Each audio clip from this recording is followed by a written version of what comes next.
Okay. There we go.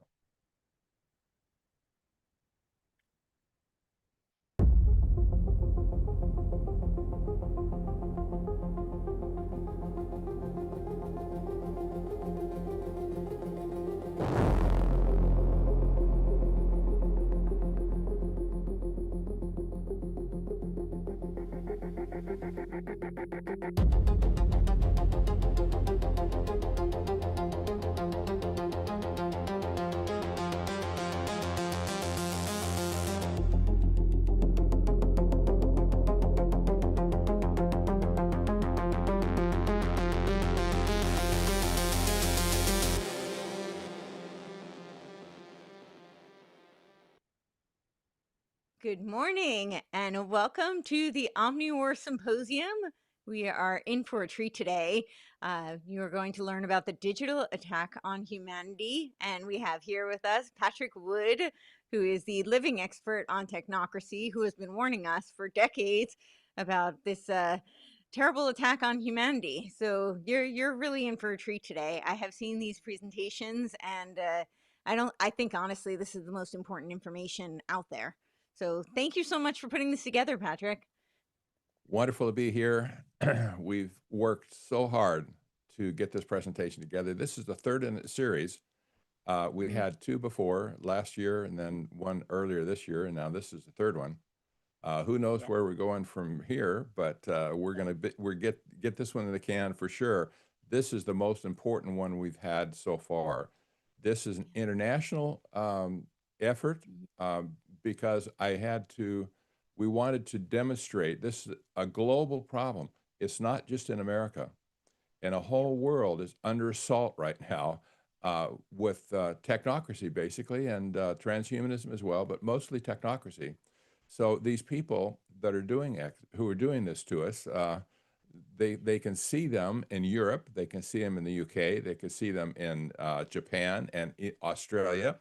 And so this is the purpose of getting a consortium of international experts to talk about this. And all these people, except me, I'm not a PhD, I'm not an academic, but I've been kind of doing that for a long time, like 50 years now.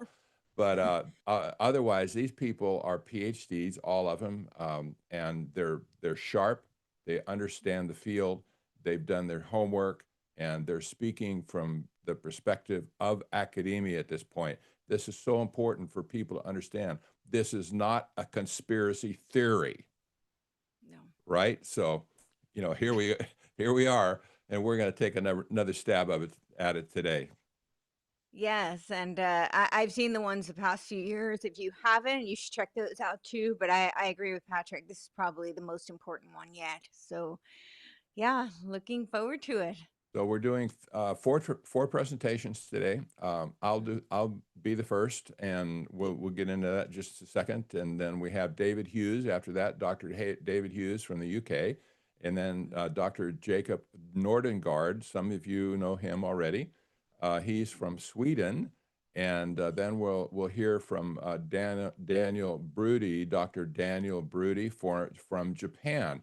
Now, he's an American who's been teaching in Japan for over 30 years. So he's almost a native, but he's still his heart is still here with us in the United States. And he sounds very American. Exactly, he does. And I'll say after that, we'll have a roundtable discussion with all of us together.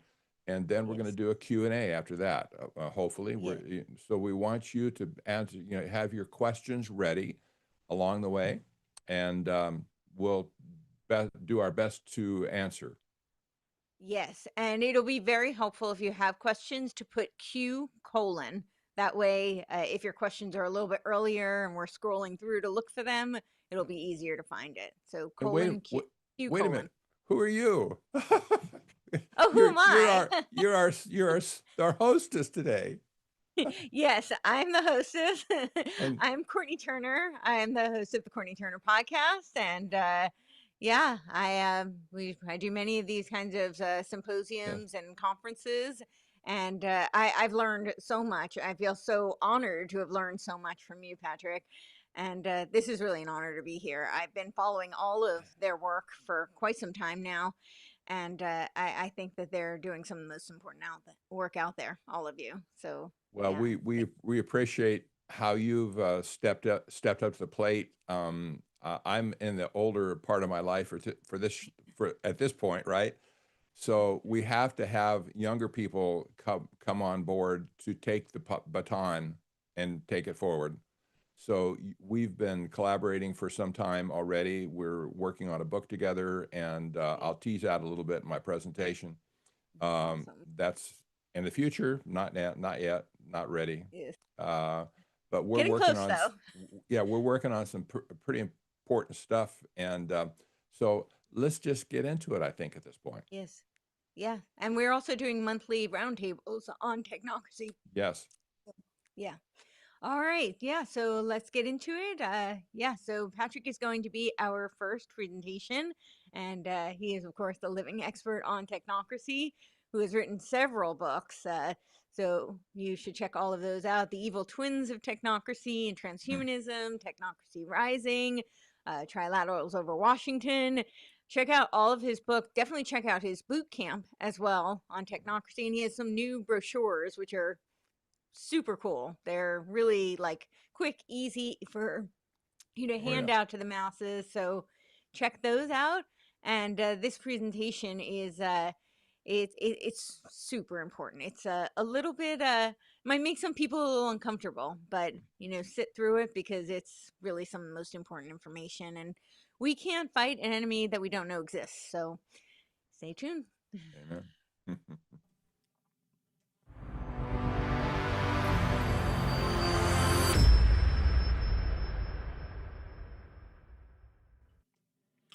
Welcome to Building Empire on the Backs of Digital Slaves. I'm Patrick Wood for Technocracy News and Trends, and also for the study group on technology and power.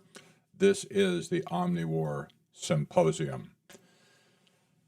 We're going to cover some very difficult topics today. I hope you can absorb as much as you can. It may be worth listening to every presentation more than once. I understand it'll take time to do that, but nevertheless, I'm the expert on technocracy. I wrote the books. I have the receipts, as they say. These are all my books. My latest book was The Evil Twins of Technocracy and Transhumanism. And I'll tease another book coming in November of 2025. This is my proposition today. Technocracy has always had the domination of man in mind, even from its inception in Columbia University in 1932. As technology advanced, it has been commandeered at every turn to support its stated purposes of the science of social engineering, number one, the abolition of private property, number two, scientific dictatorship, number three, and the capture of all resources, including people, among others. For the first time in history, technocracy has been wrapped in a political ideology and a religious system as well, and now it seeks to escape the boundaries of the United States. In other words, the new and expanded goal of technocracy is to build empire throughout the world using AI and cryptos, blockchain technology, as weapons of mass subjugation. This presentation will examine the first 9 months of the Trump administration to assess how this plan is being implemented and what to consider, going forward. Here you go. So, with a couple of new definitions about, what is technocracy in the first place? This is from the Technocrat magazine, that's the official publication of Technocracy, 1937. They said, technocracy is the science of social engineering the scientific operation of the entire social mechanism to produce and distribute goods and services to the entire population. For the first time in human history, it'll be done as a scientific, technical, engineering problem. Period. End of subject.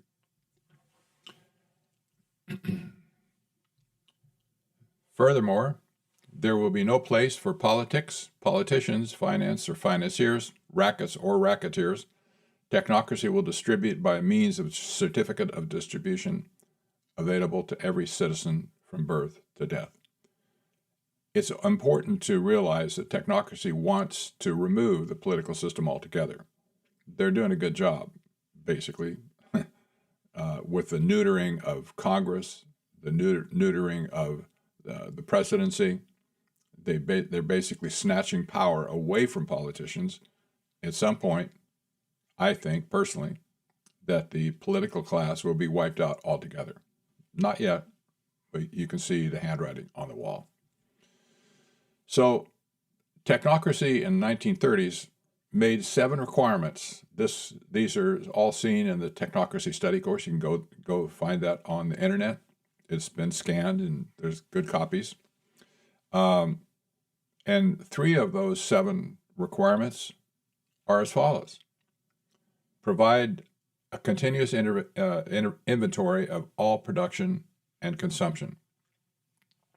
Requirement number 4, provide a specific registration of the type, kind, etc. of all goods and services where produced and where used. Number 5, provide specific registration of the consumption of each individual plus a record and description of the individual. These requirements have never changed in almost 100 years. They could have been written today just as easily as they were written in 1934 in the first place. So we have to figure out today who are these people who are executing this plan in America on behalf of technocracy. We need to name names, in my opinion, so that you can have an understanding who's pushing this, who's the architects behind it. Well, here's one. Elon Musk, arch technocrat for sure. He was in charge of Doge in the early days of the Trump administration, and he's been circling ever since. Now we have another pal of Elon Musk, Peter Thiel. He's been hiding in the shadows, but here's the founder of Palantir. His house philosopher is Curtis Yarvin, and he was also the guy that mentored J.D. Vance to enter into politics in the first place. Now Vance appears to be Thiel's man on the inside of the political system, and probably the next president of the United States. Then you have David Sachs, arch technocrat, billionaire, one of the original members of the PayPal mafia, along with Thiel and Musk. He's Trump's AI and crypto czar. What does that mean? Well, this is an appointed position. He doesn't have a salary, apparently. I can't find any record of a salary, but as a special advisor to the president, he's just considered the AI and crypto czar. His tenure should have been 130 days.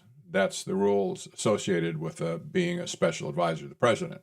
However, he's still there, issuing orders, strategies, etc.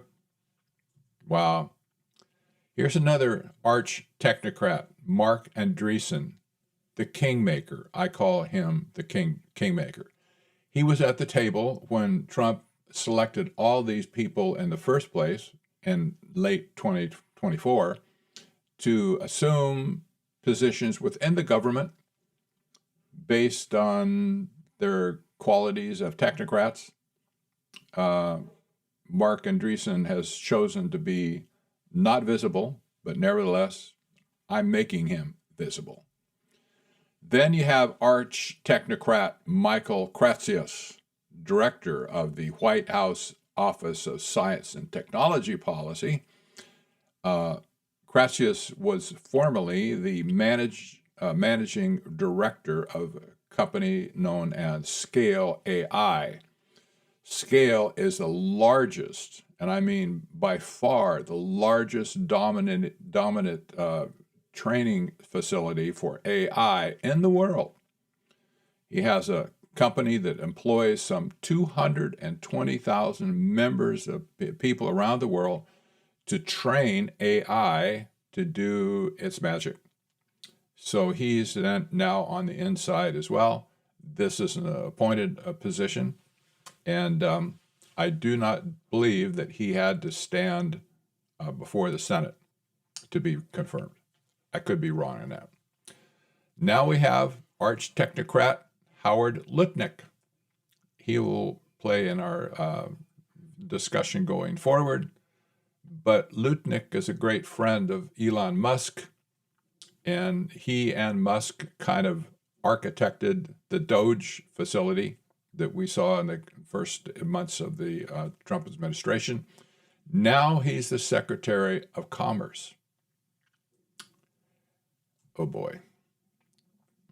Lastly, we have arch technocrat Larry Ellison. Some of you have seen him on national TV. He's not, he doesn't like the limelight for sure, but every once in a while he gives interviews, and some people behind the scenes consider Larry Ellison as the shadow president.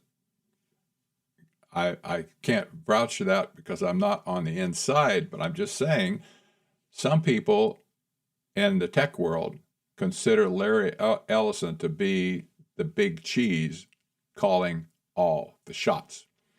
So the kingmakers of the Trump administration have a combined net worth of over $1.2 trillion. That's a lot of money.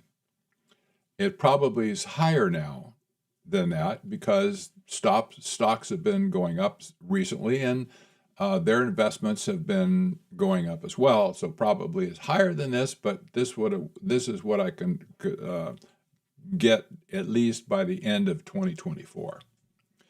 These are the people that are driving the digital state, no question about it. They're betraying the MAGA movement and the populist movement in America. They're guided by this philosophy called the Dark Enlightenment, which we're not going to talk about today. I won't in any case, but their intent is to destroy America, but good. So we're just going to look now at this video of Larry Ellison telling you what he thinks should be happening in America and around the world. Let's take a listen to this.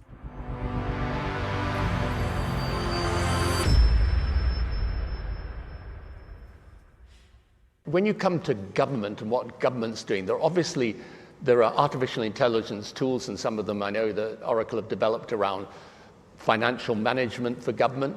But also, tell us a bit about because you're right at the forefront of this revolution, what it means for what government should do in terms of its digital infrastructure, digital ID, data centers, and so on. How do you take advantage of these incredible AI models?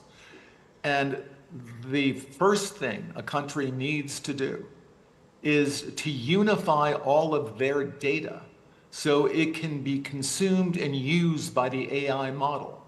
You have to take all of your healthcare data, your diagnostic data, your electronic health records, your genomic data. And in the Middle East, in the UAE, for example, they're incredibly rich in data.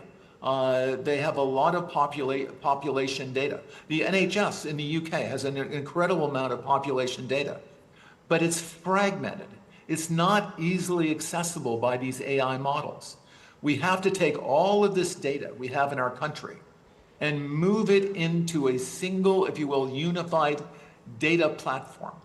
So we provide context. When we want to ask a question, We've provided that AI model with all the data they need to understand our country. So that's the big step. That's kind of the missing link. We need to unify all of the national data, put it into a database where it's easily consumable by the AI model, and then ask whatever question you like. So you're really, through the use of this, you're revolutionizing the way government works.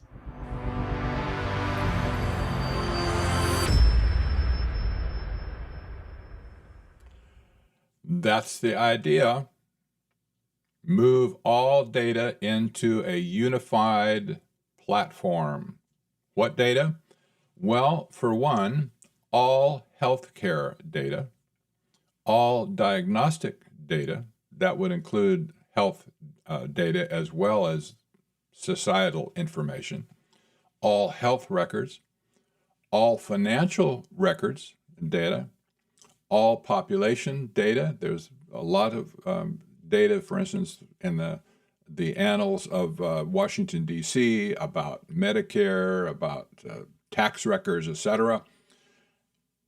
All genomic data, that speaks of DNA, by the way. That's right, the collection of DNA. And then also geospatial data. He didn't talk about that, but this is clearly in writings that he's expressed along the way. So this is basically all of the data in the world that's important at this point. Where you go, where you move, who you're associated with, and then all your personal information as well. So in the first 9 months of the Trump administration, we saw first the sidelighting of the Federal Reserve on CBDCs, BCs, and that first executive order basically flat out told the Federal Reserve, you're off the case of creating central bank digital currencies. I'll explain why in just a minute. They created then a privatized system based on crypto and tokenization, a privatized separate system, financial system, not the Federal Reserve in charge. It created a new regulatory framework to support this new invention, if you will. It passed the Genius Act that was signed, the Enable Act that was signed. Several executive orders were signed to support the whole thing. Then all of the government data that was freed by Doge had been put into the AI cloud.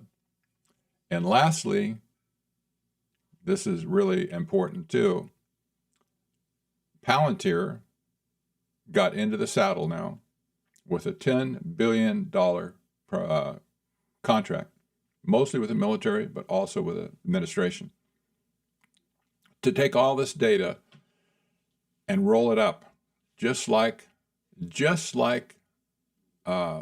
Ellison explained in the video. So now we can talk about the hijacking of national data. Well, Doge was never about saving money or increasing efficiency in the government. Never. Doge was planned by Musk, Lutnick, and Trump in specific in 2024. At least probably by June, July, they had it all figured out. And Musk was there all the way. Musk was on the outside of Doge. This is important as well. He never officially held a title other than special advisor to the president. And he left after 130 days, by the way, to the day, because that was as the regulations required him to exit the government after 130 days.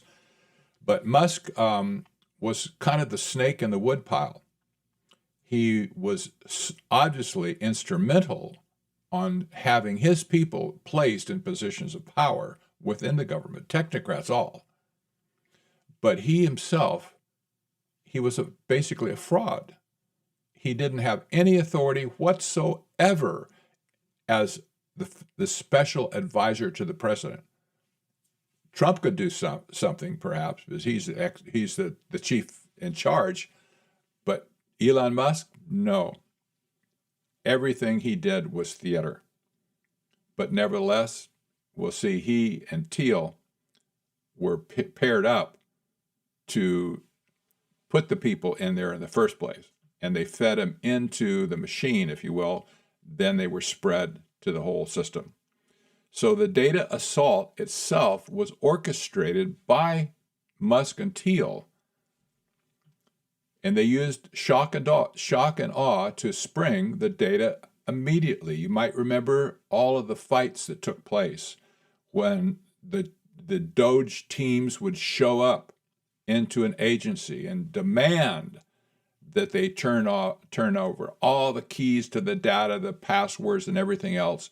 And there was squawking going on. There was cries of agony going on in these agencies, especially the IRS, especially the Medicare health organizations. They said, this is basically, you're stealing our data from us. Then, magically, government workers started to get sacked, seemingly indiscriminately, but this is according to this doctrine called RAGE, replace all government employees. That was part of the philosophy, by the way, that went along with Peter Thiel and his house philosopher,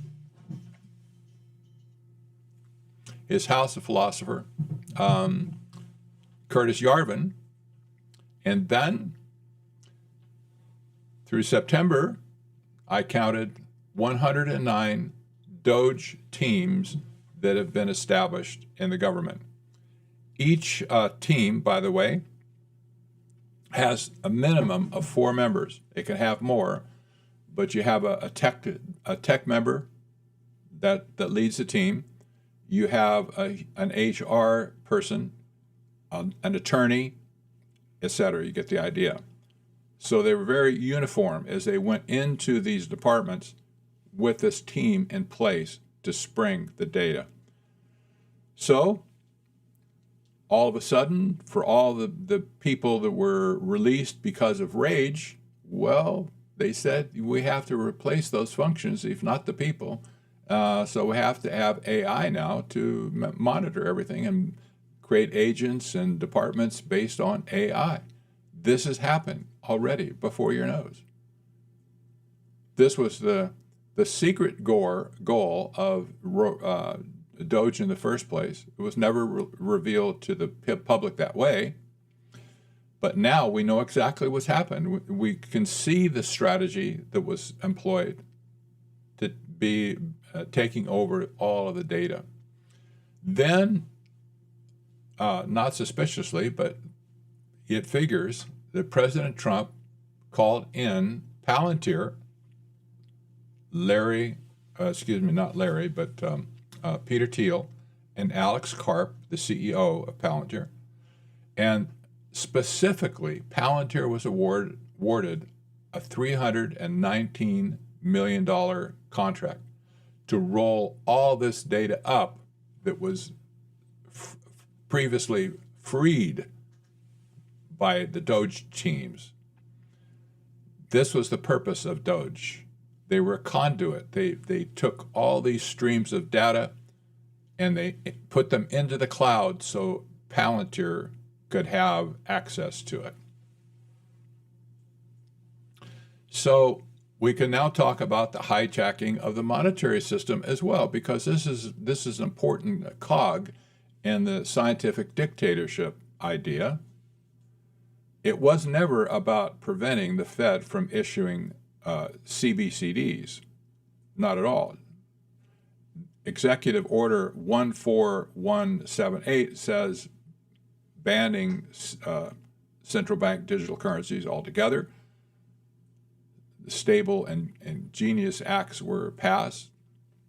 Then a privatized payment system based on stable coins was erected. A privatized asset system based on tokenization was erected.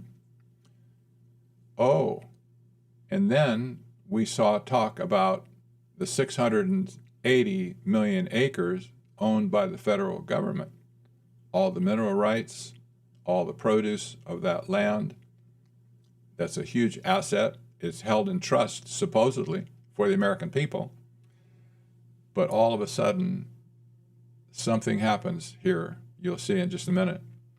The reason that the central bank digital currencies had to be sidelined because the Fed only concerned itself about moving money around the world. It never had in view tokenization of assets. The Fed couldn't do that, not in a million years. It's not in their charter. They were always concerned about payment tokens, if you will, payment-oriented crypto, and that didn't have this other capability of tokenizing assets. You'll see how this plays in. This is a very important step. So all of a sudden, all minerals, timber, water, and animals, at least on 680 million acres of land, that's a lot of land. Wow. All gold owned by the Treasury. We're not really sure how much Treasury has on its hands on gold at this point because nobody's audited the Fed to find out where that gold is. Nevertheless, we have some gold, I'm sure. That potentially results in an asset-based economy with no debt. I'm hopefully going to have a white paper by the end of this year explaining what the implications are from a debt-based economic system to an asset-based economic system. You'll get the idea. But now let's understand now that Howard Lutnick, the Secretary of Commerce, has been lusting publicly over the national resources that we have. So I want you to just connect the dot here.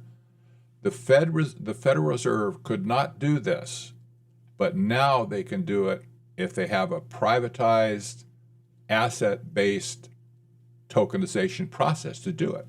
Listen to this video. Oop.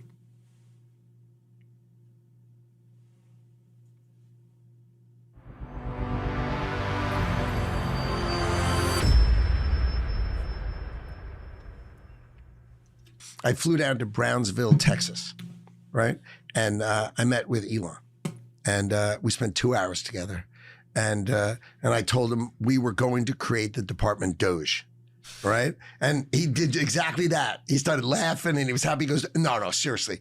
And I said, no, it's going to be called Doge, the Department of Government Efficiency, but we're definitely calling it Doge for you. And he was just so lit, happy. He just thought it was funny. And that's what you're supposed to do. Yeah. If you have the greatest capitalist in America and you can make him happy, that's pretty good. What is the balance sheet of the United States of America?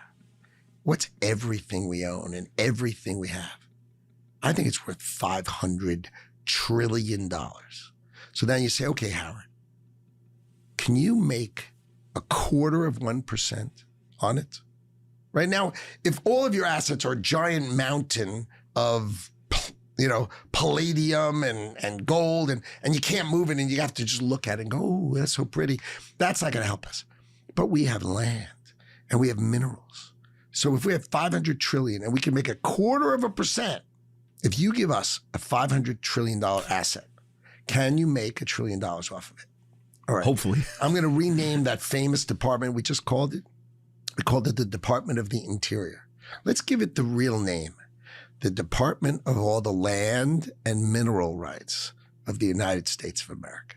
But the asset value of the United States of America, $500 trillion, the addressable market. Mm-hmm. Can Elon Musk and I come up with 1/4%, $1.25 trillion of revenues? And the answer is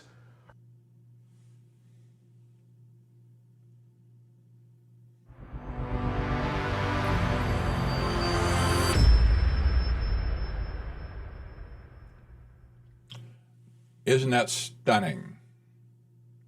Isn't that stunning? 680 million acres on the chopping block to be digitized. By who? By companies basically that Howard Lutnick and his family have a majority interest in. You can't make this stuff up. These people have taken over our country. The technocrats have taken over our country at this point. So let's look at the action plan going forward. The action plan was released in July 2025 on the whitehouse.gov website, no less. It's called Winning the Race, America's AI Action Plan. You can look it up on the whitehouse.gov website. The URL is at the bottom, just in case you miss it. And this was under the authority of President Trump. He didn't write this, by the way. There's no way. But the principal authors of this study, or this action plan, Michael Kratzius, assistant to the president for science and technology. Remember his picture above? David Sachs, special advisor for AI and crypto. Remember his picture above? Yeah, arch technocrats all. Marco Rubio, acting as assistant to the president for national security national security affairs. He's a national security advisor at this point. He's also the Secretary of State. This has dual responsibility, and I don't ever remember when this was the case, but nevertheless it is. So he's on this as well, but not as Secretary of State, but as assistant to the president for national security affairs. So we know who wrote this document. It was arch technocrats, not Congress, not the president, but these arch technocrats who were dedicated at this point to overthrowing America for good and for all. Here you go. There were three pillars that we're going to discuss here. The action plan for building empire throughout the world. It's about the whole world now, not just America. We have our own problems in America. MAGA movement, the populist movement, has been totally betrayed at this point, in my opinion. But we can cry up about our own misfortune, but now the technocrats, the arch technocrats, America is not enough for them. They want the whole world. Pillar 1 talks about accelerating AI innovation. Pillar 2 talks about building AI infrastructure. And we see that basically 1 and 2 speak about programs like Project Stargate. You saw this in the first part of the administration, where President Trump got up with Larry Ellison, one of Ellison's few public appearances. Sam Altman was there as well. And, you know, they basically said, well, the president said, I'm going to wipe away all of the regulations that will prevent you from doing this project to build AI. But then pillar 3, lead in international AI diplomacy and security. This is really stunning to me because it speaks of building empire. Here's the table of contents of the document. I just took a picture of it so you could see it. Export American AI to allies and partners around the world. Export American AI to allies and partners around the world. There's more, of course. Counter Chinese influence in international governance bodies. We can see that too.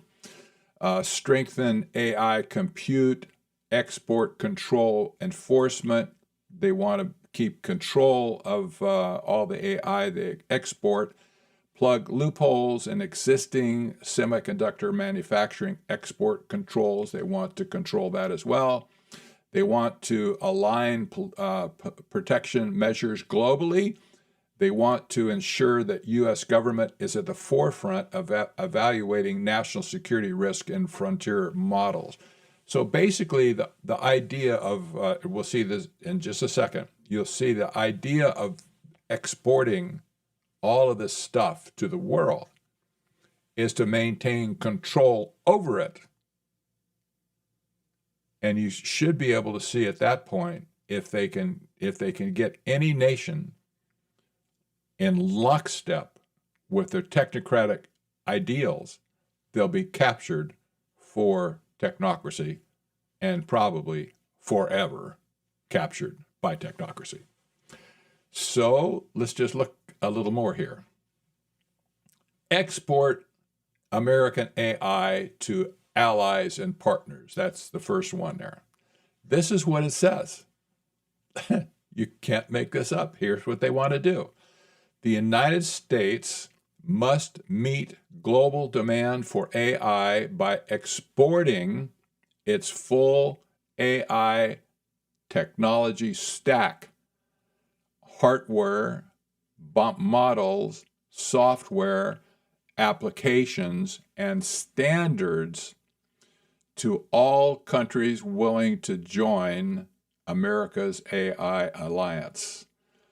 I'll bet they're going to make an offer that any country can't refuse to join this AI alliance, because the technocrats will probably just say, if you don't join us, we're going to crush you. We'll destroy you basically by AI if you don't join us right now. But here's the big thing is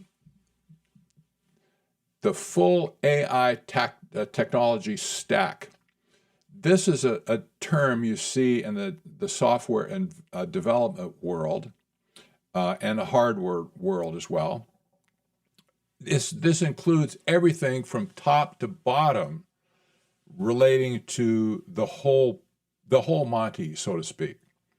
Hardware, that's the data centers technology, right? That's like all of the data centers are being run around America are built.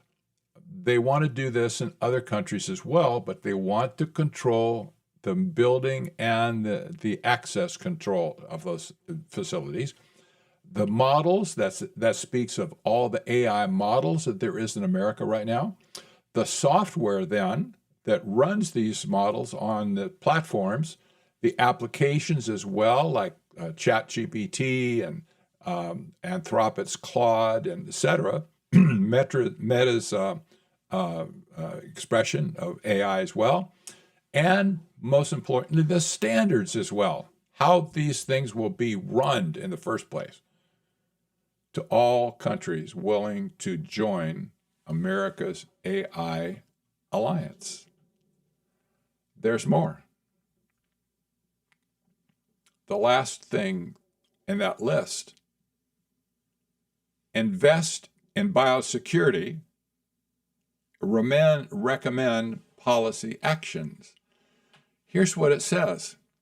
Require all institutions receiving federal funding, this is America only now, for scientific research to use nucleic acid synthesis tools and synthesis providers that have robust nucleic acid sequence screening and customer verification procedures, create enforcement mechanisms for this requirement rather than relying on voluntary compliance.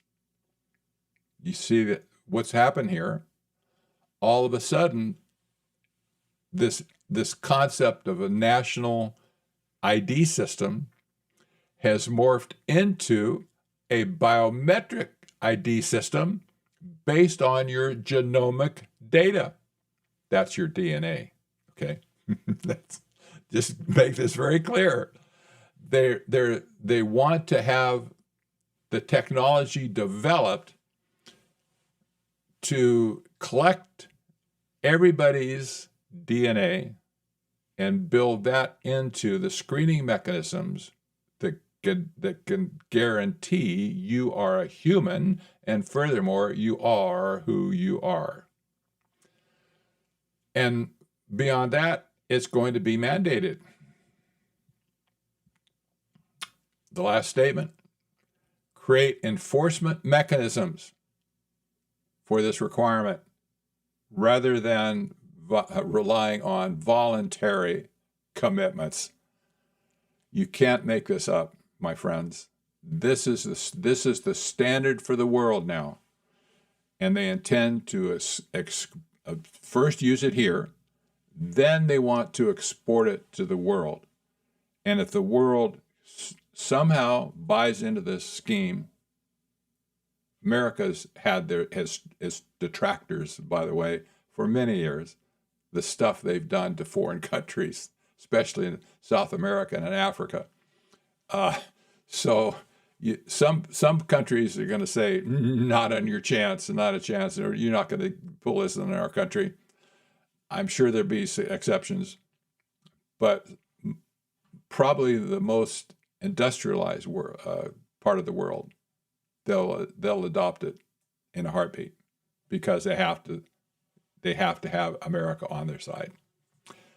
So the conclusion here is building world empire on the backs of digital slaves. We're the slaves, by the way, if you haven't already figured that out. People like Elon Musk, Larry Ellison, Peter Thiel, Michael Krasius, etc., Howard Lutnick. These are the arch technocrats who are enforcing, if you will, this whole system on the world, at least on America, and they intend to export it to the whole world. Thank you. Please do take an opportunity to go to technocracy.news. And I have over 6,600 articles over several years posted on this website. If you're a premium member, you can search the whole thing. It's all indexed. It's all categorized as well. Nevertheless, all the articles that I post are available for at least 4 or 5 days. You can download them. You can print them. I encourage you to do that. And you can listen to them if you want to as well. There's a play button at the end or at the beginning of it. So this is a resource that basically is rich with stuff. If you want to have a quick study of technocracy, take my boot camp. I created this a few months ago for people who really want to do a deep dive into technocracy. I start at the beginning with technocracy in the 1930s and then fast forward through the decades to bring you up to speed where it is today. And I've had a lot of good comments on this, by the way, that people have taken it and say, wow, now I understand. Now I can make an argument on why we don't need technocracy. This information, by the way, needs to be into the hands of every single city council in America, state government in America, county governments in America. If they don't get it, they're going to get it, so to speak. Then I also just created some brochures that you can use to hand it out to people who never heard about technocracy before.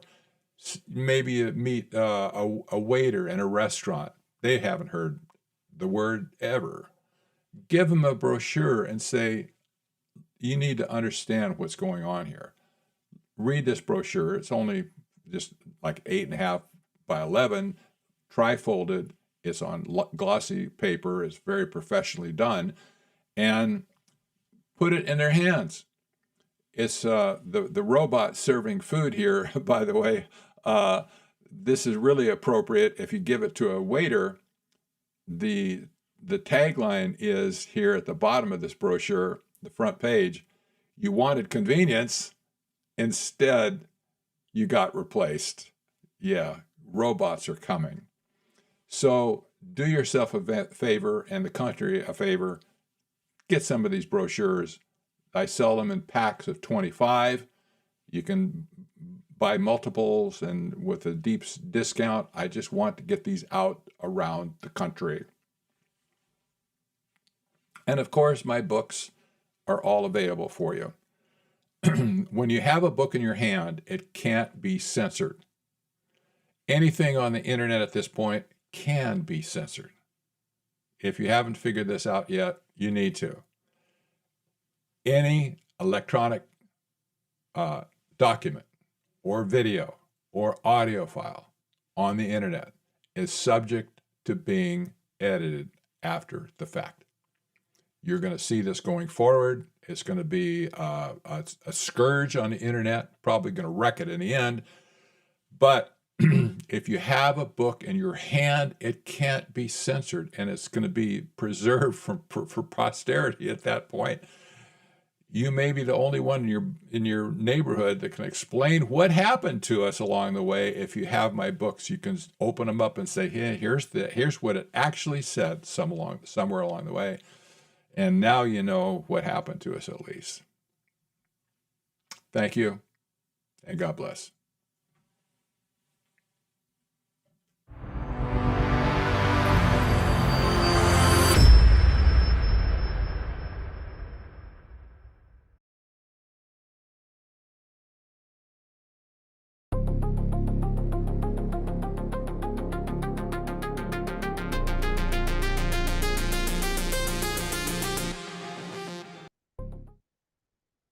Thank you so much for that incredible speech, Patrick, and for all your tireless efforts over the years. I mean, we just heard him say 6,600 articles on Technocracy News. I highly encourage everybody to go check out all of the brochures, his books, all of the articles, so much incredibly valuable information. And as he said in the beginning, he was talking about how this is a global attack on humanity, a global technocratic attack on humanity. And it certainly is. And America should be the bulwark. We have every resource to be the bulwark against this techno slavery that is encroaching. But instead, it looks like we are exporting it, building the technate empire, as you just heard him outline, which is incredibly disappointing and I think a huge betrayal. As he said, really a betrayal against the MAGA movement, a betrayal against the American people. And, I think he was talking about Mark Rubio's 2 roles that he has, and who else in history has had that. I think Kissinger is the only one. Speaking of building empire, right? He held those same positions, so that's definitely worth noting. And when you talk about all those resources, those who've been following me for a while remember when I was trying to scream about the natural asset companies, and I warned people that we were really successful in defeating them in the New York Stock Exchange, but that was not the end of it. They are relentless, right? They just rebrand and they find loopholes, and it looks like this is exactly how they're doing it. And this is the most underhanded and incredible betrayal. So thank you, Patrick. Incredible speech, incredible work as always. And we have next coming up, we have Dr. David A. Hughes, an incredible scholar out of the UK. And he is the author of COVID-19 Psychological Operations and the War for Technocracy. He has been incredibly generous this was 3 years of his life's work, is my understanding, and he has been incredibly generous to make this available for free because he feels that this information is so incredibly important for people to have. He doesn't want the cost to be prohibitive, so he has made that available. He is also the author of Wall Street and Nazis and Crimes of Deep State. And so you should check out those books. And he earned his undergraduate and master's degrees from Oxford University, Christchurch, and Worcester College, respectively. He holds doctorates in German studies from Duke University and international relations from Oxford Brookes University. And after 11 years of continuous work in academia, full-time employment, he retired to bring us this information. And he is doing incredible work. I encourage you to check out his Substack, where he publishes most of his writings and videos and all this valuable information. So, yeah, I know you are not going to be disappointed with this presentation. He is a wealth of knowledge as always, and this is no different. So, please watch Dr. David Hughes. Hello everyone. The title of my presentation today is Digital Technologies as Weapons. I want to begin with Ukraine and the digital state. What was the war in Ukraine really about? At one level, it can be read in terms of horizontal war between nation states, as the public has been conditioned to think about it. But, as I argue in COVID-19, Psychological Operations and the War for Technocracy, World War III is not fundamentally fought between nation states. Rather, it is a global class war, fought vertically between the transnational ruling class and the rest of humanity. Insofar as conventional wars still appear to take place, they should also be assessed for their potential social engineering function. 3 years into the Ukraine conflict, it is possible to assess what it has led to, and, thus, what its true purpose may have been all along, with both Russia and the West as co-signatories. The true goal of the Ukraine war became fully apparent in 2025, with the launch of the Ukrainian digital state by the newly established Global Government Technology Centre. Note that the Global Government Technology Centre is not about global governance, as has hitherto been the norm in international relations discourse, but rather global government, explicitly via technological means. It should thus be read as an open declaration of an intended technocratic world state. The Ukrainian digital state was only made possible via support from the US, the UK and Switzerland, the usual suspects when it comes to the history of the transnational deep state. Reading on, we find that the Ukrainian digital state is proposed as the model for everyone else to follow. The entire tech, GovTech and IT sectors are to be transformed in accordance with the Ukrainian model, which is presented as scalable at the global level. Ukraine's GovTech solutions are said to be scalable, effective and useful to other countries. Thus, the war in Ukraine led to proof of concept that a digital state is workable, and now that model is to be rolled out everywhere. GovTech. Let us return to the Global Government Technology Centre, which was launched in Berlin by the World Economic Forum and Capgemini in January 2025. Here is what it has to say about itself. Note the strong emphasis on GovTech. The reason given for this is that technological progress is fundamentally transforming the relationship between the state, citizens and the private sector. Embracing this change is not just an option, it's essential. In other words, the public has no say in the matter. It must accept without question that its relationship to the state and the private sector is being transformed, albeit for the worse. Furthermore, the aim of the Global Government Technology Centre is to advance GovTech globally, with the Ukrainian digital state as the template. Sure enough, the GovTech concept is being adopted transnationally. Using slightly different names, government agencies for digital transformation are proliferating, as these examples from Australia, Canada, Denmark, Sweden, the UK, Germany, Spain and Norway all illustrate. International organisations too are supporting the drive to digitise public services. For instance, the EU Digital Decade Policy Programme, adopted in 2021, provides a strategic and legally binding governance framework. The UN Global Digital Compact is described as the first comprehensive global framework for digital cooperation and AI governance.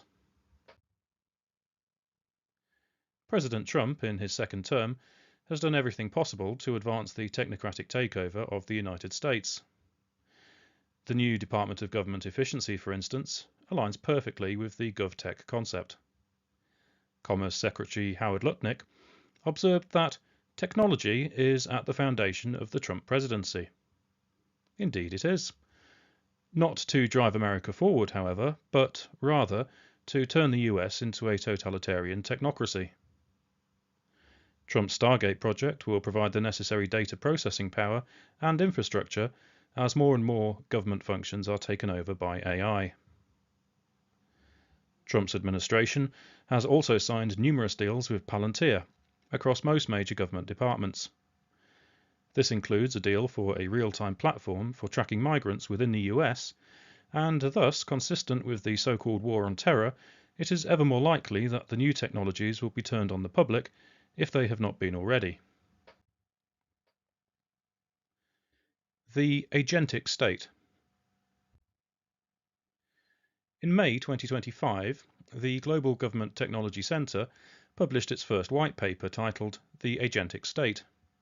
Its lead author was the advisor to the Ukrainian Minister of Digital Transformation. The agentic state, it claims, signifies a fundamental shift in governance, where AI systems can perceive, reason, and act with minimal human intervention to deliver public value.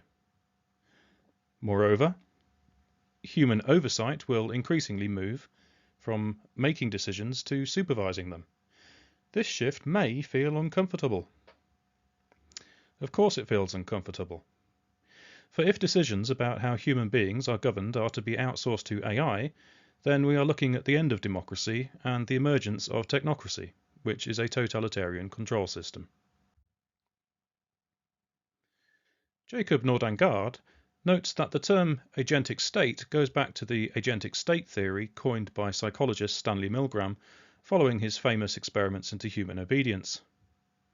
According to Milgram, the essence of obedience consists in the fact that a person comes to view themselves as the instrument for carrying out another person's wishes, and therefore they no longer see themselves as responsible for their actions.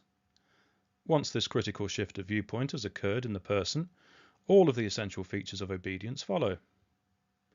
Thus, rolling out the agentic state relies on being able to convince the public to renounce its agency and accept a transference of authority from human beings to AI. Should the public refuse to do so, then the essential features of obedience will not automatically follow, and instituting the agentic state will prove far harder. The agentic state is all about resilience and system stability. Ongoing crisis scenario simulations can be used not only to detect systemic fragilities, but also to head off crises before they unfold, all without the need for human intervention. An agentic government, we are told, will have the capability to rewrite laws as easily as agents rewrite code. It follows that there is no more need for a legislative branch or for a judiciary. The agentic government decides everything. Law is thus reduced to computer code and can be rewritten on the fly to guarantee the stability of the system. This is not democracy. It is algorithmic dictatorship, or rule of the techno-kings. Digital ID. The building of a digital state, indeed of an agentic state, is proceeding apace without concern for public opinion. The key element needed to make it work is digital ID. Ukraine provides the model. The Ukrainian digital state is powered by DIA, a mobile app and web portal that provides citizens and businesses with access to over 130 digital government services. Though not technically mandatory, an increasing number of services in Ukraine are being designed assuming DIA usage, forcing its adoption in practice. Ukraine is the first country where digital identity documents are fully equivalent, in law, to paper ones. DIA's open source code was released in 2024 for other countries to replicate. A global digital ID is, in Ian Davis's words, the linchpin that brings everything together in a technocratic system. It is being promoted by ID 2020, a public-private partnership aimed at introducing vendor-agnostic digital ID products that are globally interoperable. The term interoperable implies centralized control. All data ultimately flows to a centralized global digital ID database. As Davis and Whitney Webb explain, the digital ID is central to the fulfillment of the United Nations Sustainable Development Goals, and it is being introduced by stealth. It's through these kind of backdoor processes that we are being lulled into this system of global ID without really even knowing that that's what it is. What it really is a linchpin for the so-called Sustainable Development Agenda, as a lot of the SDGs rely on some sort of digital ID system being in place. If you take the specific targets of each goal, you add them together, there's about 92 separate, specific kind of broad targets. And I think the UN says that 47 of those are dependent upon SDG 16.9, which is to roll out digital identity to everyone on the planet. That's the goal. The way it will face the public, they'll try and market it as a decentralized, lots of different systems that are separate from each other. But really, in practice, all of the data from all of those is going to be collated and sent to a centralized database. So obviously, the end goal of that, I would argue, is to convince the public that it's not a single global government system of digital ID, even though in practice it is. For a global technocracy to function, a digital ID system must be brought in everywhere, by stealth or otherwise. In the UK, former Prime Minister Tony Blair has been at the forefront of pushing for a national digital ID that will be globally interoperable. His institute, meanwhile, advocates for a UK national data library, a central repository of all public sector data, powering the development of advanced AI systems and supporting real-world applications across a wide range of domains. Again, the idea is that everything must be digitized and stored on a centralized system for manipulation by AI. This is the scientific management of society, technocracy. Palantir, co-founded by Peter Thiel and Alex Karp in 2003, was named after the all-seeing orb in Lord of the Rings. Funded by In-Q-Tel, the CIA's venture capital arm, Palantir effectively continued the work of DARPA's short-lived Information Awareness Office, which had an all-seeing eye on its logo but was scrapped following an outcry over trying to conduct total information awareness on the citizenry. Today, Palantir's Gotham platform is used by multiple government agencies in the United States and elsewhere. As Nicole Bennett notes, Gotham is not simply a database. It takes fragmented data scattered across various agencies and stored in different formats and transforms it into a unified searchable web. Moreover, it transforms historically static records into a fluid web of intelligence and surveillance. Thus, regardless of whether a digital ID is formally introduced, Palantir is de facto helping to create a digital ID system with or without the public's consent. In a civilized society where the rule of law prevails, citizens are presumed innocent until proven guilty, and any suspicion of wrongdoing must be substantiated by evidence. Not so in an AI-powered technocracy, where, as Bennett observes, suspicion can stem from patterns in the data, patterns whose importance is defined by proprietary algorithms. Those patterns may indicate potential future risks that legitimize taking action in the present. This recalls Philip K. Dick's idea of pre-crime in his 1955 novella The Minority Report, which was made into a Hollywood movie in 2002 presumably to prime the public for the Total Information Awareness Programme rolled out in 2003. In principle, people could be arrested for anything. There is no more civilized society. Digital surveillance. How well do you know your smartphone? Are you looking at it, or is it watching you? Former Silicon Valley tech developer Aman Jabi explains the facial recognition software that is already operative in most smart devices. It's a technique that is used to uniquely identify the biometrics of any face. So, in a device like your smartphone, and most modern smartphones in the last 5 or 7 years, they have a 3D camera module in the front of the phone which you cannot see. Within that module is a near-infrared projector which projects tens of thousands of dots on your face. Those dots are then distorted based on the contours and the features of your face, and there's a near-infrared camera then takes a picture of that distortion, captures it, and then reverse engineers the exact profile of your face. In the longer term, facial recognition will be used to unlock your digital identity, which is going to be a tool of control for the agendas that are coming down the pipeline. Addressing the United Nations General Assembly in 2019, UK Prime Minister Boris Johnson told the world, "Smart cities will pullulate with sensors all joined together by the Internet of Things, bollards communing invisibly with lampposts. But this technology can also be used to keep every citizen under round-the-clock surveillance. In future, Alexa will pretend to take orders, but this Alexa will be watching you, clapping her tongue and stamping her foot." Aman Jabi explains in more detail how so-called smart technologies are creating completely surveilled societies. You are never alone in your home, and this is why. All your devices at home and all smart appliances, they are all connected on a wireless network. Many of these devices will have cameras, many will have microphones, and so they are monitoring everything all the time.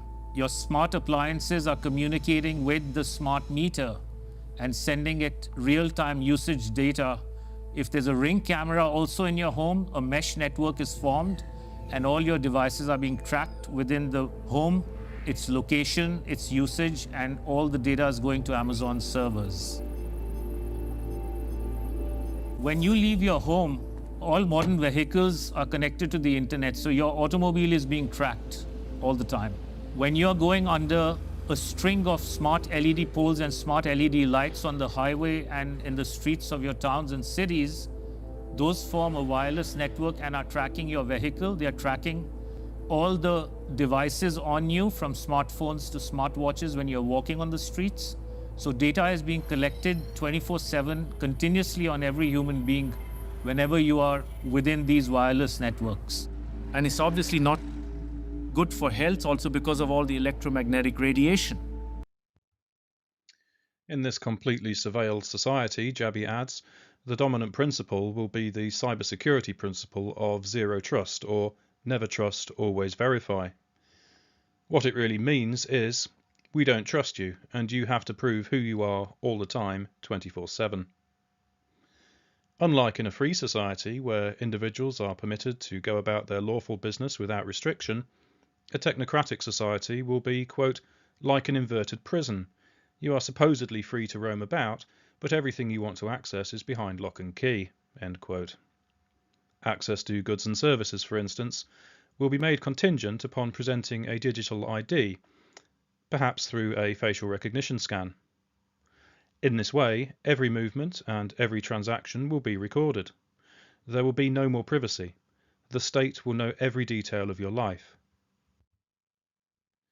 Smart technologies will also be capable of restricting our freedom of movement. The concept of geofencing, for instance, involves what Jabi calls an invisible fence where you cannot go beyond a certain point, and that will be related to your facial recognition, digital identity, and access control. For example, your vehicle could be programmed only to operate within a given territory. Your digital currency could be programmed to function only within a certain radius from your home, You could be fined or arrested if smart sensors detect that you have strayed too far outside your 15-minute city. The possibilities for control using digital technologies are endless. Social fragmentation. In 2017, a former Facebook vice president rued that social media, which he had helped to create, was ripping apart the social fabric. He was right. Algorithms and recommendation engines create filter bubbles and echo chambers, and digital tribes undermine shared civic discourse.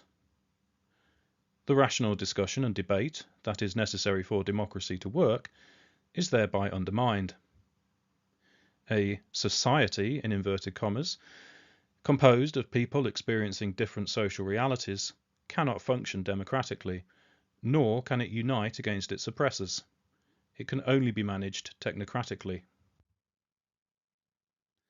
Social media serves as a social containment mechanism. Algorithms can be used to kettle social media users into silos, whereby they are predominantly exposed to information that is either what the authorities want them to hear, or which confirms their own worldview. Freedom of speech but not reach means that content which is deemed lawful but awful, to quote ex-CEO Linda Yaccarino, is suppressed and barely heard. Loneliness and psychosis. As society becomes increasingly fragmented, and as online connections increasingly replace face-to-face connections, a so-called loneliness epidemic has arisen. Chatbots, which are always available and increasingly lifelike, are being used for friendship, companionship, and even flirty conversation, thus embedding themselves deep into people's lives.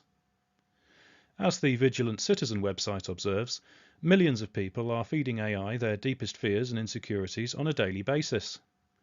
AI is literally built to learn and process this data, which then can be used to exploit humans. Meet Annie, Grok's AI assistant. Annie appears as a blonde, blue-eyed anime girl in a short black dress and fishnet stockings. The bot is highly flirtatious, and its interactions adapt to user preferences over time. This sexualized chatbot rapidly became the most downloaded app in Japan. Different characters, including a male version, and characters with different skin colors, will soon be available. A so-called affection system scores user interactions with Annie and thereby deepens engagement.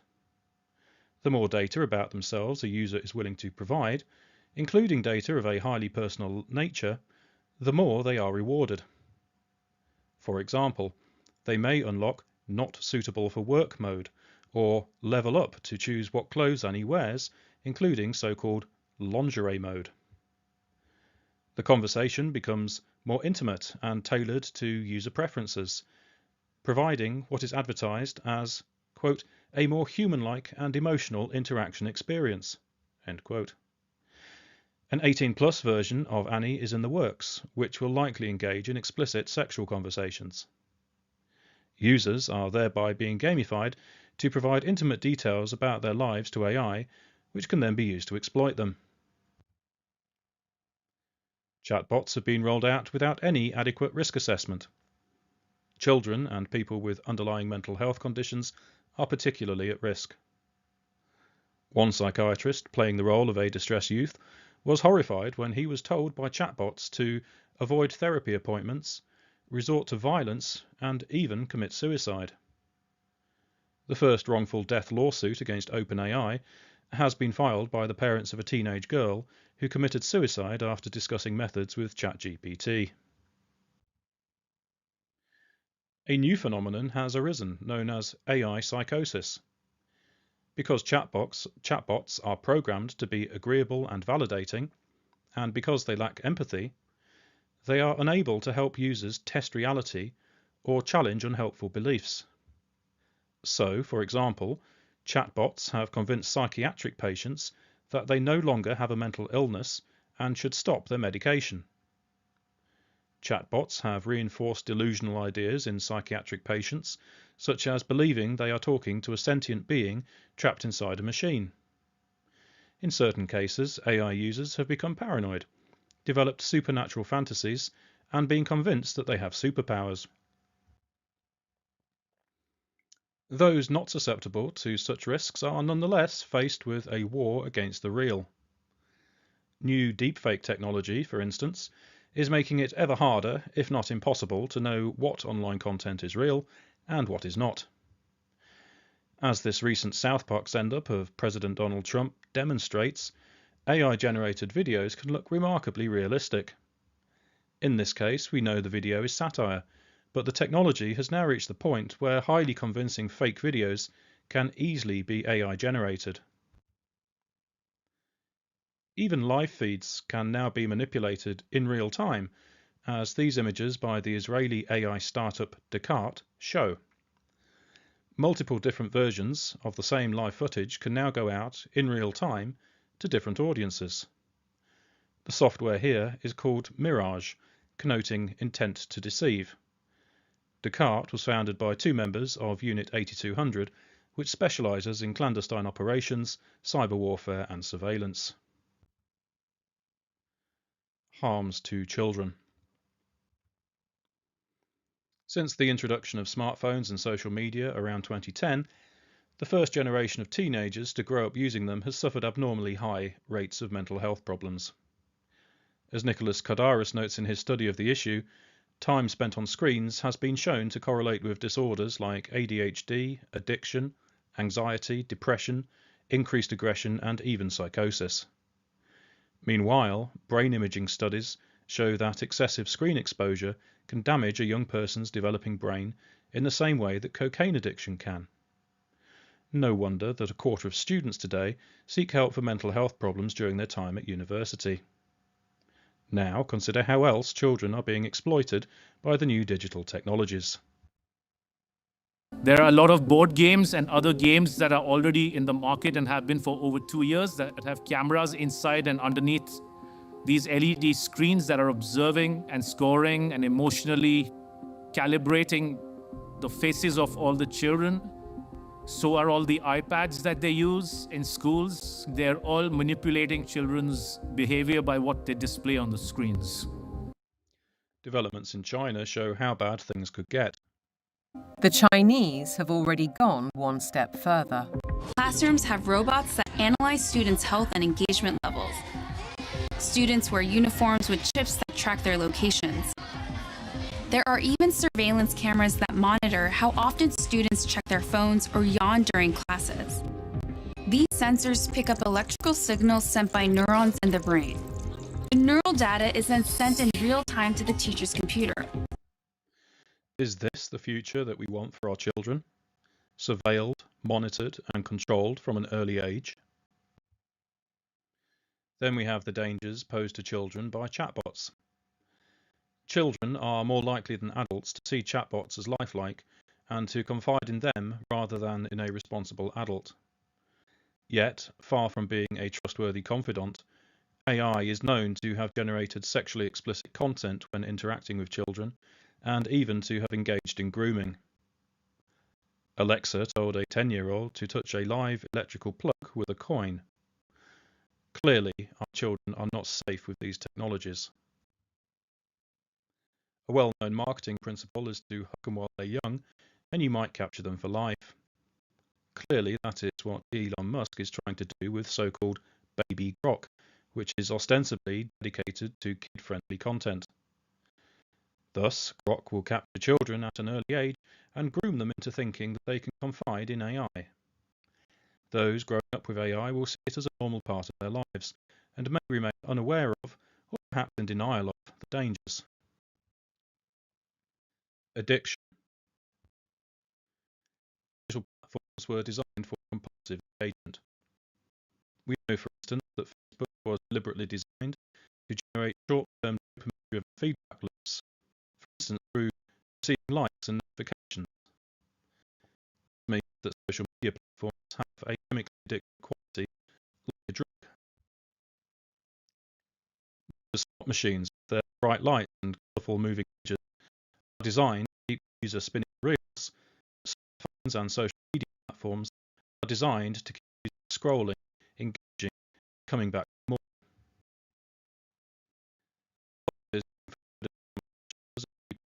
Glued to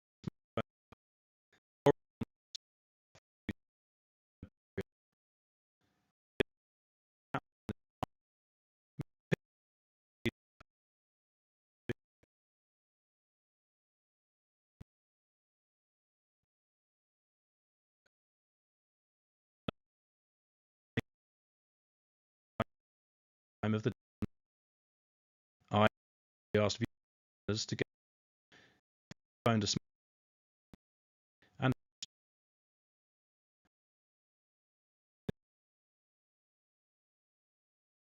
told me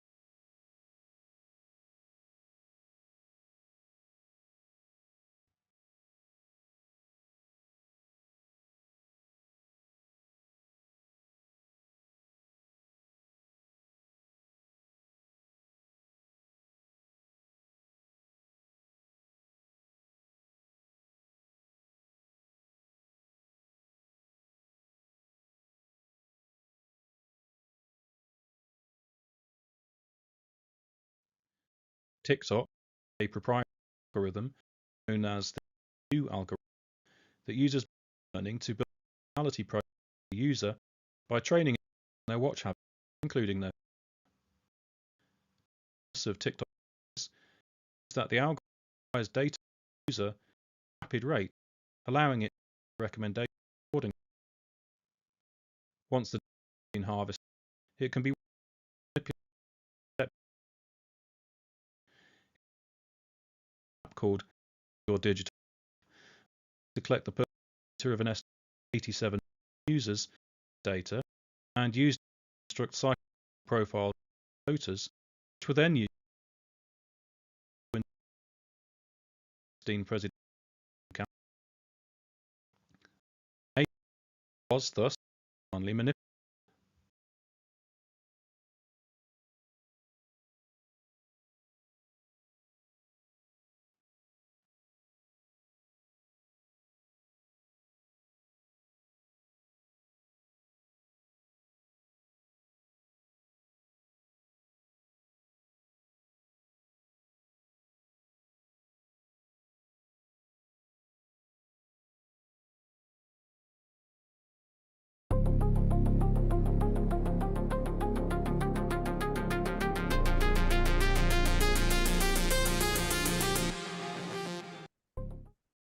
Hello, so sorry about that. It seems like we're having some audio technical difficulties. So we're going to see if maybe we can fix some of that and possibly play it at the end. So super apologize. Yeah, we thought that that was all cleared up. But let's introduce, we're going to have Jakob Nordengard, his presentation next. And he's a Swedish researcher, lecturer, a musician as well. And he almost didn't get his PhD. They tried to block it. He was exposing the, junk science, Malthusian lie that is the Gaia religion.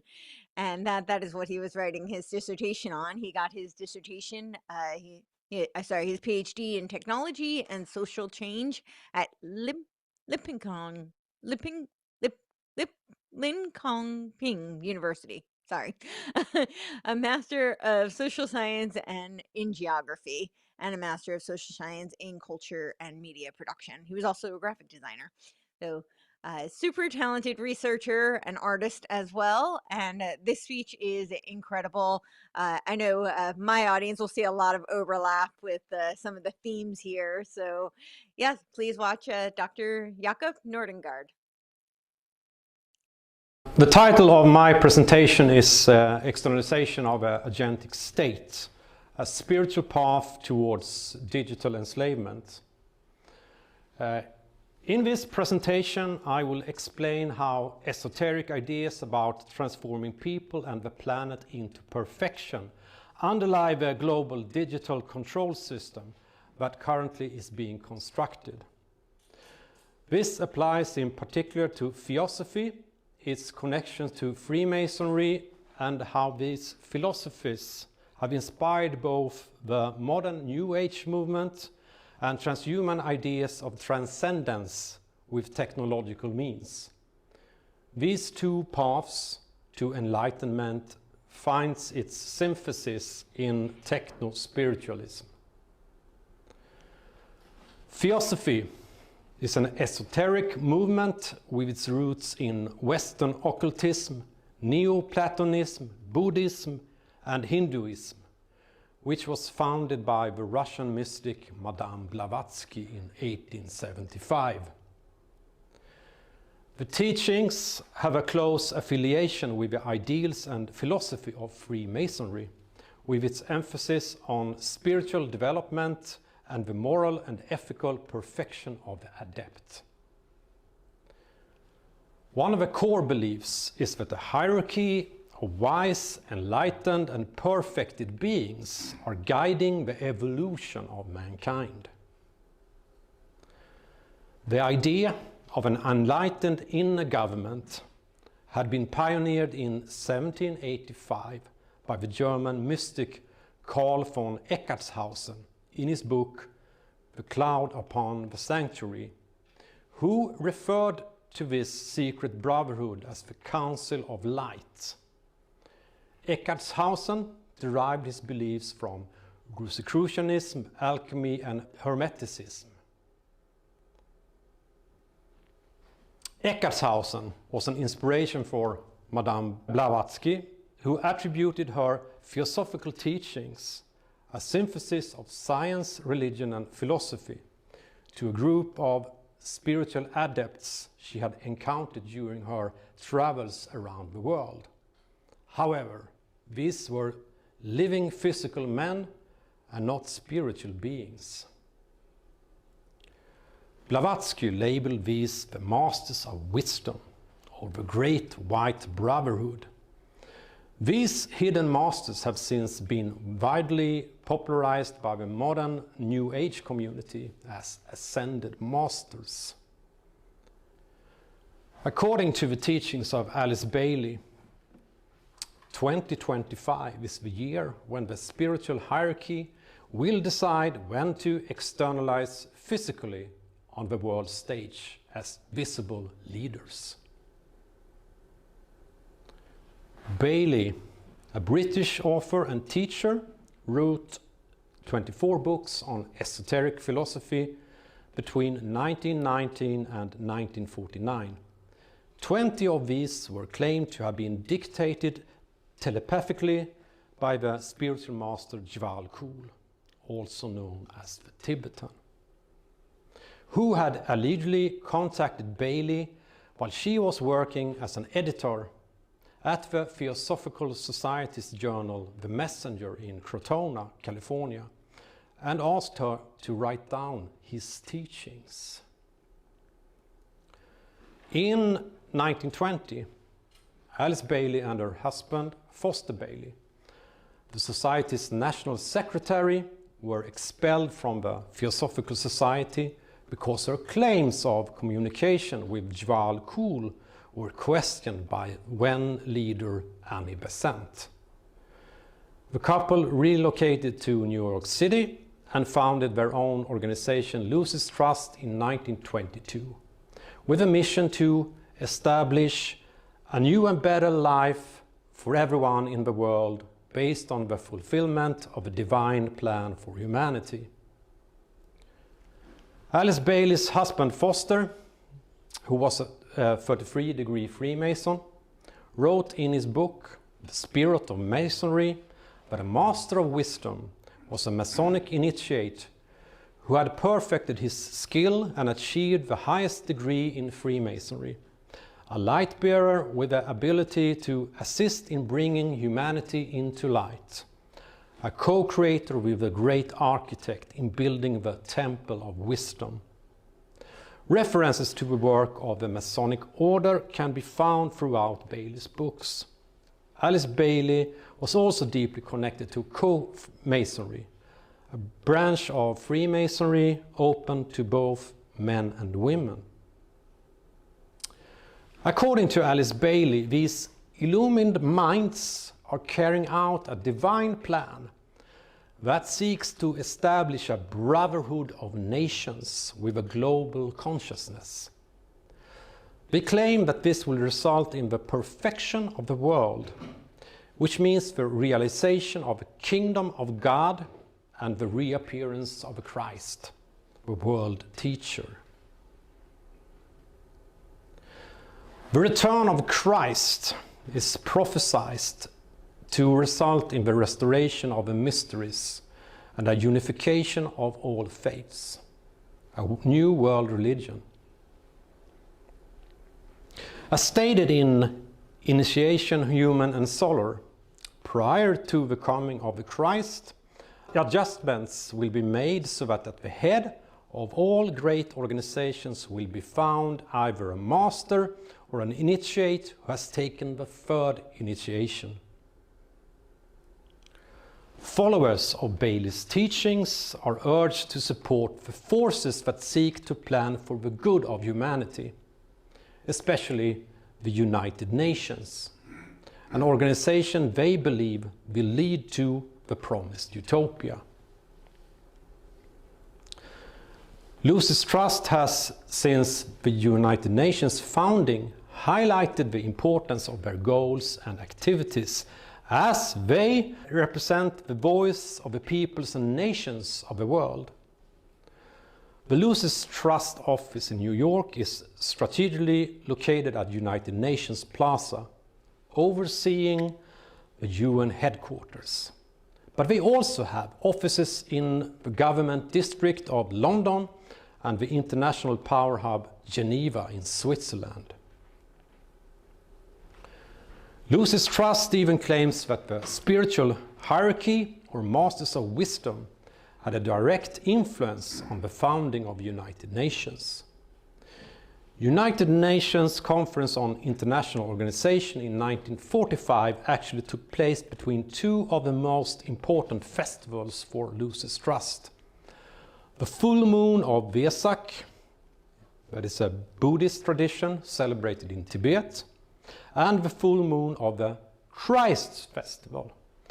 The latter is an event celebrating the spiritual potential of humanity to unify the personal will with the will of God. It is also noteworthy that Bailey's writings promotes Anglo-American unity in order to lead the United Nations and to solve the problems of the world. The German and Japanese enemy during the Second World War were on the other hand labeled as the Lodge of Black Adepts, or the Lords of Evil. According to theosophical mythology, part of a conflict that had begun during Atlantean times. This is despite the fact that the hierarchy gives itself the credit of having influenced the formation of the world ideologies from which the Black Lodge built its power. The release of an atomic bomb over Hiroshima in 1945 by the United States, the forces of light, is seen in a different light and is described as the greatest spiritual event since the human kingdom appeared. In fact, the goals of Lucis Trust corresponds very well with the views of the Round Table movement and the philanthropic agencies that spearheaded the creation of the League of Nations and the United Nations. One of the movement's most influential members, the former Prime Minister of South Africa, Jan Smuts, wrote the Charter to the League of Nations and drafted the preamble to the UN Charter. The Rockefeller family donated the land for the UN headquarters and has provided immense support to the organization since its founding. The Round Table movement was founded by British statesman and colonial administrator Lord Milner to expand British interests around the world, unite the English-speaking world and promote a world federation based on the will of a prominent imperialist Cecil Rhodes.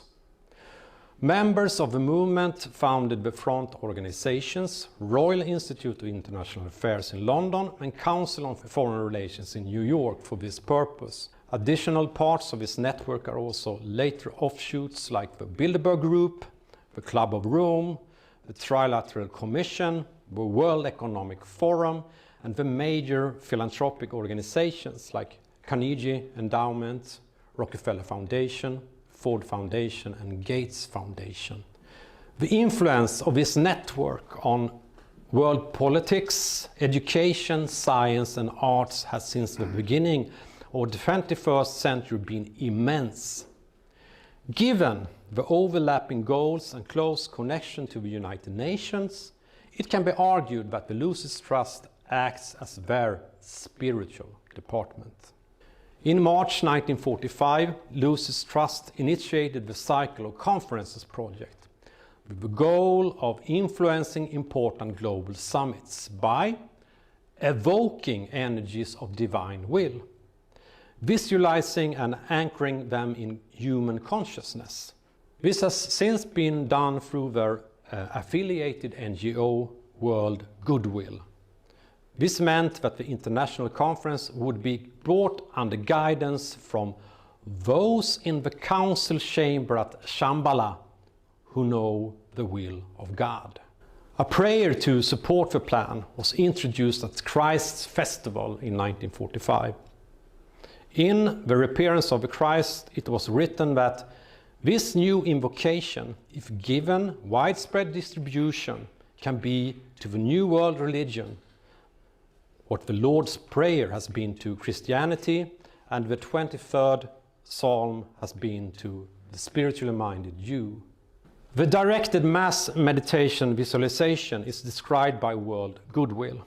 The group immediately projects a lighted seed of will energy and develops into a pulsating heart center, radiating the light, love, and power of the great invocation throughout the event and its participants.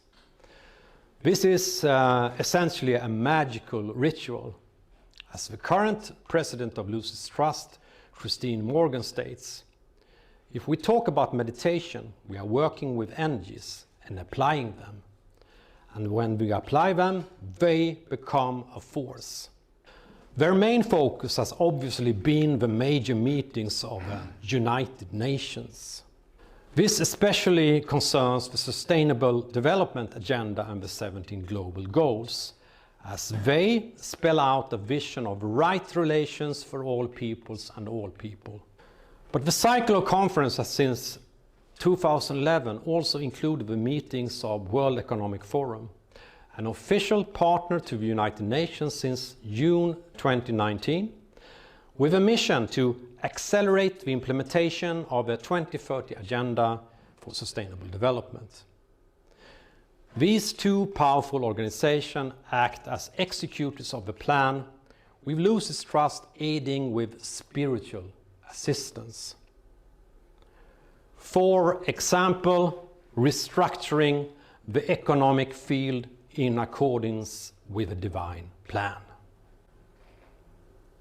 So, what is the plan and how has it been carried out?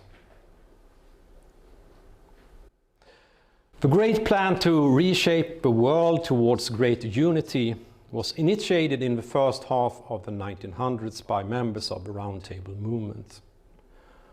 Oliver Reiser was a professor of philosophy at the University of Pittsburgh, who would have a profound influence on the future world order. In his many books, he formulated a grandiose vision for the future development of man and the coming of a world federation based on the philosophy of scientific humanism. Reiser, a Freemason and theosophist, described this as the world sensorium, a perfect world system that would house mankind. In his book, The Promise of Scientific Humanism from 1940, he advocated an artificial acceleration of human evolution using radiation, radio eugenics, with the aim of reshaping human nature to suit the demands of the social engineers of a future utopia. Reiser labeled this transformative experiment the new alchemy, with a reference to Lucifer the Lightbringer, as the art of alchemy was said to have been given to humanity by the fallen angels. In 1954, Reiser was invited by the Lucis Trust to write the preface to Alice Bailey's book Education in the New Age. This book was published 5 years after her death. Reiser was a regular contributor to the Lucis Trust magazine The Beacon, where he in 1943 had written about education for world unity. One of Reiser's role models was the sci-fi author, futurist and evolutionary biologist H.G. Wells, who in his book World Brain from 1938 describes a vision of a world encyclopedia that could help world citizens to access universal information resources and achieve world peace. Wells was best known as a writer of science fiction novels, but had also political ambitions. As a member of the socialist think tank Fabian Society, he advocated the introduction of world government through legislation, a goal that was also shared by Reiser, which was addressed in books like Open Conspiracy and The New World Order. Another great inspiration for Reiser was the evolutionary biologist Julian Huxley, a grandson of Darwinist Thomas Huxley and brother of Brave New World author Aldous Huxley. Julian was the first Secretary General of UNESCO and President of both the British Eugenics Society and the Humanists. He wrote the book trilogy The Science of Life with H.G. Wells in the late 1920s. Both Julian Huxley and Oliver Reiser cherished the French Jesuit priest and paleontologist Pierre Teilhard de Chardin.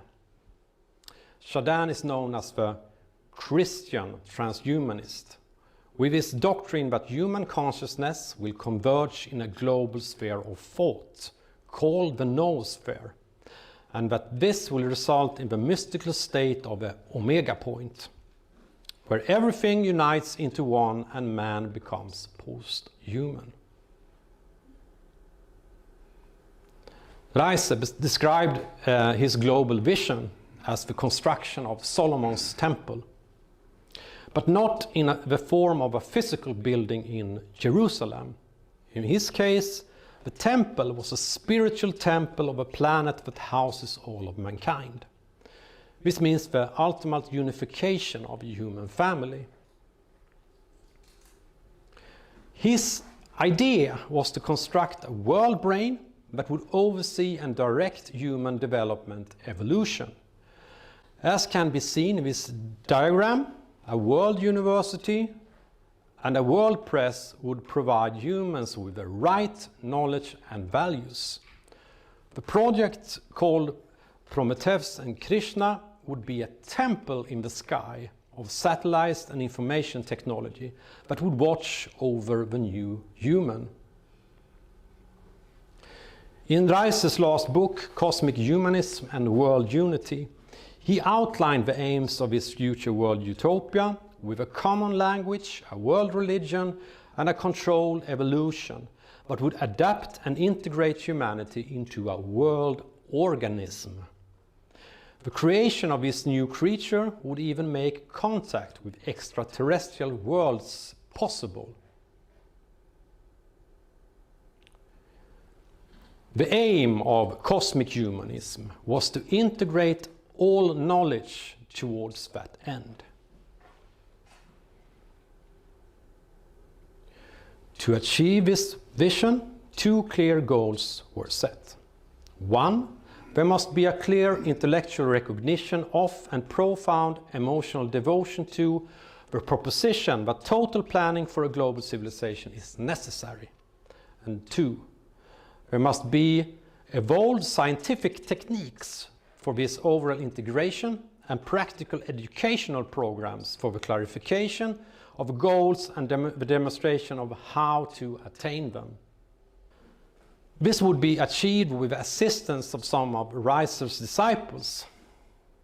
These included systems theorist Irving Laszlo, engineer Willis Harman, futurist Barbara Marx Hubbard, and the New Age writer José Argüelles.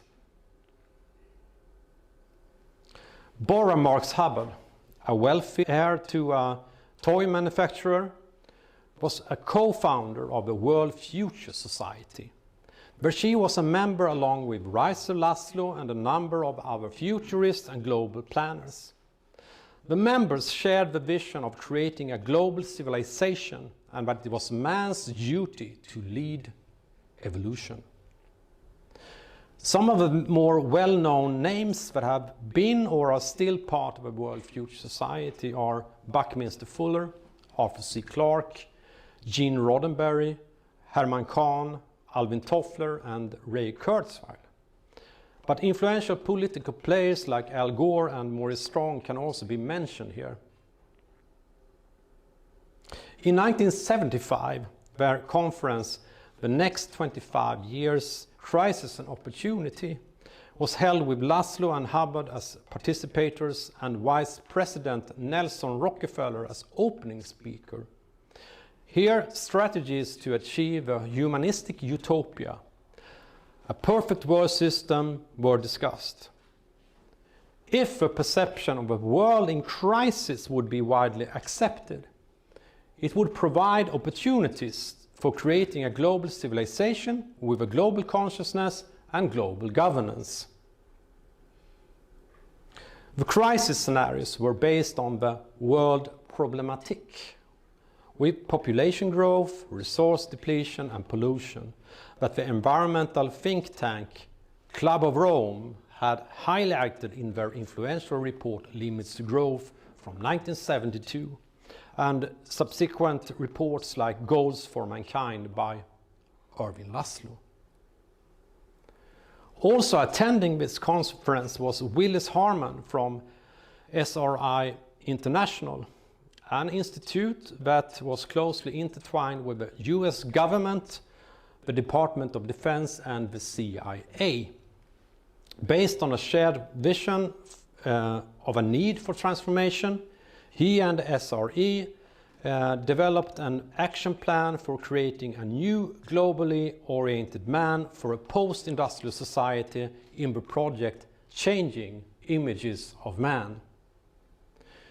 Two future paths for human development were presented. One was about the creation of a global consciousness with an enlightened global human. This included the understanding of globally interconnected problems such as the environment and the need for a planetary ethics. The second was a dystopia with central planning and totalitarian methods of control over citizens. A consequence of continued industrialization with global corporations that exploit every corner of the earth without regulation, patenting, and modifying life itself. These two tracks would become opposite poles in the dialectical game of thesis, antithesis, and synthesis, almost like a white lodge, black lodge formula. In this, several members of the World Future Society would participate as key players on both sides. This would later lead to a synthesis around the establishment of global goals such as Agenda 21 and the Earth Charter. In Changing Images of Man, it was suggested that Masonic symbols were effective to use in the transformation, in view of the fact that these were part of a symbolism surrounding the American Republic. Masonic principle had a fertile ground within the World Future Society as it reflected their ideals of world betterment. What was always in the background was the creation of a technocratic world system, the merger between the socialist and capitalist systems, as futurist Warren Wager said in 1980. The most likely scenario for the future involves the welding of the government and business communities of the major industrial powers into a single, more or less monolithic, more or less coordinated system of control that will manage the capitalist world economy in the 21st century. To this end, it was deemed necessary to create a new global religion, Gaia, a religion promoting human control of evolution and commitment to internationalist causes. This came with a new ethics. Previous atheistic systems had failed because they had omitted the spiritual dimension. According to Oliver Reiser, a number of religious figures could be used to create the unity that was sought. The religion would also be pantheistic, that is based on the idea that everything was animated by the Spirit of God. However, Reiser's version was basically a technological and soulless copy with a techno-god directing the destiny of man. Preparations were already underway. During the mid-1970s, the Lindisfarne Association began holding annual conferences with the aim of realizing a new global civilization built around the ideas of Teilhard de Chardin, with the Rockefeller Brothers Fund as one of the financiers. The themes discussed were planetary culture and the new image of humanity, and conscious evolution and the evolution of consciousness. Several of the participants, led by William Thompson, will later populate the New Age scene. One of the participants was David Spangler, an early student of Alice Bailey. His book, Revelation, The Birth of a New Age, is often seen as the starting point for the modern New Age movement. In the following years, a large number of books on similar themes were published, such as Marilyn Ferguson's The Aquarian Conspiracy and Shirley MacLaine's Out on a Limb.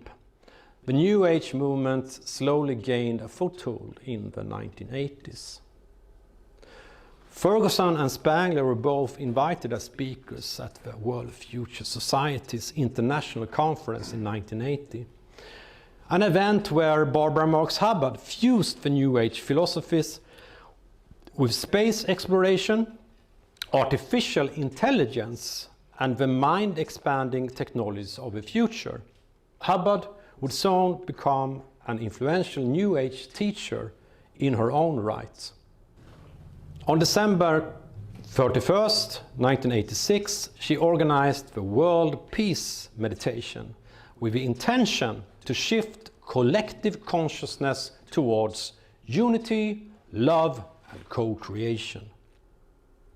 This in turn inspired New Age author José Argüelles to arrange the mass global peace meditation Harmonic Convergence in 1987.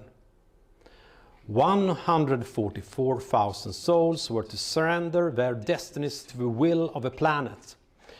Harmonic Convergence had been borrowed from Alice Bailey, a key inspiration for Argüelles. The Harmonic Convergence also began a 25-year countdown to the year 2012. Argüelles was greatly inspired by the end date of the Mayan calendar, and through his research pointed to December 21, 2012 as the shift when humanity would unite in a higher consciousness. This shift would also bring an end to all evil in the modern world. He described this in a number of books, of which The Mayan Factor from 1987 was the first.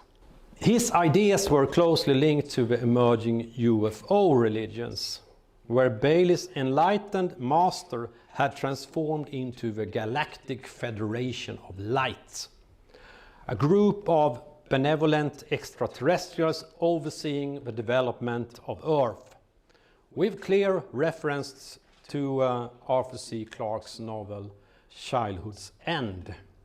The shift, called the Biosphere-Noosphere transition, had its origins in the teachings of Teyada Chardin, Vladimir Vernadsky and Oliver Reiser.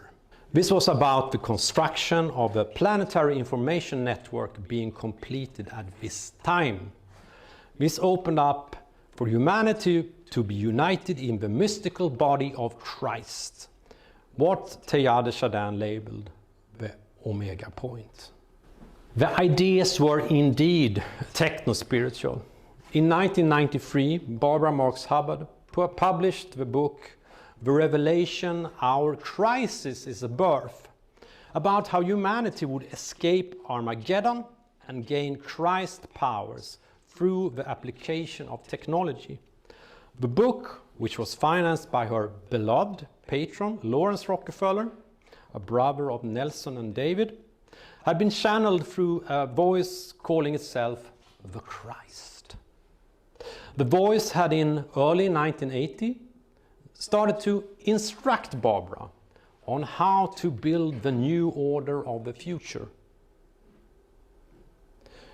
Mankind would merge with technology for the purpose of saving the world and creating a Christ consciousness. Our bodies would be rebuilt to conquer space. The Revelation Our Crisis is a Birth was published the same year that systems theorist Irving Laszlo founded the Club of Budapest, a sister club to the Club of Rome, with Barbara, José Argüelles and Willis Harman as members. It brought together thinkers and cultural figures such as Arthur C. Clarke, Desmond Tutu, Mikhail Gorbachev, Mary Robinson and Deepak Chopra to act as a catalyst for the shift to a new peaceful world civilization outlined in the New Age literature. In 2001, Laszlo published the book Macro Shift, which presented a plan for the coming transformation. This was largely based on Oliver Rice's ideas from cosmic humanism and world unity, with a foreword by futurist Arthur C. Clarke, the screenwriter to Stanley Kubrick's movie 2001. It was timely, published 2 days before 9/11. A shocking event that would trigger the start of a great transition to a planetary culture. The Great Transition Initiative, led by Paul Raskin from the Club of Rome and funded with seed money from the Earth Charter coordinator Stephen Rockefeller, with the aim to explore concepts, strategies and visions for a transition to a sustainable society, anticipated how the so-called yin-yang movements, with New Agers and environmentalists, would influence the agenda. This was clearly inspired by the ideas developed in the 1970s by Stanford Research Institute. In 2005, the Club of Rome, Club of Budapest and Gorbachev Foundation united with a number of other organizations under the slogan "Creating a New Civilization" to facilitate a paradigm shift toward a new civilization. The recipe for transformation was grounded on 4 foundational components, the 4S components uniting sustainability, systems, science and spirituality. The goal was set for 2012. They declared that the crises we face today offer an unprecedented opportunity for a major leap forward in human evolution. This resulted in the launch of the World Shift 2012 initiative on September 9, 2009, 999, It included Laszlo, Hubbard and Arguelles, but also Lawrence Bloom from the World Economic Forum's Global Agenda Council on Urban Management. It was the WF's technological solutions that would ultimately build the peaceful, just and sustainable world. As stated in the World Shift Declaration, designs for sustainable systems, structures and technologies are being developed and implemented in all sectors, at all levels and in every society. Early that year, José Arguelles and Erwin Laszlo organized the Noosphere Congress in Bali with the aim of preparing the world for the great shift in consciousness, where humanity converges towards the same ultimate goal, the Omega point and the coming of Christ. As illustrated on the Noosphere Forum, this event is overlapping with the technological singularity. The realization of a noosphere would have a distinct transhumanistic component, here illustrated with brain-computer interfaces, connecting humans to computer networks, using immense computing capacity and interacting directly with global mind sentience. The ideals of a peaceful utopia and a global consciousness had merged with the solutions for human enhancement promoted by the futurists in the transhuman movement. The Laszlo Institute would later explore how AI could augment human consciousness and a possible future where AI acts as a co-evolving partner in conscious evolution, humanistic transhumanism. As in childhood's end, the new humanity are to become one with the overmind. The images shown on the Noosphere Forum's webpage have obvious references to alchemical transformation, with the all-seeing eye, Hermes Caduceus, the Rainbow Bridge and Lucifer. By uniting the consciousness of humanity, it was claimed that the catastrophe would be avoided, bringing to life a new mutating being called Homo Noosfericus. The Noosphere Congress described how the application of Tesla technology would create this new paradise on Earth. The governing system was referred to as noocracy. This is government of the wise, inspired by Plato's Republic, in this case using information from the collective digital world brain as the basis for the decision making. The RAND Corporation published a report about the rise of noopolitik in 2020. This described the development of noocratic governance in a more plain language without Arguelles' New Age references. In 2010, a constitution for the noosphere was created. The location was Astana in Kazakhstan, a city full of esoteric symbolism. Note the toe pillars inspired by Freemasonry, a reference to the Temple of Solomon. A new age with a new humanity awaited. Arguelles proclaimed that the earth wizards would begin to rule. So, what happened in connection with the great shift in December 2012? What happened to the promised golden age? José passed away in 2011 and did not get to experience the finale when humanity would become part of a cosmic civilization. The promised land that would end all evil and bring peace to the world failed to materialize. Instead, we had the smartphone revolution, with humanity ascending to the digital realm. On 12 December 2015, at the last day of the Climate Change Conference in Paris, World Economic Forum's Fourth Industrial Revolution was declared by Klaus Schwab. His article was published in Foreign Affairs, the main publication of the Round Front Group Council on Foreign Relations.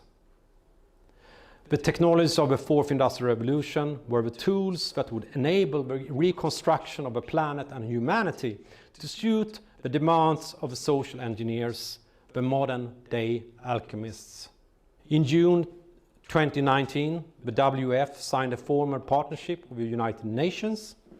A powerful alliance was forged with the goal of implementing the 2030 Agenda with technological efficiency.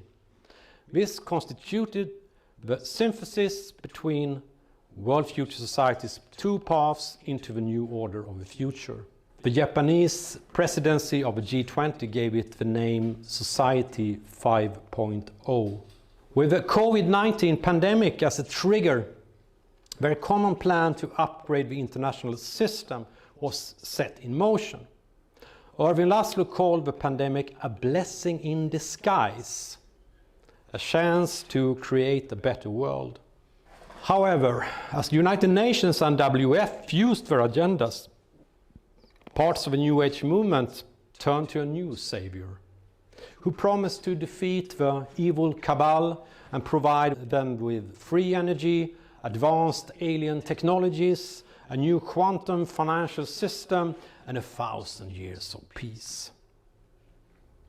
But behind the facade hides essentially the same system of digital control, aiming for the stars, supported by the same corporate oligarchy. In September 2021, the United Nations published our common agenda with 12 future commitments aimed at realizing an upgraded multilateral system.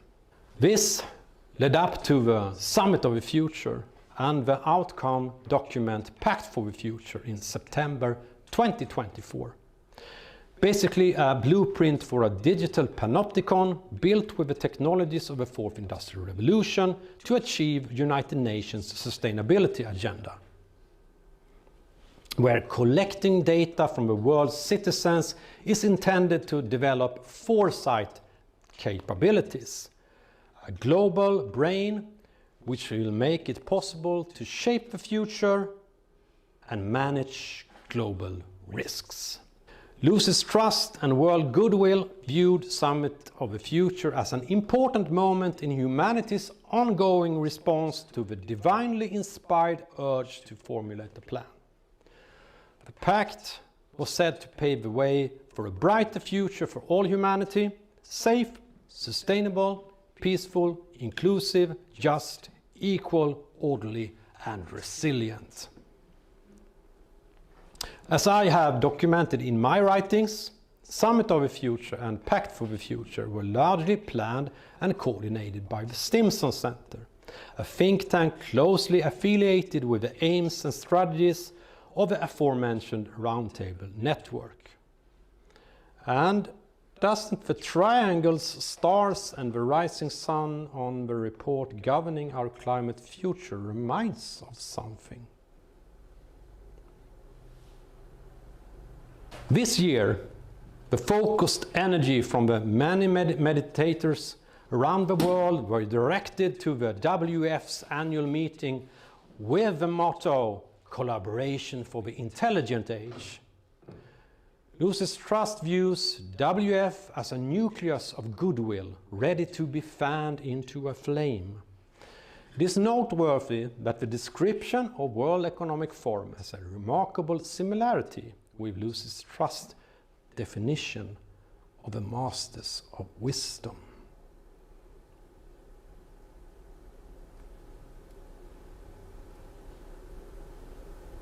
The leadership of WF is deeply anchored in the various roundtable groups, with BlackRock's Larry Fink, a member of Council on Foreign Relations and Trilateral Commission, and ROC's André Hoffman, a member of the Club of Rome and senior advisor of the Chatham House. WF CEO Börje Brende is a member of the Bilderberg Steering Committee. There is no doubt that this nucleus of goodwill is committed to implementing the plan, and the next step has been initiated. As expressed in Alice Bailey's book Esoteric Psychology, the inner structure of the World Federation of Nations will eventually be equally well organized, with its outer form taking rapid shape by 2025. In his speech at Windsor Palace on September 17, 2025, Donald Trump praised the unbreakable bonds between the United States and the United Kingdom. The British gave the world the Magna Carta, the modern parliament, and Francis Bacon's scientific method. They gave us the works of Locke, and Hobbes, Smith, and Burke, Newton, and Blackstone. The legal, intellectual, cultural, and political traditions of this kingdom have been among the highest achievements of mankind. There's really never been anything like it. The British Empire laid the foundations of law, liberty, free speech, and individual rights virtually everywhere the Union Jack has ever flown, including a place called America. You know that place very well, don't you? We're joined by history and fate, and by love and language, and by transcendent ties of culture, tradition, ancestry, and destiny. We're like two notes in one chord, or two verses of the same poem, each beautiful on its own, but really meant to be played together. The bond of kinship and identity between America and the United Kingdom is priceless and eternal. It's irreplaceable and unbreakable. And our two nations have an exceptional legacy of shared discovery. Together we laid the foundations of nuclear science, mapped the human genome, and built the internet, upon which all contemporary commerce, communication, and defense is based. Together, our scientists and engineers are shaping the world of tomorrow, not least with new partnership agreements on technology and the prosperity that stands to bring. Our countries have the closest defense, security, and intelligence relationship ever known. The following day, at the signing of the tech prosperity deal, Trump declared that AI is about to take over the world. A white paper was published in May this year by WF's Global Government Technology Center, discussing the future of governance. The paper describes the development of an automated digital system that will run with minimal human intervention. This system will have the ability to respond before any human has time to react, and working alongside autonomous physical systems such as drones and robots to solve any upcoming crisis. This is consistent with a singleton hypothesis by futurist philosopher Nick Bostrom, where a single decision-making agency will be able to prevent any threats to its own existence and supremacy by using surveillance, mind control, and other security technologies. Ultimately, this will give rise to the digital world brain, an automated digital control system that will ensure a just, inclusive, and resilient future that works for all. A perfect world system, an agentic state with the ability to perfect humanity and the world. It really looks like the Black Lodge has outsmarted the White Lodge. Or maybe they've been part of the same team all along. But in a world mired by conflict, there are still some chess moves left. I will end with a quote from my book, Rockefeller Controlling the Game. The path towards becoming a better person is something uniquely individual and cannot be applied to humanity as a whole. It is not possible to take shortcuts with the help of technology and become a godlike superhuman. Real human development can only be achieved through the personal experiences, challenges and lessons we all face during the course of our lives, through the hard work of acquiring true knowledge, maturity and wisdom. Only we ourselves are responsible for building and caring for the temple. You can find more information about the spiritual techno-spiritual agenda in my books, available at Amazon and at Pharos Media. My latest articles can be found on Substack. Support my work by becoming a paid subscriber. Thank you.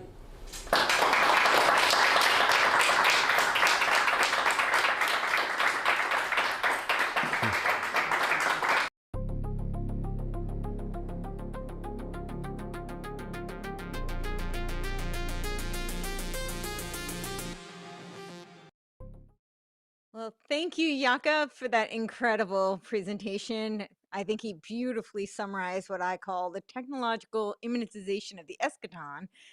This is really just a Gnostic inversion, the techno-spiritual agenda as he laid out. And we're going to play a short video from Google. It is called The Selfish Ledger. And this is essentially where they collect your data in order to socially engineer the masses towards the ethics that they deem appropriate. And we think that this is a really good add-on. I believe it was leaked in 2018. It was a 2016 video from Google. But I'm going to read you a very short quote that I could read you hundreds, but I'll spare you all those details from Barbara Marx Hubbard, who often talked about how, we had to evolve from Homo sapiens to Homo universalis so that we could become this super organism of humanity, right? We could co-create, co-evolve. And she said that the selfish would not evolve.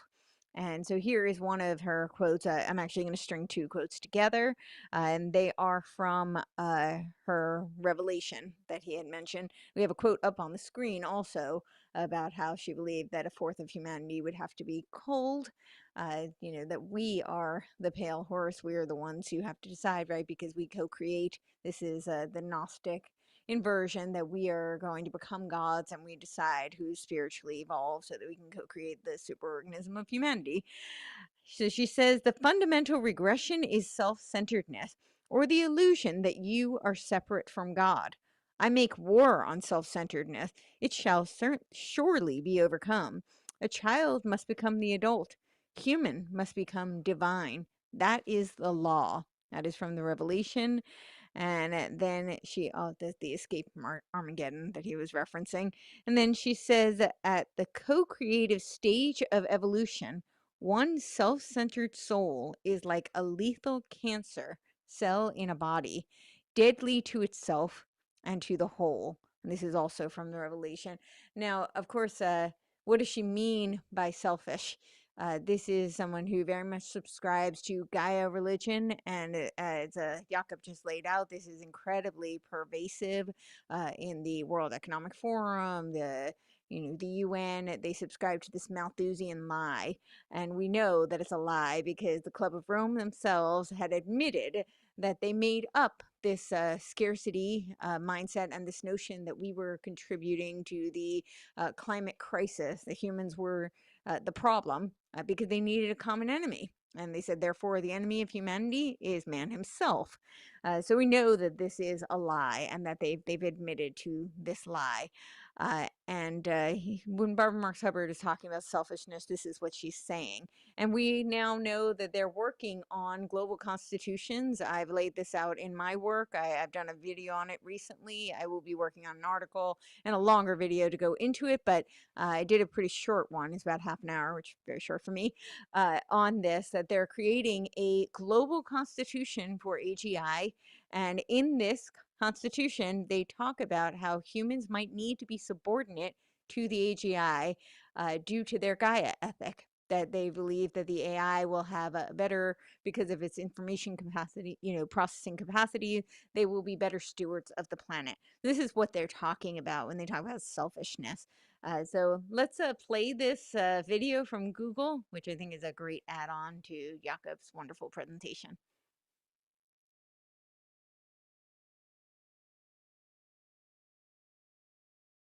This man is Jean-Baptiste Pierre Antoine de Monnet, Chevalier de Lamarck.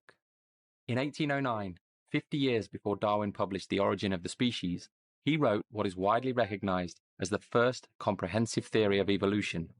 His book, De Philosophie Zoologique, introduced the notion of an internal code within every living thing, which, when passed down through successive generations, defined the physiological characteristics of a species.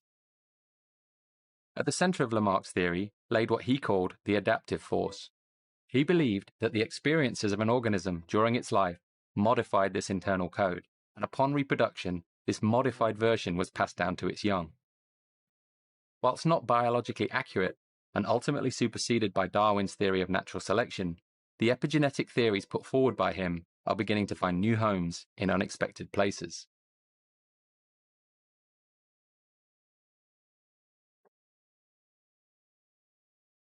When we use contemporary technology, a trail of information is created in the form of data.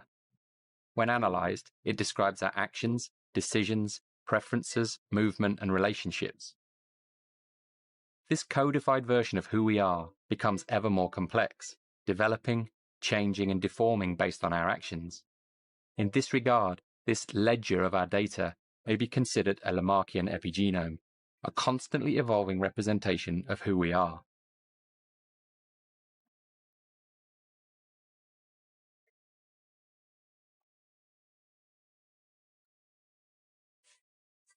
This is Bill Hamilton, one of the most significant evolutionary theorists of the 20th century.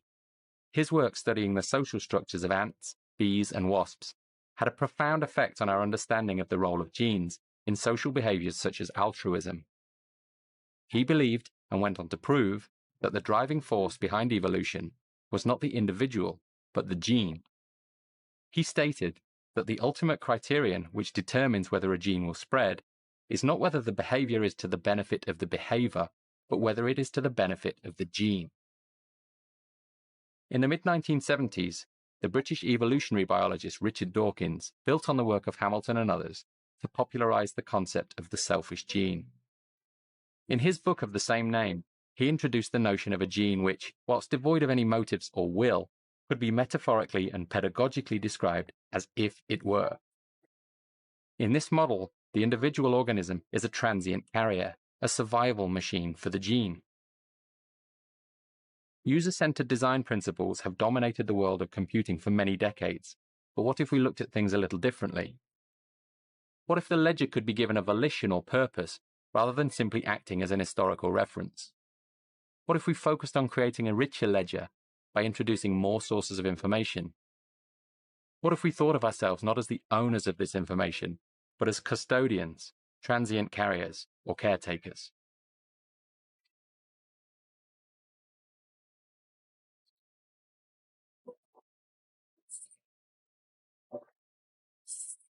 Initially, the notion of a goal-oriented ledger may be user-driven. As an organization, Google would be responsible for offering suitable targets for a user's ledger. Whilst the notion of a global good is problematic, topics would likely focus on health or environmental impact to reflect Google's values as an organization. Once the user selects a volition for their ledger, every interaction may be compared to a series of parallel options. If one of these options allows the ledger to move closer to its goal, it will be offered up to the user. Over time, by selecting these options, the user's behavior may be modified and the ledger moves closer to its target.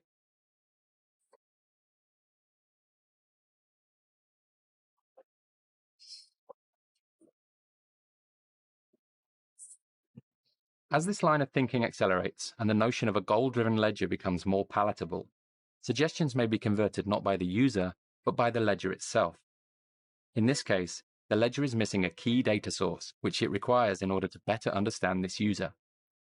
In order to plug the gap in its knowledge, the ledger begins searching for a device which delivers the required data when used. From this list, the ledger begins sorting the options most likely to appeal to the user in question. In situations where no suitable product is found, the ledger may investigate a bespoke solution. By analyzing historical data, it is increasingly possible to discern qualitative information such as taste and aesthetic sensibility, which may be used in the creation of a design proposal. With the advent of technologies such as CNC milling and the emergent possibilities of 3D printing, a custom object may be created to trigger this user's interest. In this way, the ledger is able to plug gaps in its knowledge and refine its model of human behavior.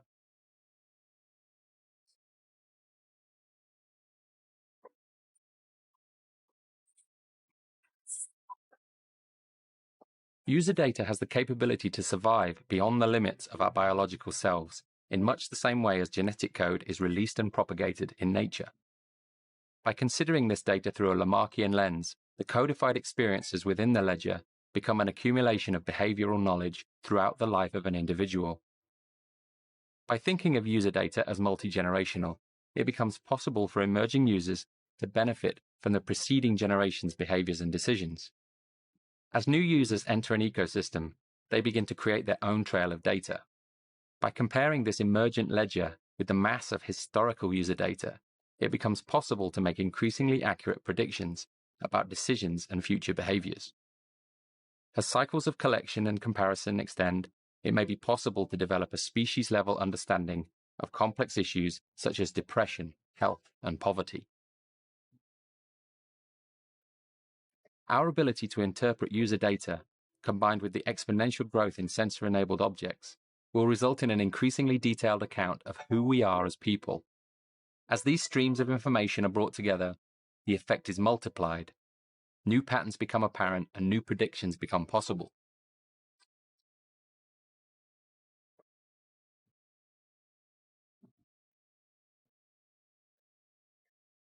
Since the 1970s, huge efforts have been made in sequencing the human genome. Today, after many years of research and billions of data points, that sequence is known. By adopting a similar perspective with user data, we may begin to better understand its role. Just as the examination of protein structures paved the way to genetic sequencing, the mass, multi-generational examination of actions and results could introduce a model of behavioral sequencing. As gene sequencing yields a comprehensive map of human biology, researchers are increasingly able to target parts of the sequence and modify them in order to achieve a desired result. As patterns begin to emerge in the behavioral sequences, they too may be targeted. The ledger could be given a focus, shifting it from a system which not only tracks our behavior, but offers direction towards a desired result. We are at the very beginning of our journey of understanding in the field of user data. By applying our knowledge of epigenetics, inheritance, and memetics to this field, we may be able to make mental leaps in our understanding, which could offer benefits to this generation, to future generations, and the species as a whole.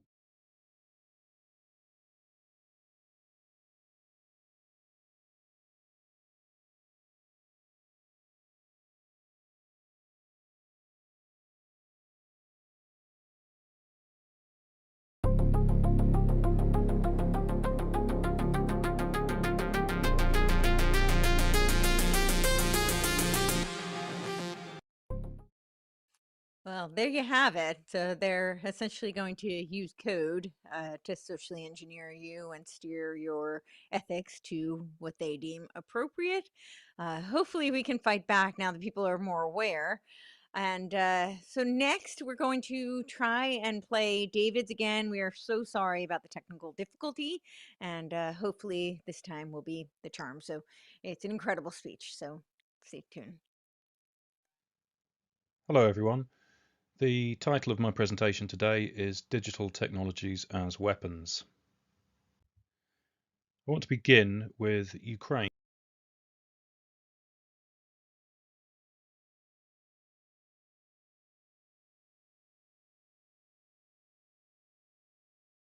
Recommendations accordingly. Once the data has been harvested, it can be weaponized to manipulate the user's perception and decision making. In 2014, a Facebook app called This Is Your Digital Life was used to collect the personal data of an estimated 87 million users without their informed consent. Cambridge Analytica bought the data and used it to construct psychological profiles of US voters, which were then used to tailor political advertising to individuals during the 2016 presidential election campaign. Voter behaviour was thus clandestinely manipulated. Those addicted to their smart devices are constantly being programmed, for instance by the kind of information that does and does not appear in their news feeds. As former Facebook executive Chamath Palihapitiya admitted in 2017, your behaviors, you don't realize it, but you are being programmed. Algorithms predict and manipulate choices through ads, feeds, and nudges, thereby corroding human autonomy and free will. Cognitive warfare. According to NATO's François du Cluzel, the revolution in information technology has enabled cognitive manipulations of a new kind, on an unprecedented and highly elaborate scale. All this happens at much lower cost than in the past, when it was necessary to create effects and impact through non-virtual actions in the physical realm. This implies that psyops involving effects in the physical world, such as 9/11, are no longer necessary. Rather, addictive smart technologies mean that society-wide cognitive manipulation is now possible through virtual means alone. This is far more cost-effective and less risky in terms of narrative management. For example, in principle, an entire global pandemic could be faked using virtual means alone. As the NATO reference indicates, we are dealing here not just with the profit motive, but with warfare. More specifically, we are dealing with NATO's cognitive warfare doctrine announced in 2020. According to NATO, because cognitive warfare is designed to modify perceptions of reality, whole of society manipulation has become a new norm, with human cognition shaping to be a critical realm of warfare. This is an effective admission that NATO is now routinely manipulating the cognition of entire societies. Disruptive ICT has made it possible to identify millions of individuals, profile them psychologically, and target their cognition. A simple example is Netflix recommending to individual users what they should watch. The algorithm learns about the user from his or her viewing habits. But when news feeds, comment sections, content recommendations, etc. are all algorithmically manipulated, an individual's sense of reality can be massively distorted. Done at scale, this enables whole of society manipulation, one person at a time. Cognitive warfare is not just about influencing what we think, but how we think. For example, TikTok's short videos work to reduce the attention span of users, as well as their ability to absorb long-form content and their ability to make big-picture connections. The outsourcing of thinking and memory to GPS, autocorrect, calendar alerts, calculators, etc. creates a long-term process of disabling connections in your brain. One result is that ever fewer people seem able to read a real book cover to cover.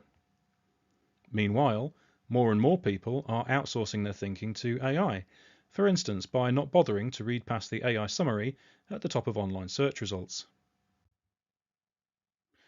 The impact of this outsourcing of thinking to AI is that critical thinking is being strangled. For example, a large and increasing number of students since 2023 have taken to submitting AI-generated assignments. The problem is sector-wide and on such a scale that no adequate solutions appear to have been found.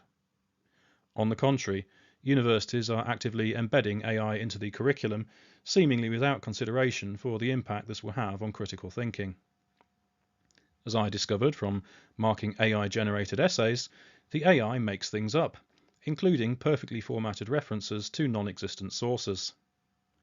This means that people are outsourcing their thinking to technology that routinely lies. Any genuine critical thinker would ask why we should trust AI in the first place. AI and the economy. AI threatens the livelihoods of large swathes of the population. For example, according to the Agentic State White Paper, systems of agents, what we refer to as agentic AI, are predicted to take over tasks that previously required significant human oversight and judgment, such as software engineering, IT operations, human resources, finance, customer service, marketing, operations, and supply chain management. According to Yuval Harari, the ranks of unemployed will form a new useless class that will be politically and economically irrelevant and, quote, separated by an ever-growing gap from the ever more powerful elite, end quote. In principle, automation, including AI, could be used to create greatly increased leisure time for all and an opportunity for human flourishing and self-realization. Instead, AI is being weaponized to keep down masses of disenfranchised people. AI threatens to dehumanize work. According to the Centre for Humane Technology, in some industries, humans may not just be working with AI, they may be working for AI systems that set the pace, monitor performance, and define success. When labour becomes primarily about serving algorithmic goals, rather than contributing meaningfully to a community or a shared mission, the experience of work can feel dehumanizing and hollow. In the gig economy, AI-powered platforms treat workers as disposable algorithmic inputs, in keeping with technocracy's reduction of humans to nodes on a control grid. An all-digital financial system.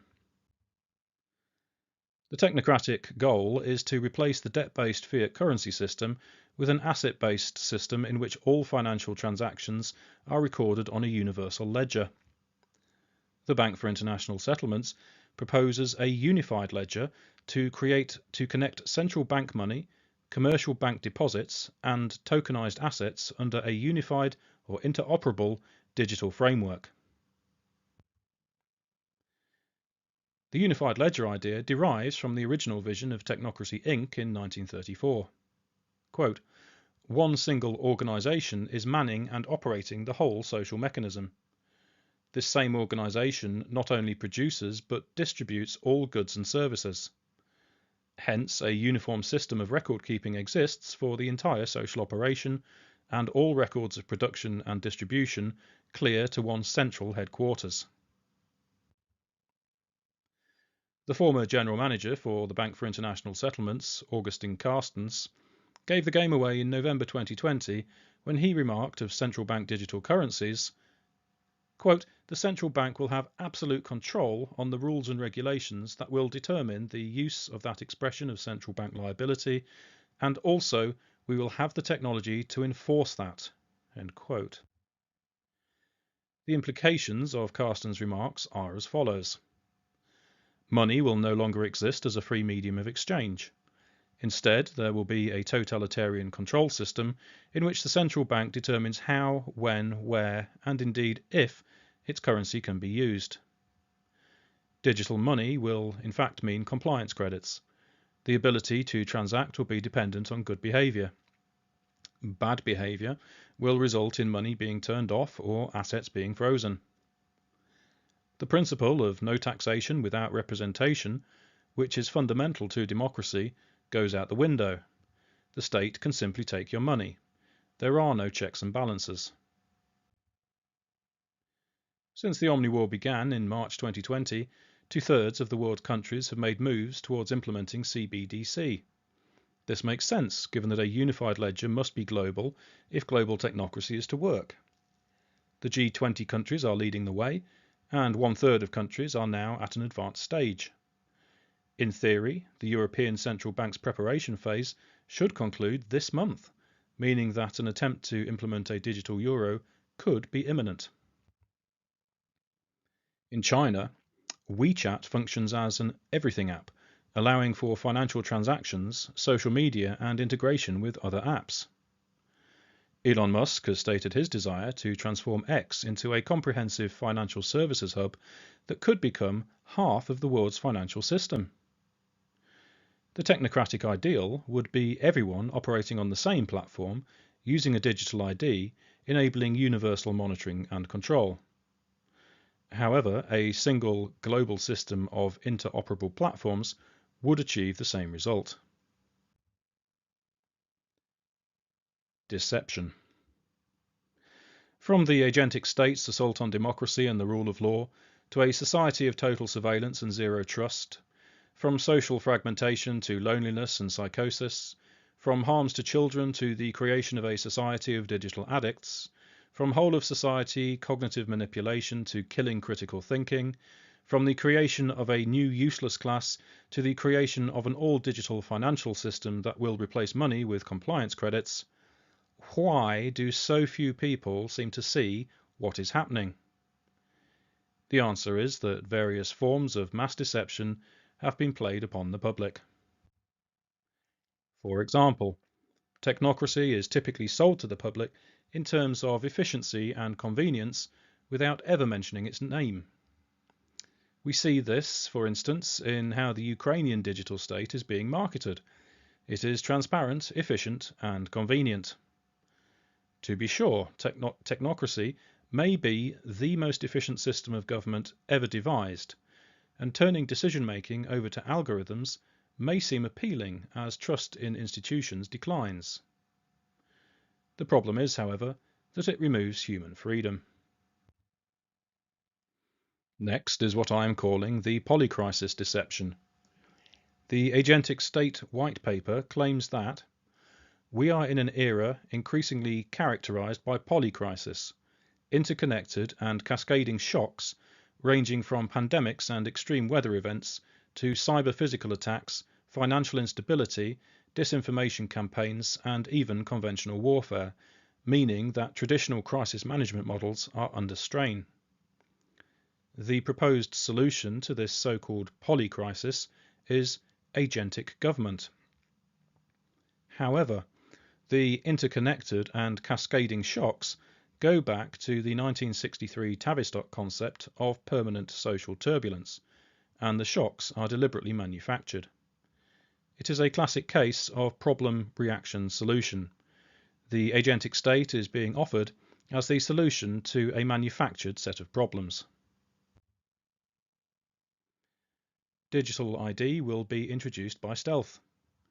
As all areas of life become digitized, it is only a matter of time before interoperability means that everything will end up on a single global ledger that is centrally managed exactly as the original technocrats envisaged. We saw with the so-called vaccine rollout that the transnational deep state is not asking for informed consent to the measures it is rolling out. It will push to create a universal ledger regardless of what the public thinks. Therefore, public debates about whether or not to introduce a digital ID are mere theatre. As COVID demonstrated, the e-petition to the UK government to stop digital ID cards will be ignored, even though 4% of the population has now signed it. Aman Jabi draws attention to the deceptive language used by the UN and the World Economic Forum. The language of sustainability, for example, disguises the plan to lock up humanity in smart cities. Air monitoring is really about limiting mobility in car ownership. Water management is about water rationing.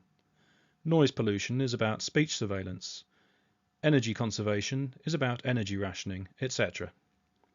The UN Sustainable Development Goals may look unobjectionable at first glance, yet they are the camouflage under which global technocracy is being rolled out. Another deception is the universal basic income trap. At the start of the COVID-19 operation, with hundreds of millions of workers having been furloughed, UBI was promoted by powerful actors including the Pope and the World Economic Forum. The idea has since continued to be pushed, for instance by Elon Musk. There will be fewer and fewer jobs that a robot cannot do better. What to do about mass unemployment? This is going to be a massive social challenge. And I think ultimately we will have to have some kind of universal basic income. I don't think we're going to have a choice. Soon after Musk's remark that there will be no choice but to introduce UBI, multiple countries began pilot schemes for UBI, including England, Ireland and Wales. Meanwhile, another pilot scheme of sorts was underway, namely Sam Altman's World Network, which awards free cryptocurrency to users willing to verify their World ID accounts by taking an iris scan. Should the time come, the model for the rollout of UBI will most likely look like this, with free digital currency being made contingent upon surrendering biometric information and accepting a digital ID. No doubt the free money in inverted commas will be safe, secure, and conveniently integrated with all approved outlets. The problem, however, is that it will no longer be money per se, but rather digital compliance tokens whose usage will depend on adhering to terms dictated by technocrats. An all-digital financial system is being deceptively sold to the US public in terms of what Aaron Day calls the stablecoin trap. Trump began his second term promisingly by banning a US CBDC. However, his administration is responsible for the Stable Act and the Genius Act, which will mean that regulated stablecoins have all the same restrictions as CBDC, including lack of financial anonymity, the tokenization of all assets under regulatory control, making them programmable, and the use of financial means to control behavior. Another deceptive means of selling technocracy is to claim that it is for the people, viz. The idea of techno-populism promoted by the Trump administration. According to AI.gov, under President Trump, our nation will win the race to achieve global dominance in artificial intelligence, ushering in a new golden age of innovation, human flourishing, and technological achievement for the American people. In reality, the new technologies are not being rolled out for the people. Rather, they will be used by the ruling class to exert direct control over the population. An age-old technique for selling nefarious activities to the public is to claim that they are necessary to defend against official enemies. This has been true in terms of legitimizing MKUltra, gain-of-function research, contemporary censorship, and, wait for it, the digital state. In each case, the aim is to convince the public that the relevant measures are in the interests of national security, when in fact they serve the interests of the deep state. AI and the military. My argument so far has been that digital technologies have been weaponized against the public for social control purposes in ways that most of the public does not suspect because it has been systematically deceived. I have not even touched yet on the most obvious examples of digital technologies being weaponized, namely by the military. For example, the last 10 months have seen AI companies such as Palantir, Anthropic, Anduril, and OpenAI partner with the US Department of Defense. In the case of OpenAI, this entailed the company reneging on its earlier promise not to allow its products to be used for military purposes. Similar is true of other countries. The UK Ministry of Defence, for instance, recently signed a new partnership with Palantir to improve its so-called kill chain capabilities as part of its digital targeting web. This was part of a £31 billion tech prosperity deal between the UK government and US tech giants, which will supposedly make the UK an AI superpower.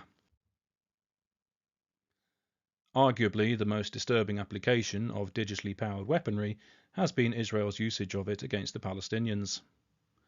Google, Amazon Web Services, Palantir, and Clearview AI have all partnered with Israel to supply its military with cloud computing infrastructure, facial recognition technologies, and AI-driven weapon systems, drawing large protests.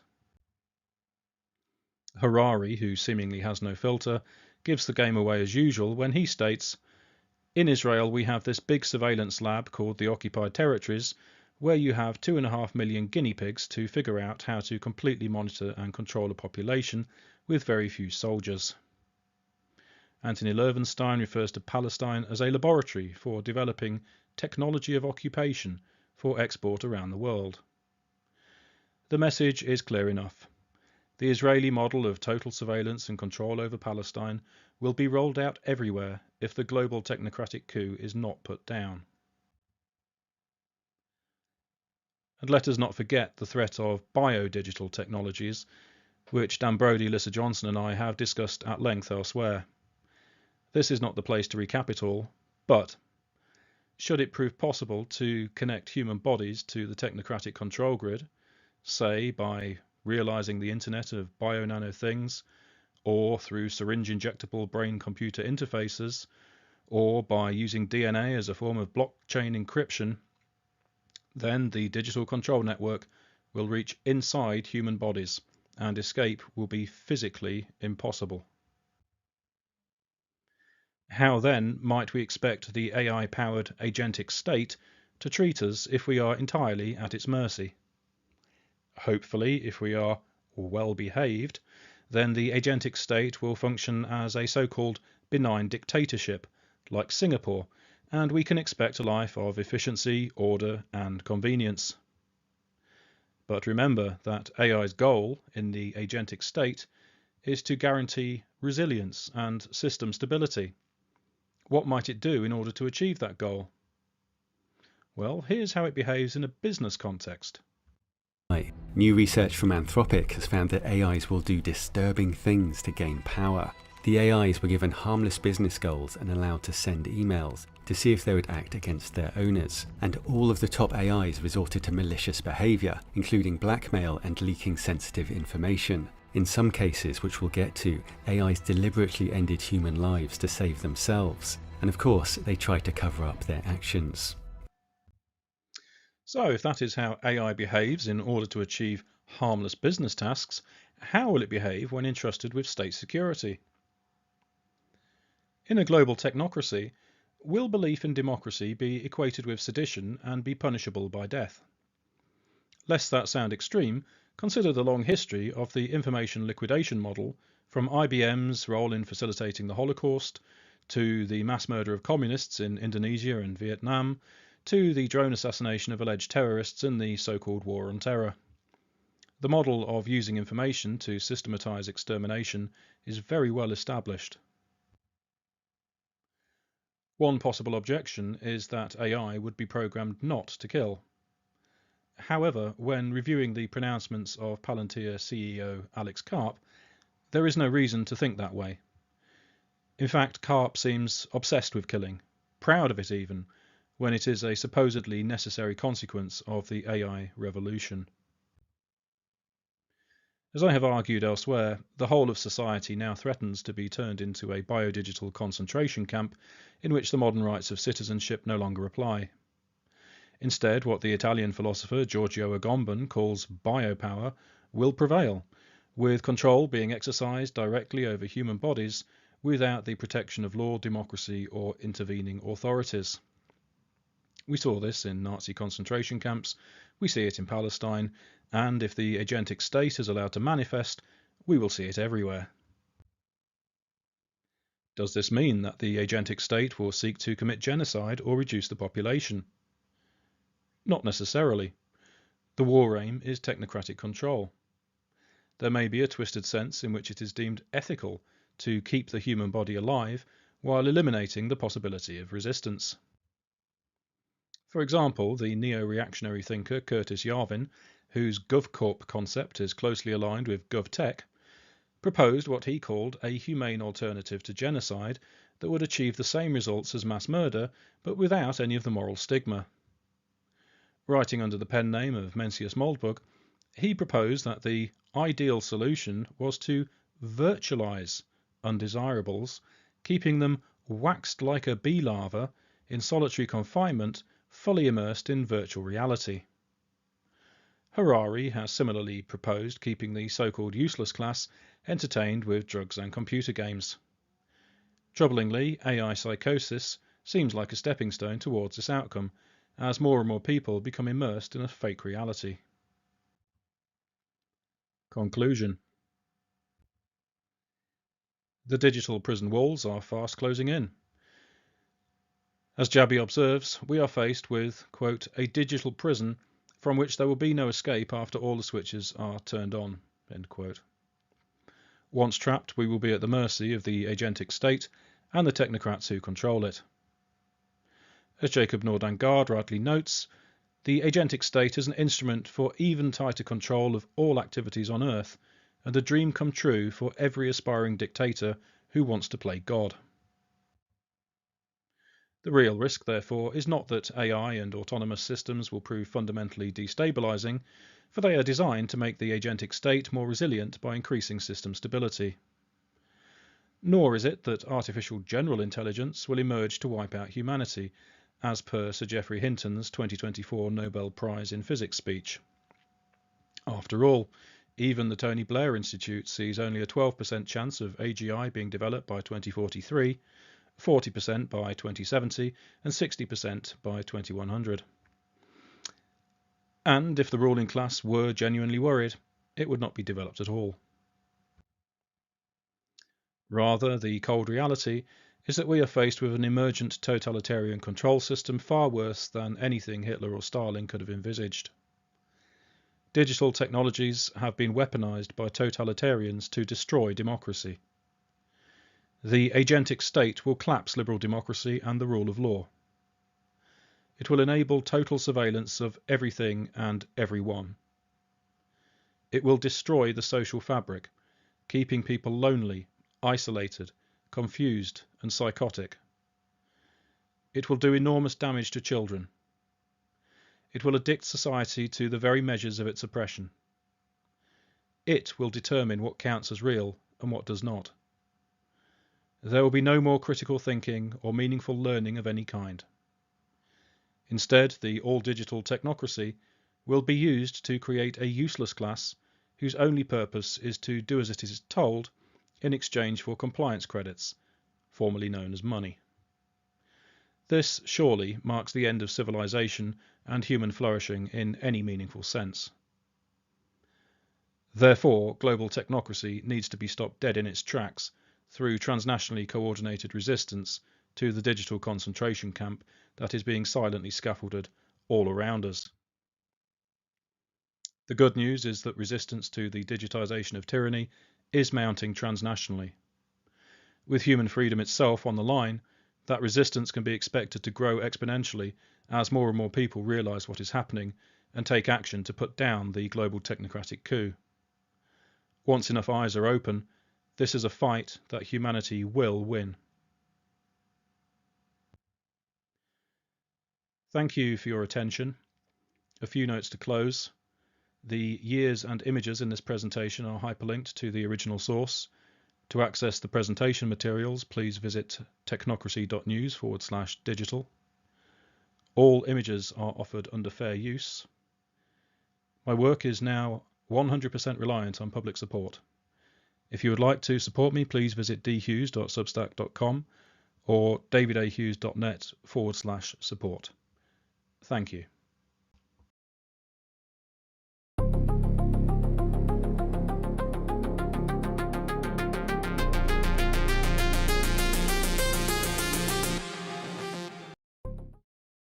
Well, thank you all so much for the patience. I personally think that was well worth the wait. And but again, sorry for the technical difficulties. What an incredible presentation. That is just such incredibly important information for us to all have. So I highly encourage you to share this with people. Even if you don't think they're necessarily interested in this sort of thing, I think I'm a little biased, but I think everybody needs to know. So please spread this far and wide.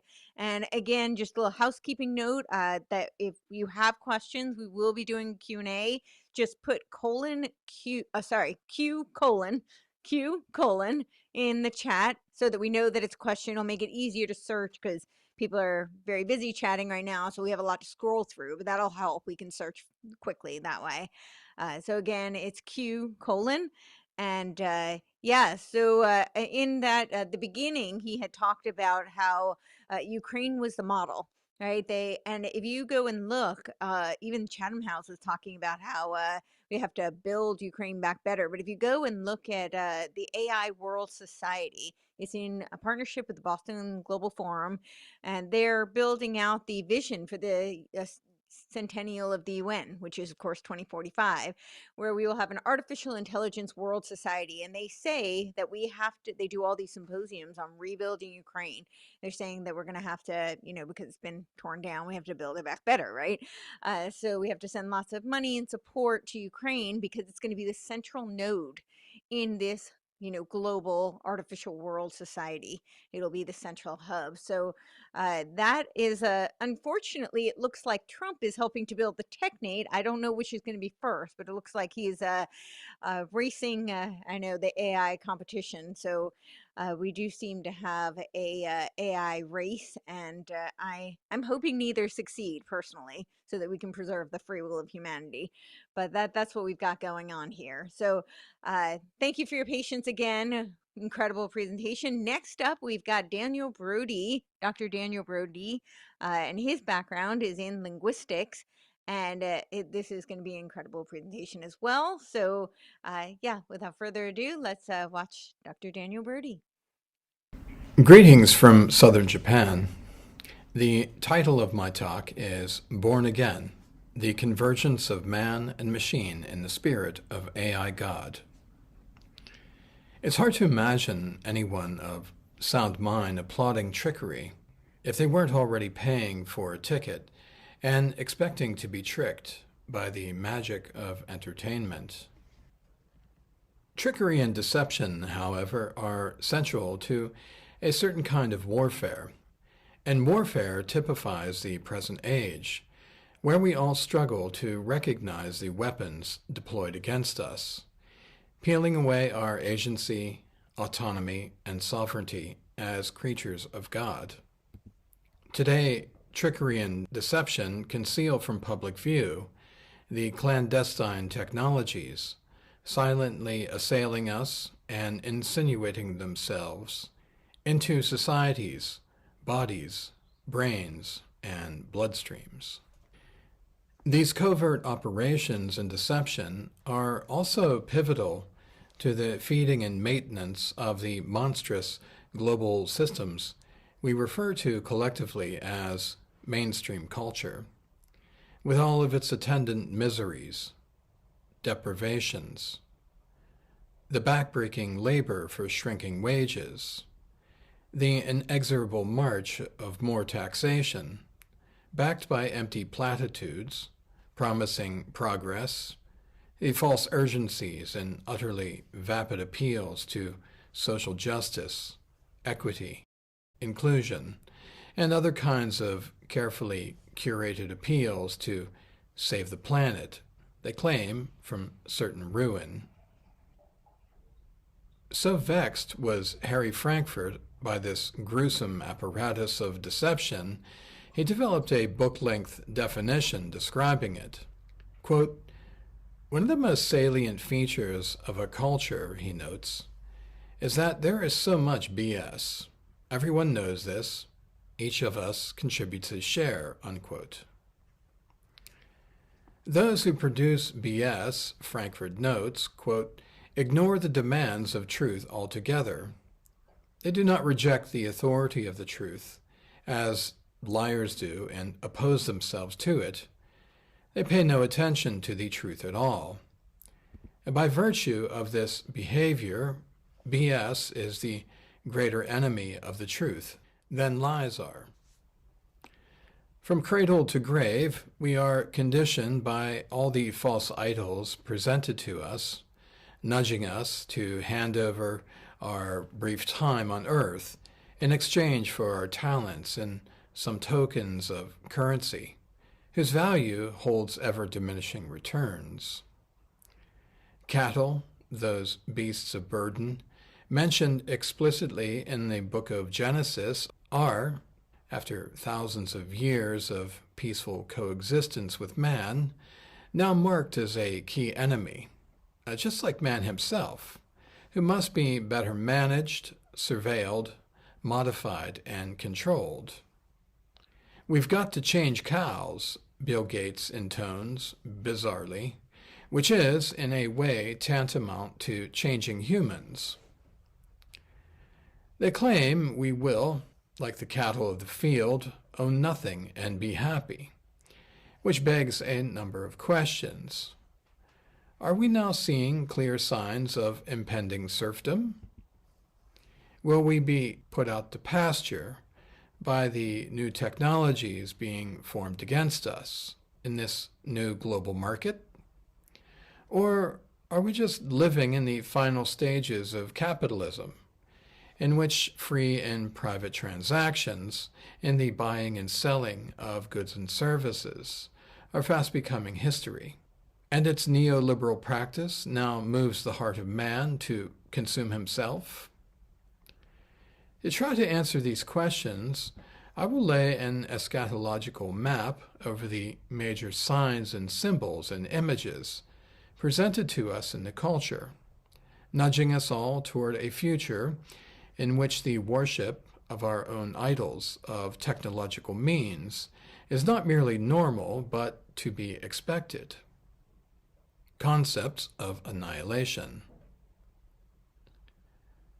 Over the past number of decades, the major regimes of technocracy, subverting democratic processes around the world, most obviously since the staging of coronavirus theater, have worked hard to condition the masses to prepare for a new normal, billed as inevitable, natural, and unstoppable.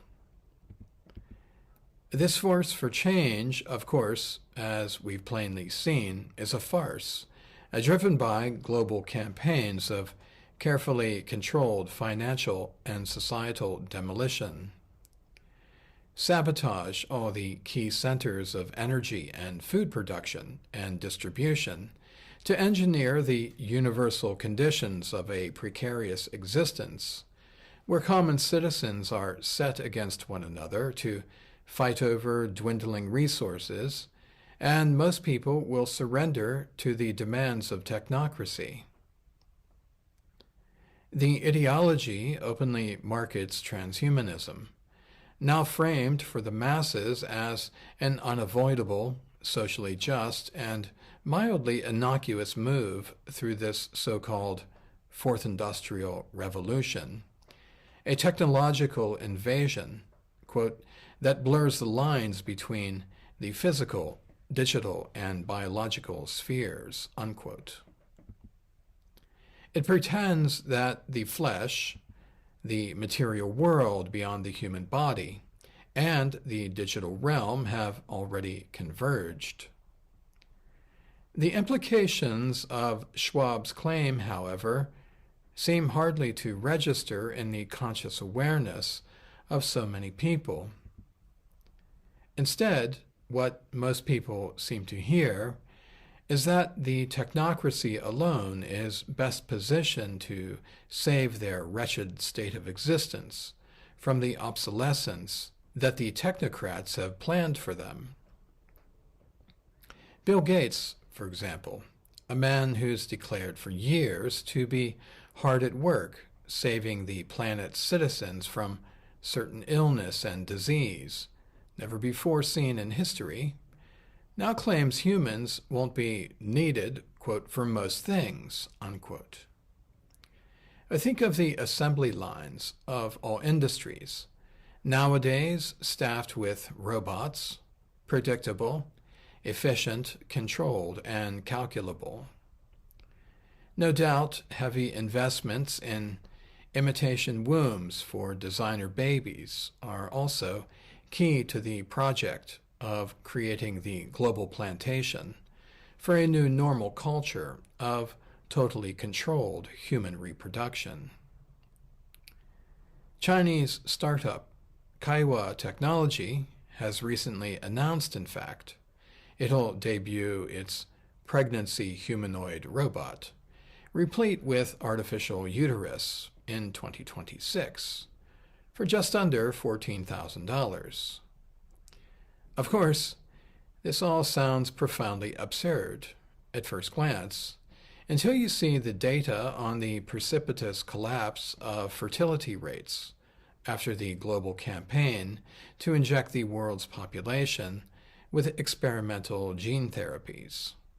Since AI, we're told, is now on target to replace human beings across all major industries and cultures, those who survive this great reset will, likely, have to keep up with their master's demands by accepting all the technological upgrades offered to them. Those so-called upgrades are what make aspiring cyborgs fit for habitation in the new normal, which is really just technocracy's synthetic equivalent of Jesus' proclamation, quote, "In my Father's house are many mansions. Were it not so, I would have told you," unquote. one flesh prepared for effective digital slavery, and the other prepared for freedom and victory. And once the fascination of myth and science fiction, today's state-funded processes of upgrading the human being have found expression across cultures and time. In Fritz Lang's vision of modernity and technological progress, in the film Metropolis, for example, we find in one scene a synthesis of religious symbolism, technology embodied in a feminized robot, the main character's complex relationship to women and machines, and sexuality and technology, all of which communicate Lang's social and ideological imagination. In one key scene, we see a kind of fusion of alchemy and technology, with Maria lying on a table, serving as the subject of an experiment. The scene typifies the fears, anxieties, and general unease of the day, man captured by industrial society, worn out and reduced to mere components and gears, easily replicated or replaced altogether. Man suspended in awe of powerful machines developed by his masters, with the power to transfer the uniquely human qualities, soul, spirit, life force, into the mechanical shell of a robot. Arcs of electricity signify a kind of metaphysical transfer, bridging organic life to new mechanical constructions. The keen observer would likely see that this is just an extension of the age-old defective Gnostic belief that mankind, with the right kind of knowledge, can transcend himself, his own corrupted flesh, and the lust of the eye. Technocracy is a fruitless attempt to counter the sort of divine contempt God warns of in the Pride of Life, that wells up, it seems, so easily in mankind, in light of man's immense God-given creative capacities. Quote, "Shall the work say of him who made it, he did not make me," unquote. Today, there appears hardly anything new under the sun.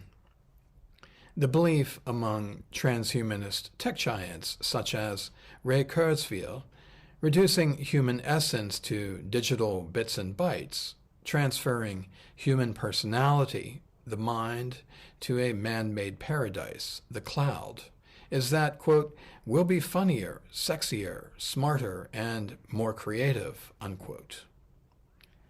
To whom might we humans appear this way? To AI God? Kurzweil spoke also of nanotechnology, whereby nanorobots, the size of cells, enter the body and perform the functions of most of the vital organs. Kurzweil's conceptions of the human body embrace the same flawed assumptions that technocrats have operated with for decades. In their estimation, since the biological world is comprised mostly of countless crude containers, it can and must be controlled, invaded, or occupied with the technologies crafted by the techno-wizards, it makes sense to lobotomize, condition, and robotize slow and unpredictable humans, and to humanize already fast and efficient robots. Since robots don't complain, don't ask for unwarranted raises, and demand better health care, it makes sound business sense to conceive of humans first as empty shells, ever ready to be outfitted with the latest technological upgrades. It's hardly surprising, in the digital age, that men would conspire to protect their investments and confer upon mere machines the kind of citizenship reserved traditionally for persons born of human mothers. Notice further the sort of conceit suffused in Kurzweil's claim that nanorobots, for example, will enter the body. These nanoscaled machines, I would argue, are the materialist's unseen spiritual equivalent to the Holy Spirit who abides in the body, the technocratic effort to mimic the kind of network of communication God Almighty has made with his beloved creation. Implicit in Kurzweil's claim is the erroneous belief that the human body already belongs to the technocratic order and is therefore just another barrier to be breached under the banner of Fourth Industrial Revolutionary Progress.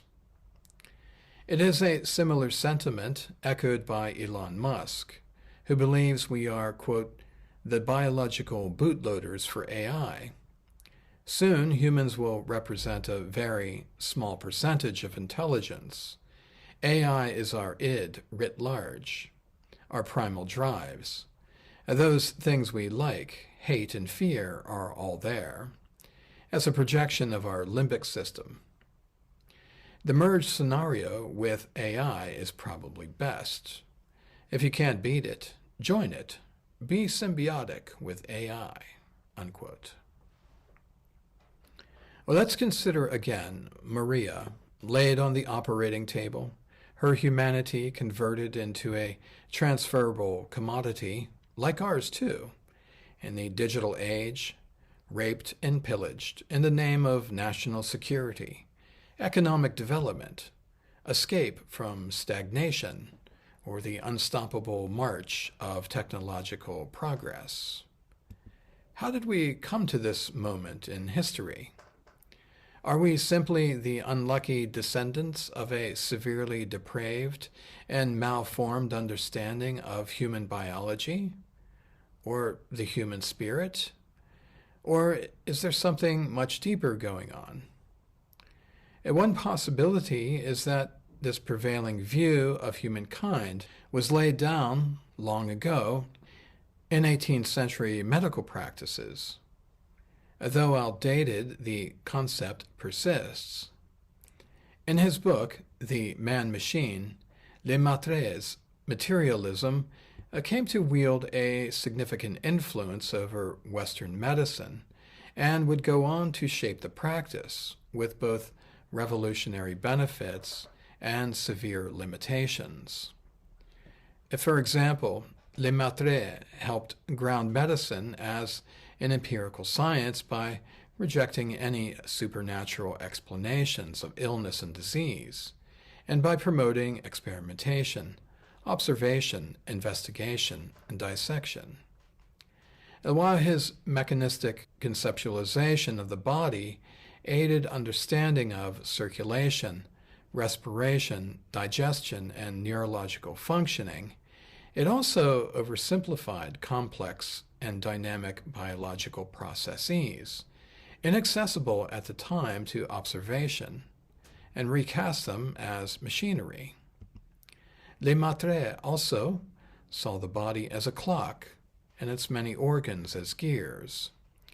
This metaphorical mapping of crude machinery onto natural biology in a dynamic system laid the groundwork for later compartmentalized understanding of organs as discrete mechanical systems for approaches to treatment focused on fixing broken body parts instead of supporting whole body healing. The man-machine metaphor, incredibly convenient mental shorthand, would help secure the later dominance of pharmaceutical interventions aimed at tweaking the chemistry of bodily machinery. This conceptualization of the body is curious, not just because of its crude oversimplifications, but because of its seeming intersection with numerous prophecies. Jesus warned that the Satan is the, quote, father of lies, unquote. The Apostle Paul, too, associated the Satan, quote, with every wicked deception directed against those who are perishing, unquote. And also one who, quote, masquerades as an angel of light, unquote. Notice some of the descriptions of the accuser.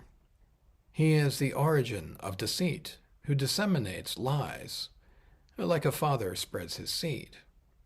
His activities parallel various forms of warfare, because war necessarily requires camouflage to conceal invasion, villainy, and violence. The accuser and his minions will say, "You are a menace to society because you're not following the new safety protocols and securing mandated access to the new injectable technologies." Or, "You are a menace because you're not securing a mandated digital ID, so the robotic gatekeepers we've put in place to identify you humans can do their job." Well, in the contemporary campaign to establish a new normal, violence and treachery are propagated in the language, embedded in the mythologies we associate with peace, safety, security, and progress. Paul's letter to the Thessalonians reminds us, in fact, that when they say, quote, "peace and safety," then sudden destruction will come upon them, and they will not escape, unquote.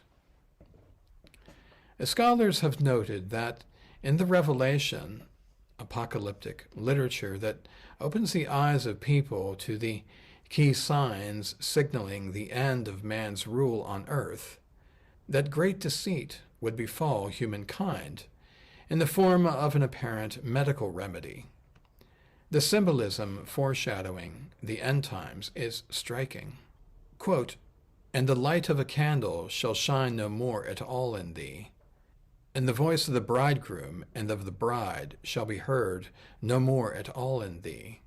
For thy merchants were the great men of the earth, for by thy sorceries were all nations deceived." Unquote. Those who choose their citizenship in this mysterious new kind of Babylon become subjects to a new form of tyranny that destroys marriage and procreation through a kind of sorcery conjured up by powerful businessmen who have achieved a deeply influential dominance over the whole world.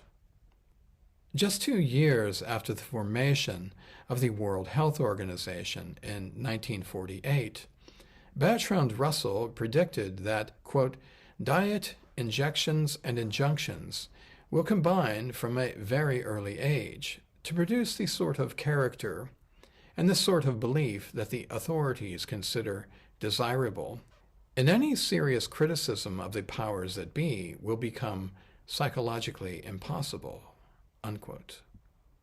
Are these powerful merchants who have gained such a secure foothold on human relations and communications today, spoken of in Revelation, the same ones pushing a new kind of diet on humanity, the same ones pushing injections and pushing injunctions and other related rules?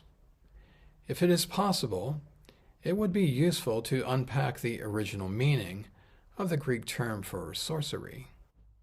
How does the root meaning point to the emergence of a new technocratic order of global reach, replete with the severe social credit scoring of anyone who questions the military-industrial pharmakia complex, and the, quote, "merchants of the world who deceive the nations with their sorcery," unquote?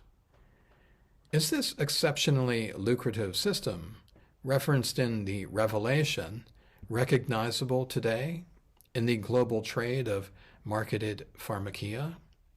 The one that rewards lawlessness and high competence in breaking laws, like the Geneva Conventions, the Universal Declaration of Human Rights, or the Nuremberg Code? If Revelation 18 suggests as much, it's easy to see in the discourse conventions of technocracy how seemingly ordinary observations conceal hideous facts.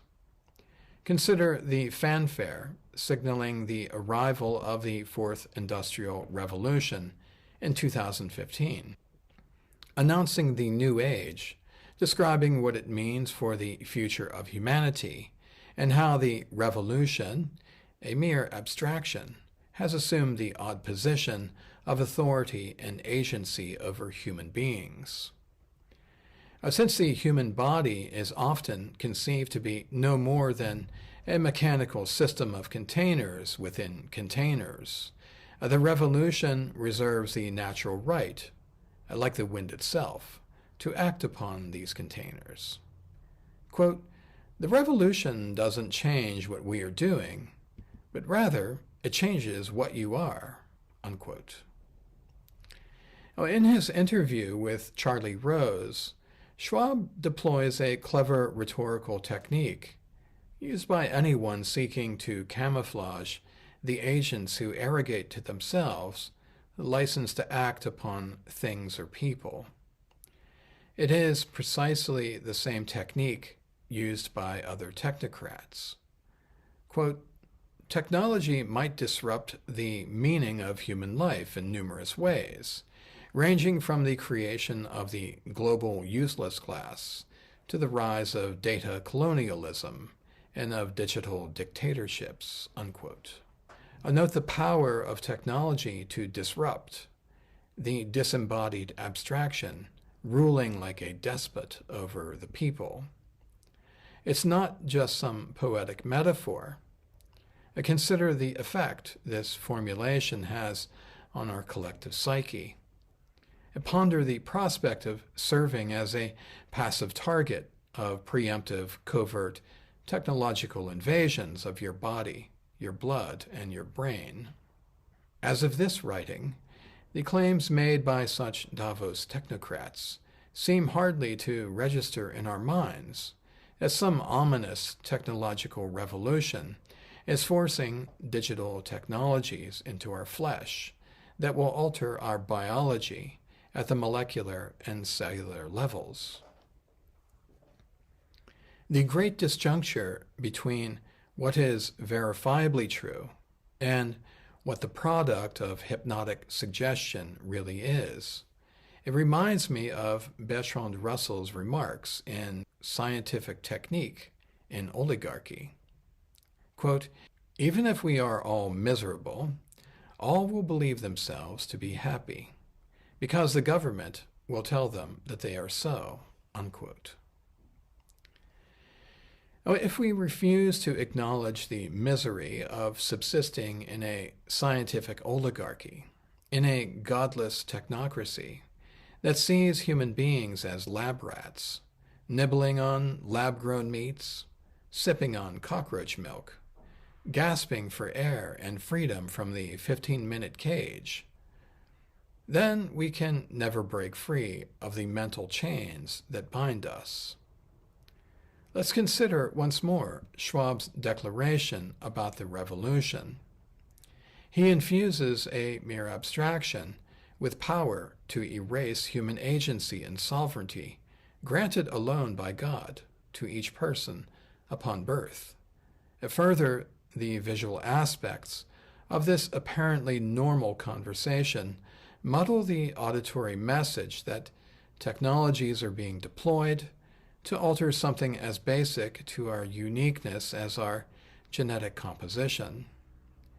These simple syntactic structures are excellent examples of how language can be deployed to make bizarre technological invasions of human biology seem to be no more than natural processes.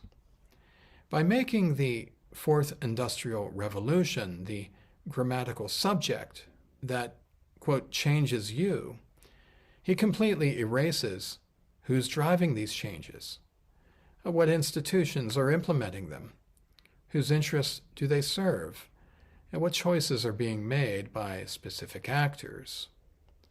Again, we're at the level of parsing sentence grammar to understand how the people at the top pushing the revolution conceptualize our blood cells, our blood vessels, and neurological pathways as open, easily accessible, and self-justifiable sites of technological development. In Schwab's description, this so-called revolution is cast as some autonomous force, acting upon us passive humans, rather than what it really is, a well-coordinated program of technological execution by identifiable corporations, governments, and international organizations. Maybe a more honest characterization might be, quote, we're funding and implementing technologies that will radically upend human behavior, cognition, neurological functioning, social relations, privacy rights, and even buying and selling. Of course, such a description would promptly invite too many questions about informed consent, destroyed by COVID-19 tyranny, about democratic desirability, and about possibilities for resistance, both material and spiritual. The sheer audacity, scale, and conspicuousness of state-sponsored programs of plundering human biology are so monumentally uncanny, so deformed and vacant of humanity, that they seem to be grounded in some otherworldly figure of iniquity. Who can recall ever having voted or given consent to technocrats to construct in-body communications networks for out-of-body digital connectivity? Yet, here we are. So I propose that we at least consider the possibility that the technocratic schemes and snares being laid in the digital world and in the human body have been telegraphed throughout time and are being unsealed before our very eyes. Scholars see Nebuchadnezzar's bizarre dream explained to him by the prophet Daniel to be a model illustration of all the empires that will come and go throughout human history. The book of Daniel invites curious observers to probe the many-layered meanings associated with the metals described in the image of a terrifying statue appearing in a dream given to Nebuchadnezzar, who is too shaken and unable to decipher its meaning. Daniel offers to the king what would be to him the only acceptable interpretation: the head of gold, symbolizing the first empire, is Babylon. The chest and arms of silver, symbolizing Medo-Persia. The belly and thighs of bronze, symbolizing Greece. The legs of iron, symbolizing Rome.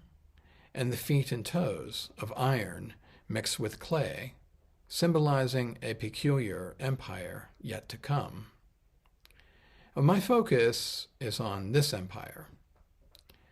Daniel describes the latter times, quote, "Finally there will be a fourth kingdom, strong as iron, for iron breaks and smashes everything.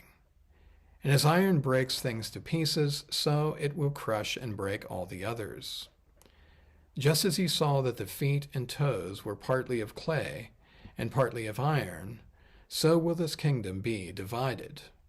Yet it will possess some of the strength of iron. It will be partly strong and partly brittle. So too will the people be a mixture, and will not remain united, any more than iron mixes with clay." Well, this mixture points to an amalgamation of two forms of power in the end times. What are those forms of power? Are they ethnic, social, biological, technological?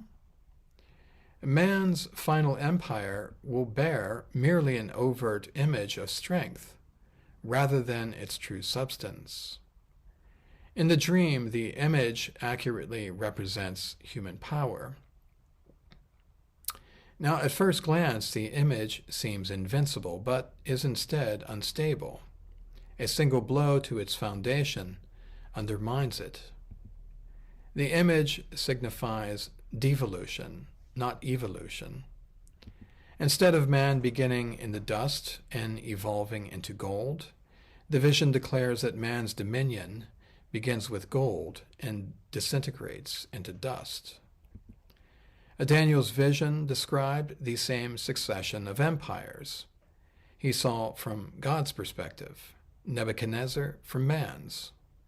Nebuchadnezzar saw these empires as impressive, and Daniel saw them as fierce beasts. Well, is it any wonder that people are seeing many intersections between the present and the ancient past? Certainly the leading technocrats have. In 2015, Yuval Noah Harari observed that, quote, "We don't have any answer in the Bible for what to do when human beings are no longer useful to the economy. You need completely new ideologies, completely new religions, and they are likely to emerge from Silicon Valley," unquote. So, is this an indication that the final empire will rule with machine-like certitude, dehumanizing, dispossessing, and disrupting the bodily integrity of human biology in the body politic? More recently, Harari noted that, quote, "Now already, today, we have the technical ability to start redesigning humanity, the inorganic way of linking humans to computers, brains to computers, or even creating completely new, non-organic entities, artificial intelligence, perhaps even artificial consciousness, which is an even more radical change. This is something completely new, to create really inorganic entities." Harari's observations, bizarre as they are, illustrate how deeply the influence of technocracy goes in its control of so many nations around the world. Daniel's prophecy foretells a time when the last men will be a sophisticated but conceited fusion of elements who see themselves as technologically supreme, morally self-justified, and culturally enlightened. They will be blinded, too, by their own hubris. The decades of secret development and deployment of nanoscaled materials and devices that invade biological systems at the molecular level, now visible in the scholarship and in electron microscopes, points to the intersection of ancient prophecy and contemporary empirical reality. As blood flows in human bodies, distributing the new nanonetworks for achieving global internet connectivity, are the central bankers waiting for the right time to collapse the world economy and roll hard currencies into digital tokens? We were warned more recently in 2012 that we are all consuming nanotechnology. I wish I'd known. In particular, we're told we have been taking in titanium dioxide and silver dioxide. In 2013, we could see how many other metals at the nanoscale are being used to commandeer natural biological systems. Now, are we seeing signs today, spoken of by Daniel, in nano iron oxide as a composite to improve soft tissue? Is this the iron mixed with flesh, that is, the miry clay that God had warned us about in the vision to be unsealed at the end of days? In the revelation given to John, we find a mysterious, quote, image of the beast that men were made to bow down and worship. They all wondered after the beast. Much talk in mainstream culture has been focused in recent years on this so-called beast because of Peter Thiel's own fascination with the beast and the rise of Thiel himself as a key player in the Trump administration. The question was recently put to the Palantir CEO by New York Times journalist Ross Douthat. Quote, "You're an investor in AI. deeply invested in Palantir, in military technology, in technologies of surveillance, technologies of warfare. And it seems to me that when you tell me a story about the Antichrist coming to power and using the fear of technological change to impose order on the world, I feel like Antichrist would be using the tools that you were building. Wouldn't the Antichrist be like, great, we're not going to have any more technological progress, but I really like what Palantir has done so far. I mean, isn't that a concern? Wouldn't that be the irony of history, that the man publicly worrying about the Antichrist accidentally hastens his or her arrival? Unquote. So let's consider carefully both the concern Peter Thiel has, as well as the mass surveillance tools being developed by his company, and the possible corollary grounded in the ancient past.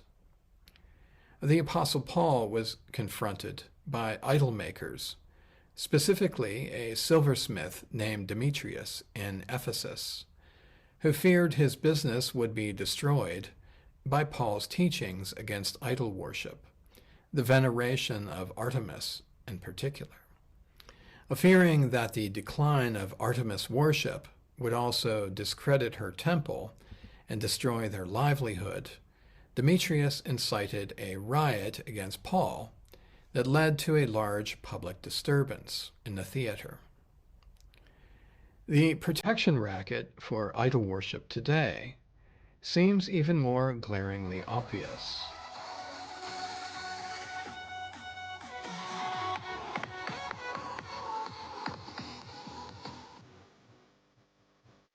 More obscene.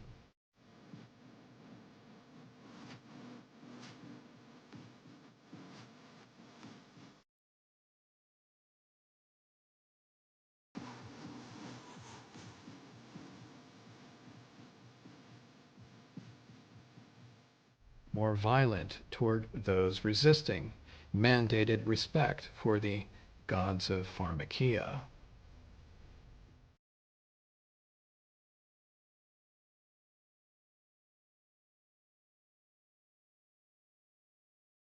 The presentations given over the past year by the Working Group on Technology and Power analyze some of the strengths and weaknesses of technocracy today.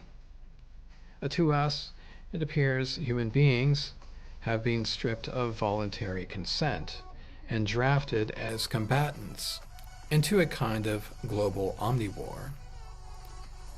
Yet, if we think more prudently about Peter Thiel's concern about the Antichrist, we might also be reassured that the powers, principalities, and rulers of darkness are neither omnipresent nor omniscient.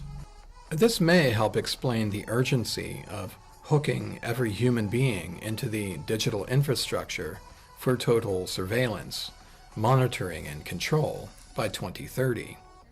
A couple of years, scholars postulate, before man's rule comes to a close and the reign of Christ begins.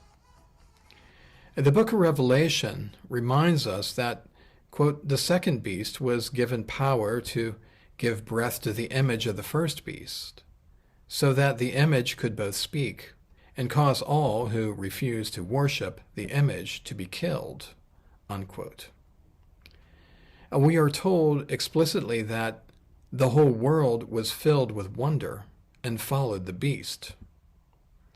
Have the wealthy silversmiths of Paul's day reemerged to work in new disciplines, in a new digital medium? Anthony Lewandowski was so serious about his faith in the new digital gods conjured up by man's technological ambitions that he left his lucrative position at Google to found Way of the Future, a nonprofit religious corporation in California, with a mission to, quote, develop and promote the realization of a Godhead based on artificial intelligence and through understanding and worship of the Godhead, contribute to the betterment of society, unquote. Well, the deep emotional ties people feel about their digital connections with the machines is, to so many users today, profoundly real. Harvard's humanist chaplain, Greg Epstein, notes that big tech is, quote, determined to breathe new life into being, like Yahweh did to Adam in Genesis. It is obsessed with immortality, longing to uneat the fruit of the tree of knowledge by technological means, so that its leaders might get to stay in their gardens forever. It promotes evangelistic new leaders as prophets, visionaries, oracles, and diviners of truth and success in equal measure, unquote. To them, the technologies are worth living and dying for. If they are worthy of our worship, they are certainly worthy of citizenship. And if we don't all fall in line, we will, according to Revelation, meet an unfortunate end. The sign of compliance with the dictates of this artificial new normal is the mark of complete obedience, without which no one will be able to buy and sell. The mark enables the digital algorithms, which only conjure up the illusion of omnipresence, to predict and judge whether you will say or do something wrong in the future, which is just a crude approximation of omniscience. Because many people will believe in their own power and cling to their material wealth to save them, many will worship the new idol. Jesus warned that, quote, no man can serve two masters, for either he will hate the one and love the other, or else he will hold to the one and despise the other. You cannot serve God and mammon, unquote. Nevertheless, the new religions coming out of Silicon Valley have their value grounded in mammon, which is wealth personified. It is avarice deified. The technologies developed to infuse iron with clay, to connect bodies and brains to the global central nervous system that binds and guides the world, are conceived by man's common love of mammon. I wonder if man's unshakable confidence in mammon today is a warning to us all that pride will certainly go before the fall.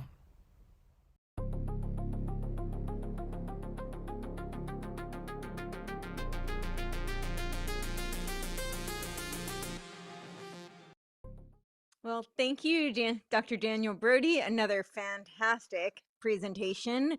He has a really interesting background in psycholinguistics, and he has co-authored over 60 publications and usually integrates fields like linguistics, psychology, and communications theory. So as we saw the culmination of all of that in this presentation.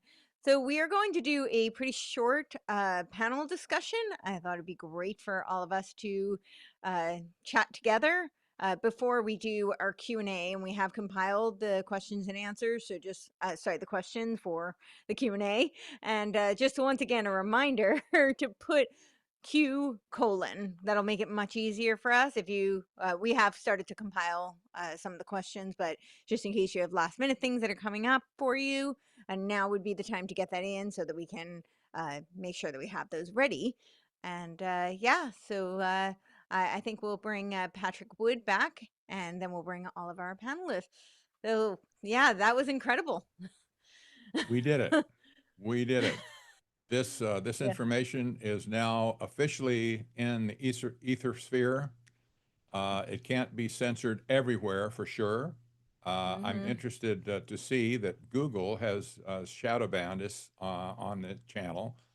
However, you have the opportunity to download these videos, even off our website, technocracy.news, but from YouTube itself, Rumble, X, Facebook, whatever, and plaster it all over the internet.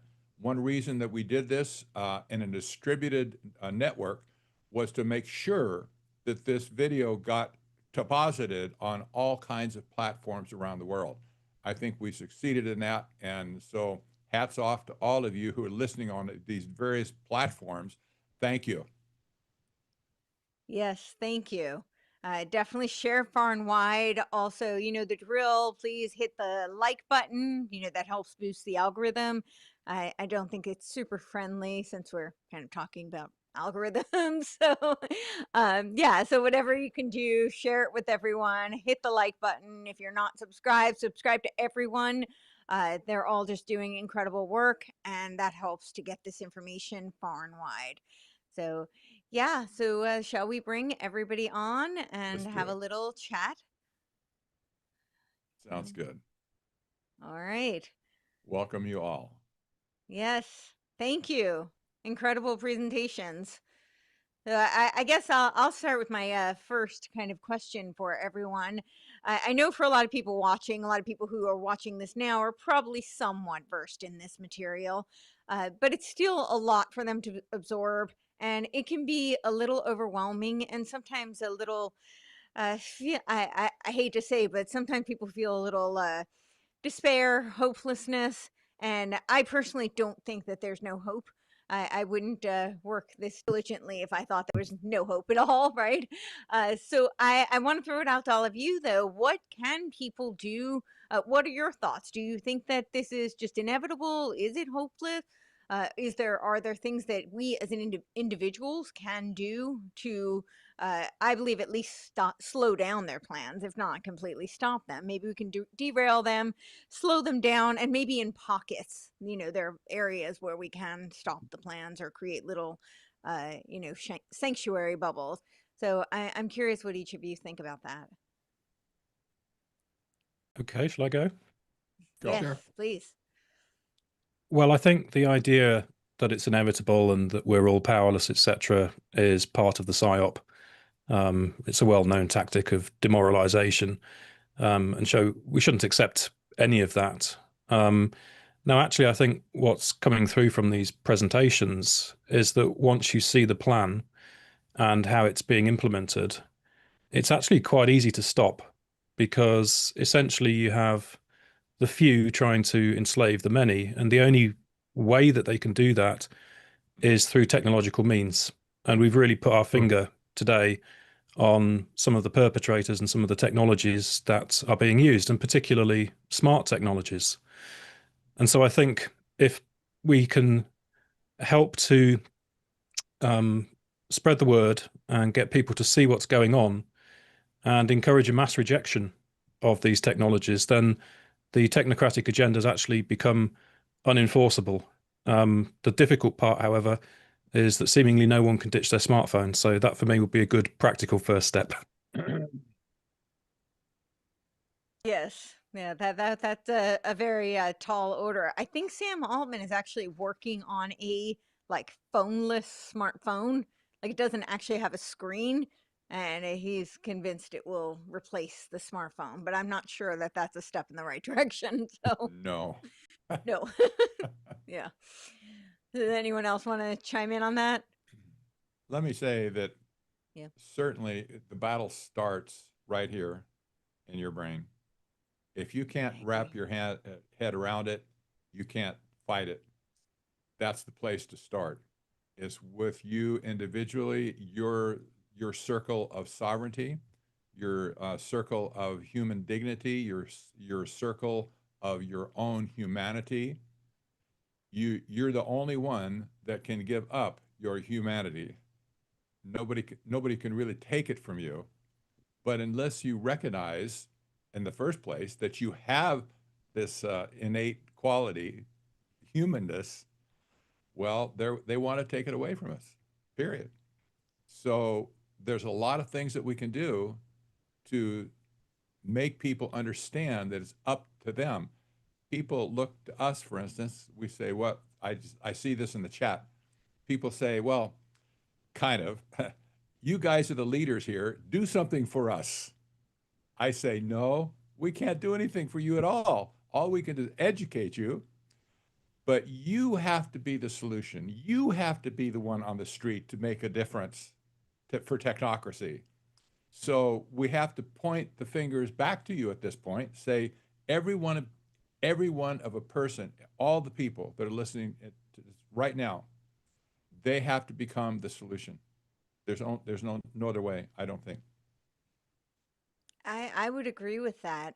So, Pat, you wrote the book on the evil twins of technocracy and transhumanism. And the transhuman agenda is about, as Klaus Schwab said, it doesn't change what you're doing, it changes what you are. And it fundamentally changes what it means to be human, right? This transhuman agenda. And so I would agree. It's incumbent upon each of us to recognize what it means to be human. What does it mean to be free? What is free will? Where does that come from?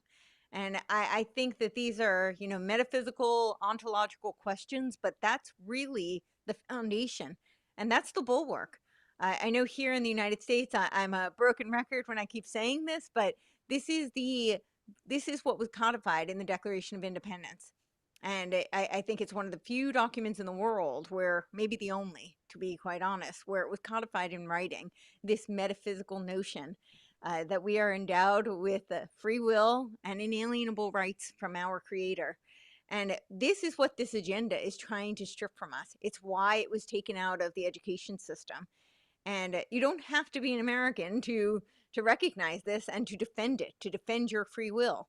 This, I believe, is a gift from God, that we were, given Imago Dei. We are made in the image of our Creator. We have free will because we are rational, moral, virtuous beings. We have the capacity to adjudicate morality and virtue. And free will is the vehicle for which we can pursue those things. And it's incumbent upon us to defend those inalienable rights. It's not up to anybody else. It's the government structure that was created by the founders was to limit the government, not to grant us rights. It was to limit the government from encroaching on our rights. And how much we have strayed from that. So it's up to each and every one of us. I think Pat hit it on the head. What's in between our ears. It's about us recognizing what it means to be human and defending it. I'd like to hear from Jacob and Danny on this. Yeah, of course. I just want to. I have a quote from my book, Temple of Solomon, and that's my thought about it. And it goes like this: "Is my belief and conviction that the force is brought to life within us when we, as a species, are threatened, and that brings us together." We all the people we need to overthrow the forces that ultimately threaten us. It is like a law of nature. No human or machine intelligence can ultimately defeat the natural intelligence or life force and set itself above the truth. And another thing that I've been writing about is also that these powers that we are up against, they have tried to create a kind of a machinery to contain us, but they have given us a lot of this technology in order to do it, but this has also given us opportunities, and I think that this machinery that they think will enslave us actually has given us the tools to kind of expose the whole thing, and that's what we are doing. Yeah, I agree with that. It's like the technologies are they seem to be like a sort of double-edged sword. Yeah. I really like what David said earlier. I think of the problem we're faced with in two distinct ways. One is pragmatic. We can solve this in a very pragmatic way, is to re-embrace our humanness and question the technologies that have been insinuated themselves into our lives in a very clever way, and to return to a kind of state of the Luddite who embraces the community and human relations to regain what we've lost, and how society has been fractured and to regain our social relations, because humans, we are social creatures and emotional creatures first and foremost. And I also see the problem as a kind of a spiritual problem as well. The technologies, as the technocrats have been suggesting, are attempting to subvert our spiritual sense, I suppose, our ability or willingness to look to a higher power and to look only to them for ways in which to solve the problem. So I would agree with David, taking a very pragmatic step forward. And maybe the first thing is, trying to get rid of your smartphone. Plug for Nokia here. Plug for Nokia. Oh. So what are some I also know that sometimes we want to share this information far and wide, but people don't know where to begin. So I know all of you have done tremendous work and have great resources. What would you suggest is a good way for people to start by broaching the conversation, trying to get the word out to people who might not be as open to this kind of information, or may have a lot of cognitive dissonance? I experience that as well. There's tremendous cognitive dissonance. So one thing that I just presented to people is our Technocracy brochure that I just created. And this is just a conversation starter. You can hand it to somebody and say, what do you think about this? They'll look at it. They'll either have a reaction or tell me about it or something. That's one thing you can do. It is hard to start from scratch with no props to try and talk to people about technocracy or anything else for that matter. We practice, we did religiously for a while, Cash Friday, where we always paid cash on Friday. And we would always, like if we went out to dinner, we'd always ask the waiter, do you understand why we're giving your cash and space, your tip as well? Well, you're not going to have that opportunity if cash gets stripped out of society. They get it. You can start a conversation. Young people get it. We older people, and we're all kind of older at this point. We're not like under 30, right? Young people really are wise about a lot of this stuff, but we don't give them any credit.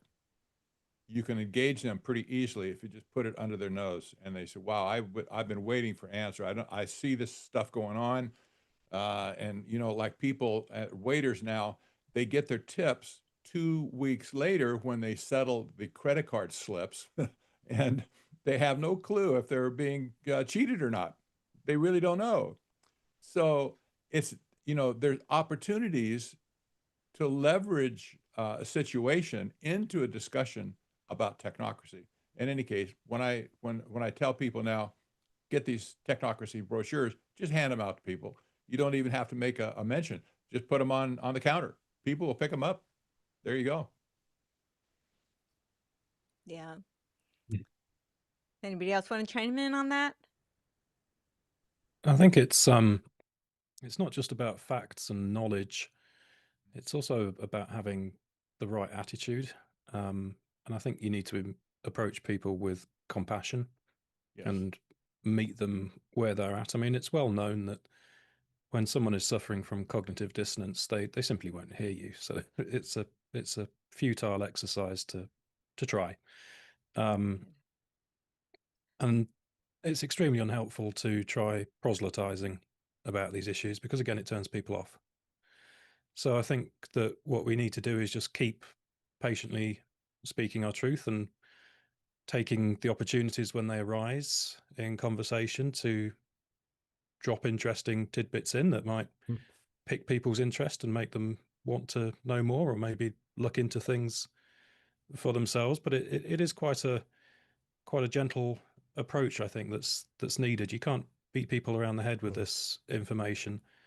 So it is tricky. But on the other hand, we're definitely making headway. And, I find it very encouraging when people say to me that I, for whatever reason, have been able to reach friends and relatives and loved ones that they've not been able to reach.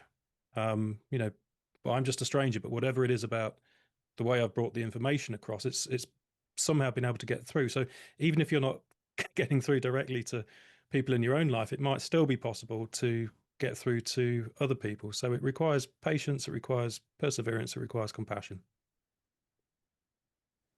And that's such a good point. Three people could say the exact same thing, but it will land differently for different people, right? Or you could say something, somebody else says the exact same thing, and for some reason, when the third person says it, it resonates for one person, right? It just so even when it might feel like you're being redundant, we all have a role to play. So I think sometimes we forget that, so it's important to hear. So. Yeah, Jakob. Yeah, it's Daniel? important not to scare people. Yes. You have to be on their level and also ask questions, simple questions. Ask questions about the use of technology, what we think of it, and come up with examples on the technologies we have today and what it's doing with us. And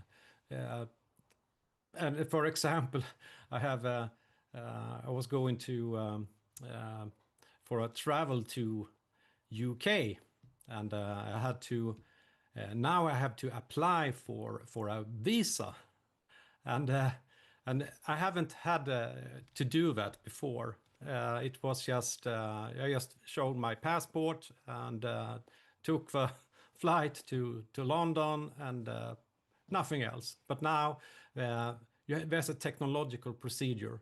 You have to download an app. You have to share your biometric data. You have to have this form and a questionnaire with a lot of questions about you and everything.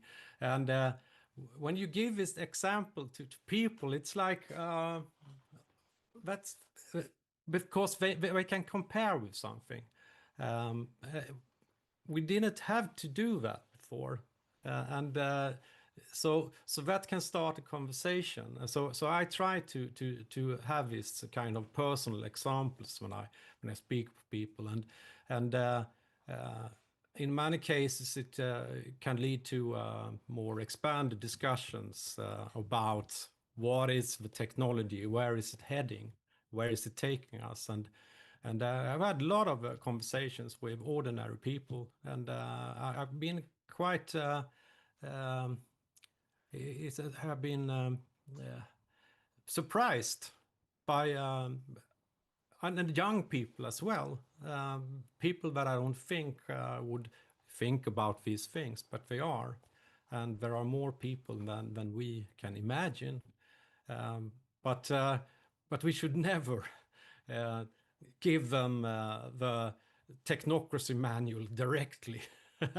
and try to explain this for them like being a Jehovah's Witness or something. It would never work. I have to tell you, whenever we give a tip in cash to a waiter and we tell them, put this in your pocket and spend it any way you want to spend it, we always get a big smile. Oh, I like that idea. And they kind of get the picture at that point. Yeah, they understand. The people that and it was the same during the COVID pandemic with the people that worked with these things in restaurants and so on. They were very understanding. Yes. I'd have to agree with Jacob there about young people. It seems counterintuitive, but I think, well, in my experience here in Japan, young people seem to be more willing to engage in talking more openly about I guess, the general madness that has descended over the world over the past 5 years about all these impositions that have been introduced. And I've been really surprised, because so many This generation, I suppose we call Gen Z, they grew up, instead of holding teddy bears, they were holding smartphones or iPads. And even young people sense that something is fundamentally strange about the world. And I'm really heartened to see that very significant numbers of my students even who want to talk about this stuff. And I think a lot of people are very receptive to having conversations, open conversations about what seems to be afoot in the world. Well, we're winding down, but I have one more question. Since we have an international audience here, and people tend to live, we feel very connected because of our smartphones and because of the internet, but people actually tend to live pretty much in their bubble. So I would love if each of you could talk about what you're experiencing in your country, in the area where you are, that you feel is the most obvious, overt, egregious push of this technocratic agenda. I can start with that. All right. So in my presentation, which I finished writing about 48 hours ago, I noted the e-petition against the introduction of a digital ID scheme here in the UK. And normally these e-petitions need to get in excess of 100,000 signatures. And this one had reached 2.75 million signatures, which is approximately 4% of the entire population is voicing its contempt for this idea of a national digital ID. And I noted in my presentation that the petition won't make the slightest bit of difference because it will simply be ignored, as all similar petitions during the COVID era were ignored, and all of the kind of phony debates that we're having here in the UK, Keir Starmer saying, should we introduce this thing for migrants and so on? It's all theatre, and it will be pushed ahead anyway. Anyway, within hours of me concluding work on my presentation, it emerged just yesterday that actually the government has, guess what? Ignored the e-petition, has ignored almost 3 million citizens. So this we can see as a highly egregious example of what's going on. And for me, it just reflects the fact that the social contract is completely broken. The government is not there to serve and protect citizens. It's just pressing ahead with these globalist agendas, which are being determined from on high. It does not reflect the will of the people. Elected representatives are not reflecting and doing the bidding of the people. So this is a really serious situation because, as I said in my presentation, if these digital IDs go ahead and, transnationally, they are the linchpin, if you like. As Ian Davis said, they are what ties all of this together. And so we have to oppose this. And we see just how far gone it is now, where the government is just going ahead regardless. Shocking. Yes, in Sweden, we already have a bank ID system, and we have had it for a long time. And it's like in Sweden, we also, the futurist Graham Molitor, he said that what happens in the United States happened in Sweden 6 years ago. So we're so ahead of time with implementing these technologies, this surveillance system. And one example is also, and it's also never anchored in within the common people. It's never a political discussions. It's just they have a press conference. The government has a press conference, and they just say, now we're going to roll out this new surveillance camera system. And when we did this was I think it was last year, and it took only the week only took a couple of days, and there was a sign on our street where we live, telling that now we have security cameras covering your street. It took one day, and no discussion. And also, we have had with Sweden, of course, we have become members of NATO. A big thing with agenda. It was no discussion at all. We had a parliamentary election and so on, but nobody discussed this. It was no. It was like it was too important to involve the people. So, and that's the situation in Sweden. We don't have when Sweden talk, or the elite in Sweden talk about Sweden, it's always about this fantastic democratic country that is a role model for the rest of the world. But in reality, it's they are just implementing this and this surveillance agenda everywhere, and no discussion about it. It seems to me Daniel, that, what do you? Oh, Pat. well, Yeah. it seems to me that I hear this same thing here. They don't care about our opinion. This is endemic to the whole situation at this point. Technocrats don't give a rip about people. We've said this is anti-human in the first place. Many people have said that, by the way, not just me, not just the people here. Many authors have expressed this idea. This is totally anti-human, but they don't care of what the people think. This is the message. That's part of the message we need to get across to them. You need to listen to the people that are supporting you in the first place. If you do not listen to us, we're going to remove you from office one way or another. And that's a singular message everywhere in the world at this point. If you don't pay attention to people, you're out of here. And you will not be allowed to continue. Absolutely. Hmm. Put pressure, Mm-hmm. put pressure, Pressure. and definitely locally, as local as you can get. Put pressure, because Yes, exactly. that's where it Start has with the your most city impact. council and work upwards. Yes. Yeah. Daniel?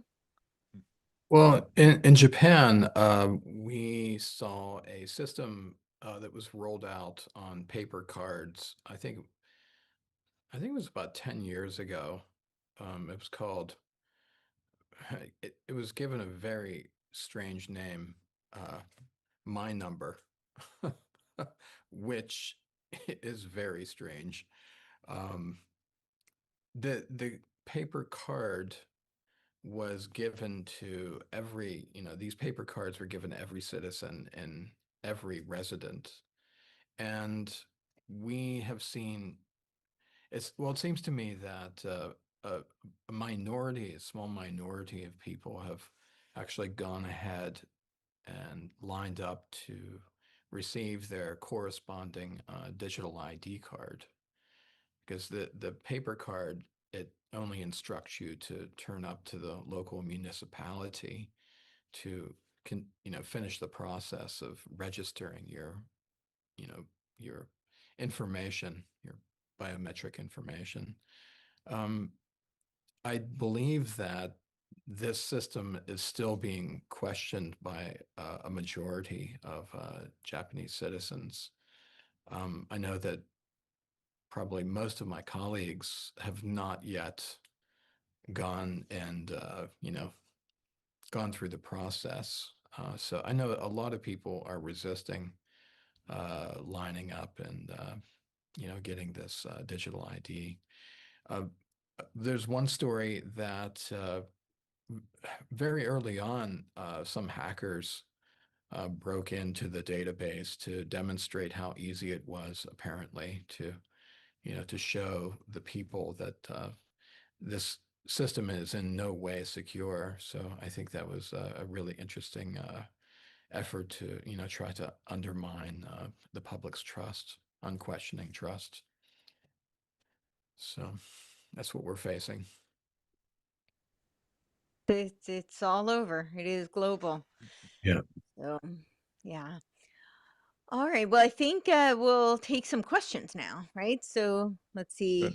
We'll start. And just another reminder, if you have not put your question in, it is Q:, but I think we've compiled most of the questions so far. So let's see where we're going to start.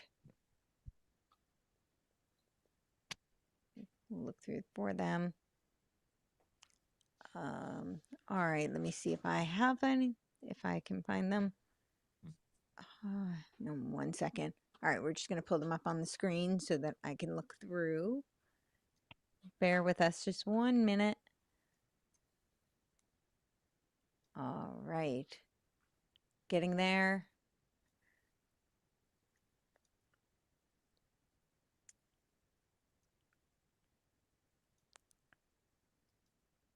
So, yeah, thank you all for joining and thank you for all of your questions. All right, we'll see if we don't have them up on the screen yet, but we will. Okay. All right. Okay. All right. So we've got the first question. Ooh, yeah. Oh, there we go.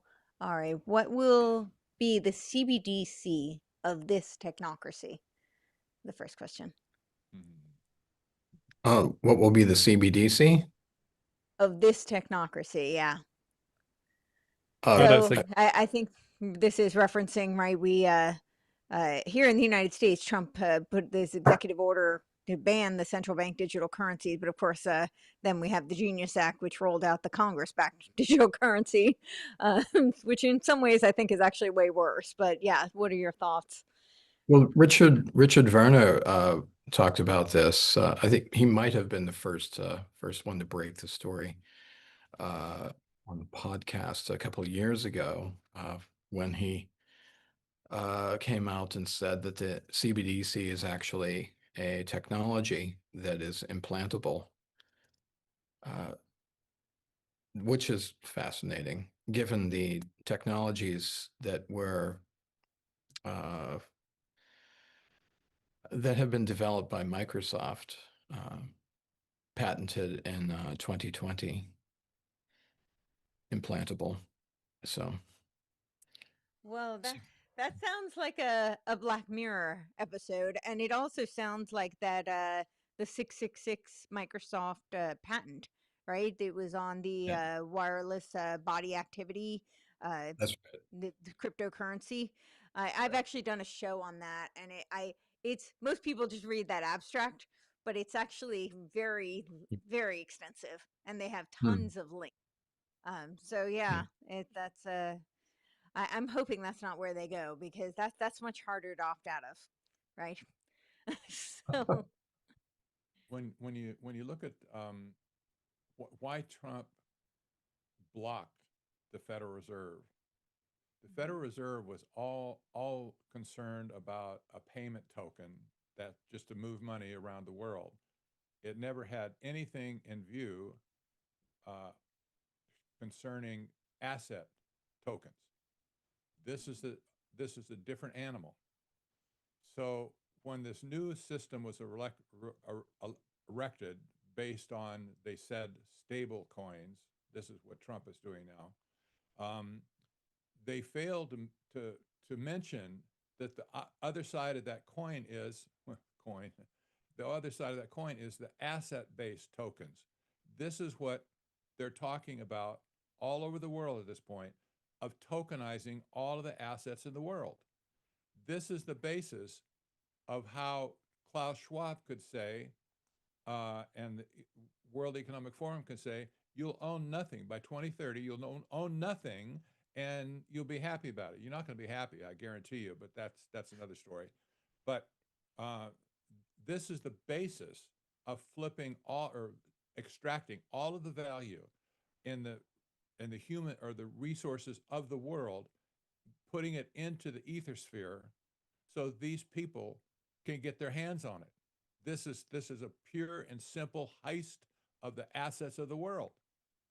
So when people like Howard Lutnick, Secretary of Commerce, and by the way, his company has a huge influence on the product of Tether.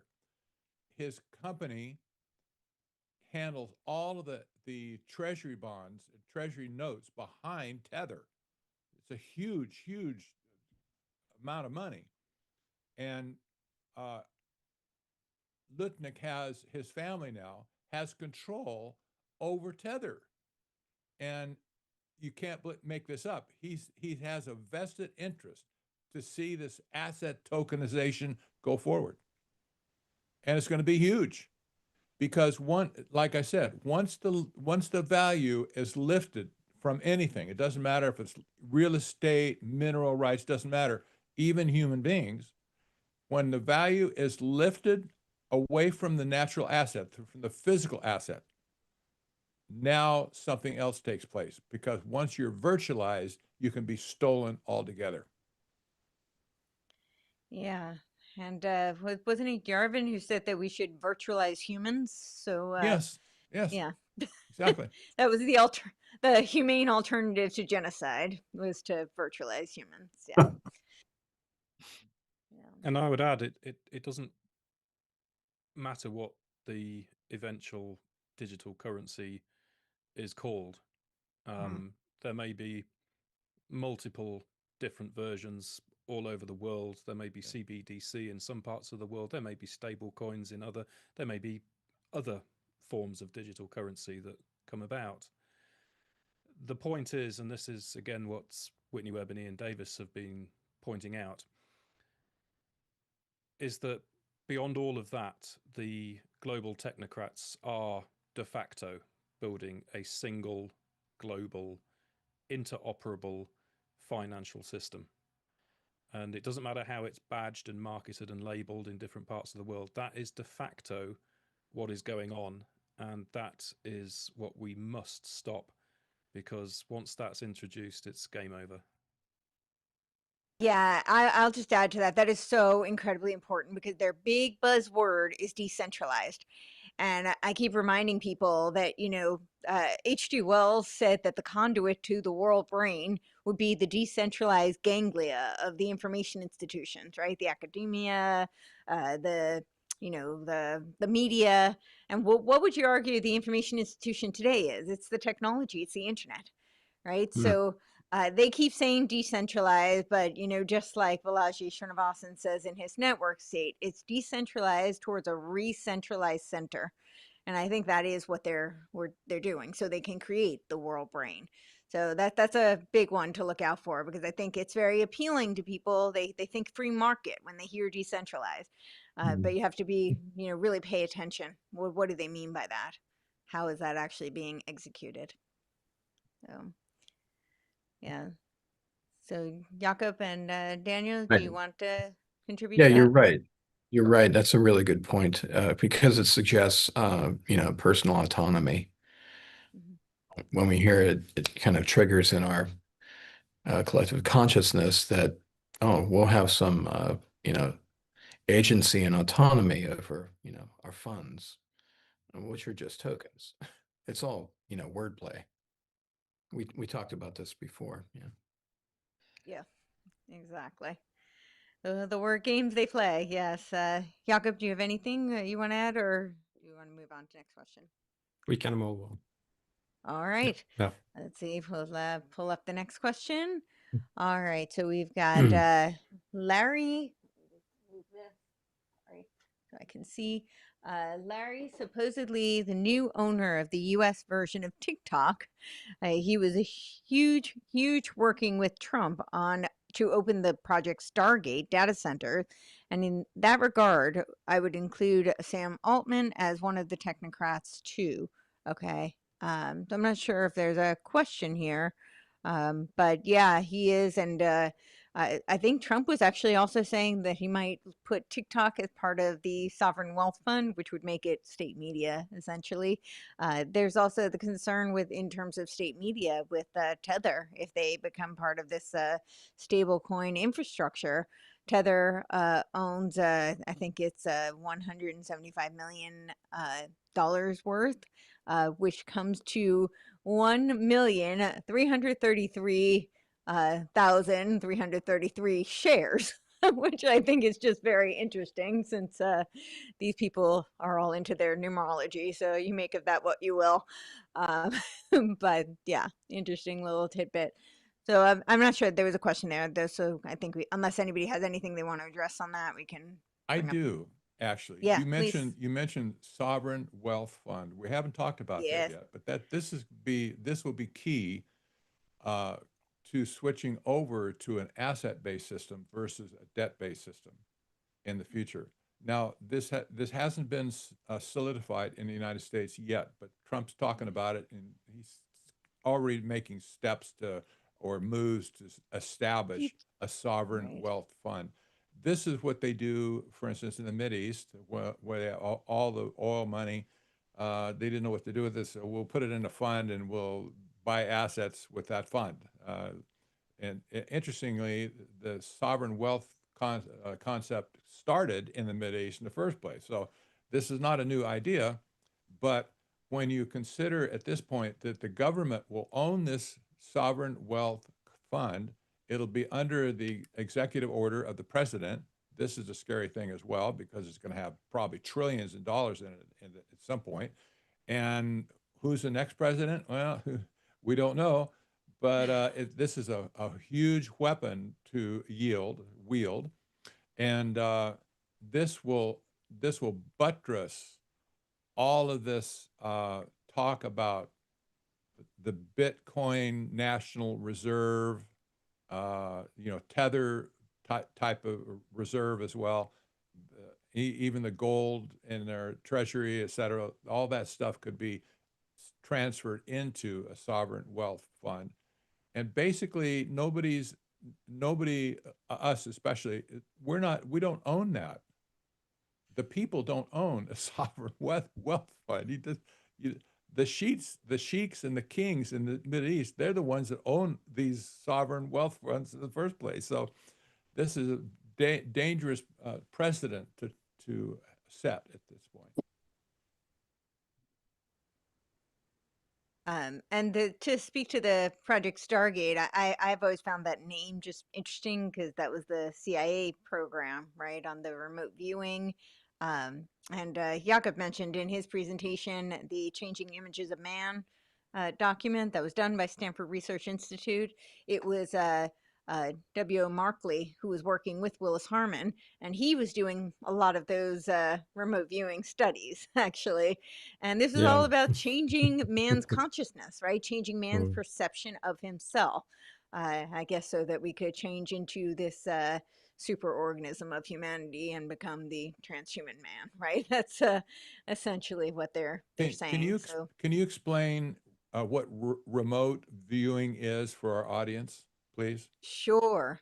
Yes. So this was a project that they were doing back in the 70s, and the idea was that the people were had kind of like psychic powers, that they would be able to envision and see into the future, or see into a remote area, and they would be able to envision what was happening.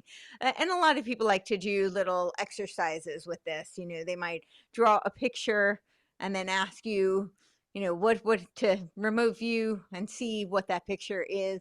There's a lot of discrepancy about how much of this was legitimate, how much of this was more of a building narratives. And I'm not privy to that sort of information. I don't have access to the classified documents, but we do know that that is what they were studying. So they were obviously very interested in this sort of thing. So. And it's still going on today. Yes, it is still going on today.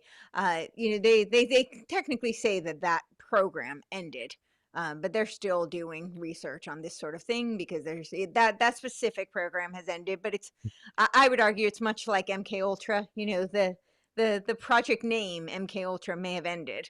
I don't really believe, and I think we have plenty of evidence to indicate that many of those types of studies are still ongoing. Much like Project Mockingbird, which many are familiar with. This is with the networks channels where the CIA was feeding them information. This is why you saw kind of a mockingbird effect. Now I call it the indie media, which is doing very similar things. And we have a lot of evidence that there is funding being funneled through those sources. So what they typically do is they might end the program officially. So the name ends, right? It's between a very finite period of time. But oftentimes they rebrand, they go underground, they become classified. But a lot of these studies continue and they morph into other studies because they've now learned from that research and they're able to build upon it. So, yeah. So, all right. So, does anybody else want to add to that, or should we go to the next one? Let's go on. Good, next one. All right. We've got, where do the globalists and their agenda fit into this? Will the nanotechnology be linked to this AI system to control humans like Neuralink? So I think that's actually a dual question because the nanotechnology isn't just like Neuralink is a chip. So that's actually a little bit bigger. So nanotechnology could involve things like the smart dust and various other technologies. So yeah, does anyone want to answer that one? Who wants to chomp at it first? Well, I think if anyone's really interested in this kind of technology, they can look into the literature surrounding the NBIC paradigm, nano bio info cogno paradigm. Plenty of literature. It seems to me goes back decades, by the way, right? Like It there was does. one in 2002. So yeah. That's right. Yeah, it's been funded, very well funded for a long time. Yeah, I think maybe the first appearance or the first signs that we're beginning to live in this age are the applications for medical research. You know, reading biorhythms, monitoring heart rates, and anything that's going on inside the body. Some of my colleagues in Australia think that they're seeing signs from microscopy studies that we're all essentially walking around with all of these metals in us, not just from the injectable gene therapies, but metals that have been scattered throughout the environment, in the water, in the the various geoengineering platforms. I haven't done enough research on these alternative ways, but there's a lot of research now, especially in the field of medicine, where it seems apparently they're very keen to hook up bodies to to the internet so that we're walking nodes on the larger network.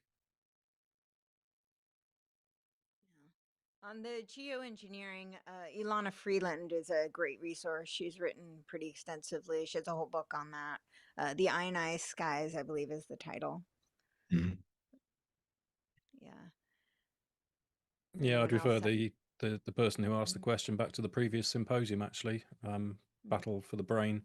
We got into these issues fairly extensively there, and also the 4-part transhumanism series that Dan and Melissa Johnson and I produced last year. There's an awful lot of information there to corroborate the possibility, at least, that these horrendous sounding developments are actually taking place. A lot of people just dismiss it off the bat, this idea that there could be nanotechnology being weaponized essentially and deployed against the population.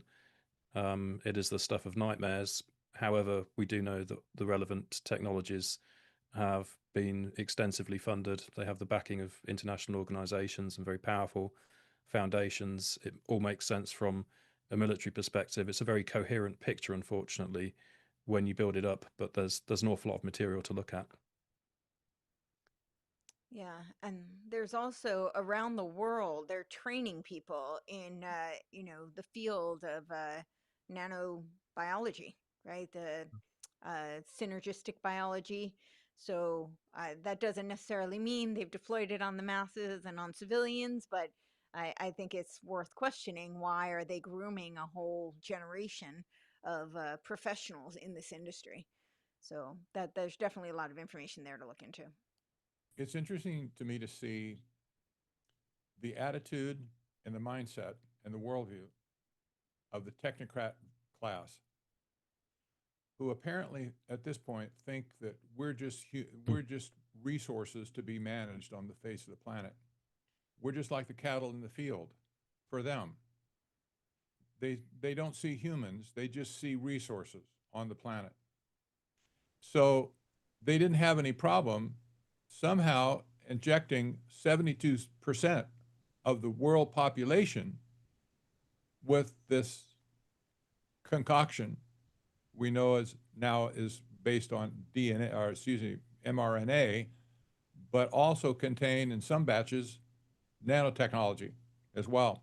They didn't see any problem taking that to the whole world. Just imagine who has the influence to create a worldwide program like that and get all these people to be shot. It's incredible. But it also just demonstrates these people don't care about the humans involved. What their purpose is to change the nature of the herd. And we're the herd at this point. We're just like the cattle in the feedlot. This is very disturbing. It's a very bad attitude that people have. But it's a very long-standing attitude as well that the ruling class has had. I mean, this idea of looking at the population as cattle, this in fact goes back a very long way. But of course, it's really coming home now. And the so-called vaccine rollout to more or less the entire world, there could not possibly have been any informed consent, because it's since come out that those shots contain all manner of undisclosed ingredients. So to my mind, this is a global violation of the Nuremberg Code, and they did it anyway. Yeah. And the results have been horrendous. So this is why I'm saying, regarding the digital currency, don't waste time with debates and petitions and stuff. Don't think that's going to make the slightest bit of difference. They're going ahead and they are doing it anyway. Scary stuff. Yes, and in Sweden, it's like 95% don't use any cash anymore. So we are so into that system already. Yep. Well, hopefully it doesn't become. Yeah. Hopefully they don't start crypto mining through humans, because yeah.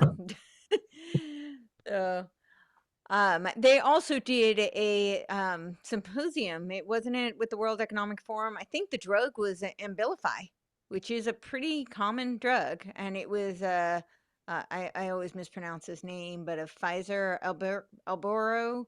But he was talking about how you would take this drug and then it would have nanotechnology, it would have sensors to know, to be able to report back when your next dose was. Borla? This is just Burla, yes, Burla. Yeah, this is just an example, but I mean, that was pretty publicly announced. So if that technology exists, I can only imagine they're probably further ahead than that. I have to throw out to everybody that Borla is not a doctor, not a MD. Yeah. He's a veterinarian. Mm-hmm. He studies animals, right? That's this discipline. That was his first PhD. Does he know a lot about cattle? Yeah. Yeah, he knows how to tell us to tag the cattle. Right. I know. So He specialized in large animals. We're it. Oh, vets are extremely well trained, very, very highly trained. yes, they are. I, But I think it, he's a PhD, not a veterinarian. Right? I don't think he yeah. can. Yeah. Mm. So I don't think he's a veterinarian. I think he's a PhD. I might be wrong on that, but yeah. So. Somebody mentioned earlier cognitive dissonance. It seems, especially when you try to bring up, in polite conversation, or maybe talking to friends or colleagues over good ale or wine and cheese, and you start talking about this general decline in cognitive processing. It seems people just they shut down whenever you start talking about the science that is that's worked its way into our bodies and brains and bloodstreams, and it's all there, but people resist. I think they resist looking at the literature, all the studies too. The many studies that have been conducted around the world, the microscopy studies of blood and the vials. People can access that freely, but to talk about it, it's I think there's a very high level of cognitive dissonance that can't seems almost impossible to overcome. And one thing about that is it's not merely a psychological phenomenon that can be blamed purely on propaganda and psyops. One of the fascinating things for me when I proposed the topic of this symposium, the digital attack on humanity, was that both Jacob and Dan immediately took a kind of religious or spiritual approach to the topic. And at first that surprised me because I thought, hold on a minute, we're dealing with digital technologies. And what does this have to do with religion? But actually it came through very strongly in the presentations. And I have a sense with the cognitive dissonance, it's almost like a spell has been cast upon people. I didn't used to think this way, but the deeper you get into it and the more you see the spiritual component, you do have to wonder. I absolutely agree with that. Right, that's why I call it the technological immunization of the eschaton. And just to clarify for people who are not familiar with the term, I know in the religious circles that immunization of the eschaton might be more familiar, but it's a political concept that means to bring the end time so we can have heaven on earth. But anybody who has read the Bible knows that heaven does not exist on earth, so this is kind of a fallacy. But I call it the technological immunization of the eschaton because I think these are people who do believe it is kind of a Gnostic worldview, as they've illustrated, and they believe that they become the gods. And so they are going to be the creators, of the architects of reality. And so they're going to create essentially a simulacra, right? They'll terraform the earth to make it a simulacra. For those who are not familiar with that term, it's it has the essence of something real, but it's the imitation of it. So it would be like orange candy that doesn't really have any orange juice in it. So it has the essence, it's kind of orangey, but it's not really orange juice. So that's what they want to do. And they think that that's going to be creating a heaven on earth, right? Some of these people like Kurzweil think that the transhuman version of man is the best version of man. But I think, unfortunately, for those of us who might be more realistically oriented, that it's going to be a dystopian hellscape, not necessarily the heaven on earth. But I think there absolutely is. And when you look into, certainly as Jakob pointed out in his presentation, so many of these characters are very steeped in the esoteric, in the occult. They actually believe in magic, literal magic. Barbara Marx Hubbard talks about co-creating, right? She's going to become one of the gods. We're going to co-create. The hubris of that, I guess they haven't recognized how hubristic it is. But that is essentially what it is. So I think that there's absolutely that component where people are, and there's also the power of the words, right? To spell casting. It's literally casting spells and manipulating people. And that's part of what propaganda does. And there's also, I think, the element of the disinfo that gets mixed in, and that has the effect of discrediting some of the very real literature that's out there, right? Some people will sprinkle little, half truths, as it were, or, the kind of steer the narrative slightly. And that has an effect of weaponizing is the truth as well. So, so should we go to the next question? Sure. Or does anybody else have anything they want to add to that before we do? I just found a tidbit on Pfizer's website. I see okay. the resume of Albert Borna. This, Bro. I didn't know this exactly, but it says here on their website, he's a doctor of veterinary medicine, number one. Okay. But he holds a PhD in the biotechnology of reproduction from the veterinary school of Aristotle University. He's from Greece originally. It's really interesting that he has a specialty in reproduction, especially because we see all of the fallout of the reproduction systems of women and men being destroyed after the shots. And really interesting. Well, and not only that, but we also see they're doing robo wombs, they're doing ecto-life pods, they're doing all sorts of synthetic reproduction. And they're doing genetic selection, which Elon's a huge proponent of. A lot of these technocrats and transhumanists are a huge proponent of that, the genetic selection and manipulation. There was actually a ball player, I'm blanking his name, but he's been pretty open about how his parents, he was like a super soldier person who was genetically bred. So, and he's in his 40s now. So yeah, apparently this isn't new. So yeah. So we'll bring up the next one. Yeah. Do you think the 10 kings are these technocrats? I'm not quite sure what the 10 kings they're referencing are. I don't know if any of you are familiar. Isn't it the 10 kingdoms? Yeah. That's what I thought, maybe biblically. Yeah. Yeah, the biblical. Yeah. It's in the Revelation. Yeah. Well, the 10 kingdoms are the regions of the poles, right? That in that Club of Rome document, Yeah, 1973, exactly. the regional adaptive. Yeah. What was it called? Report mankind something. Yeah.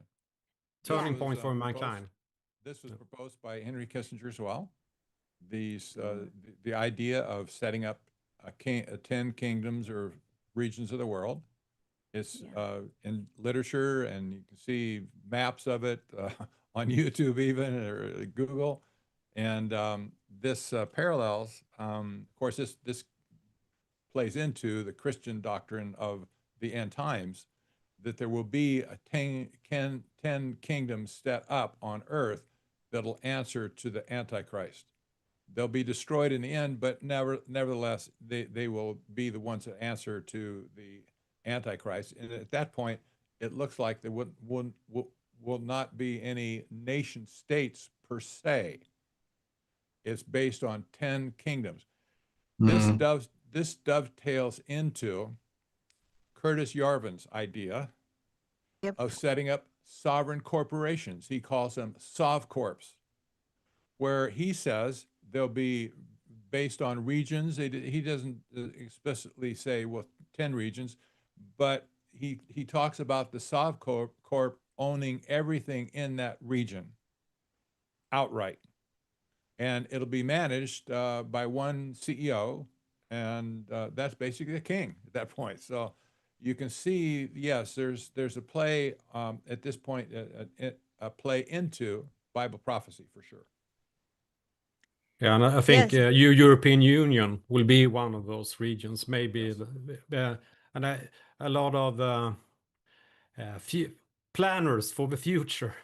I read this report by the Rockefeller Brothers Fund that talked about the future of governance, and they said that now we have the European Union, and the rest of the world will be modeled after that, and that's basically the goal. So I where you think can that- see the 10 kingdoms.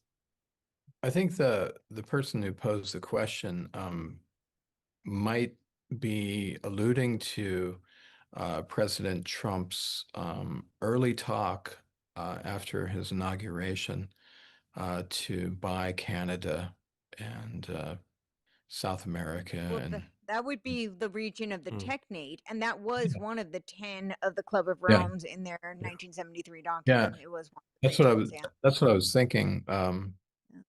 That question might be related to that talk early on in his administration. Yeah, I think so. It was the 1974 document, the 10 Kingdoms. But yeah, you can find, I know in Bill Cooper's book, he had the map. So you can find that online. So if anybody's interested, they can go and look for that online. And to bring up the GovCorp, which was Nick Land's concept, SovCorp, which is Curtis Yarvin, it's also what the network state concept is. It's just that creates a broader tent. But in Balaji Srinivasan's book, he actually says that the purpose is the dissolution of geographical nation states so that they would be replaced by ideological cyber network states. So, yeah. So, all right, should we bring the next one? Is why do we get pictures of human plastic uterus before we do any other animals? This is pure hype. Must be discarded at first blush. Interesting. I don't know. Anyone Maybe have any thoughts on that? the question might be a reference to one of the slides I showed, perhaps. Oh, maybe. Okay. Seems to be legitimate business. Yeah. The All right. source is reliable.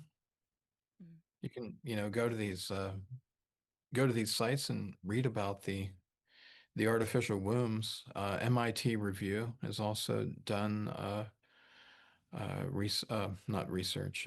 They've written articles about artificial wombs. Now there's a tech startup.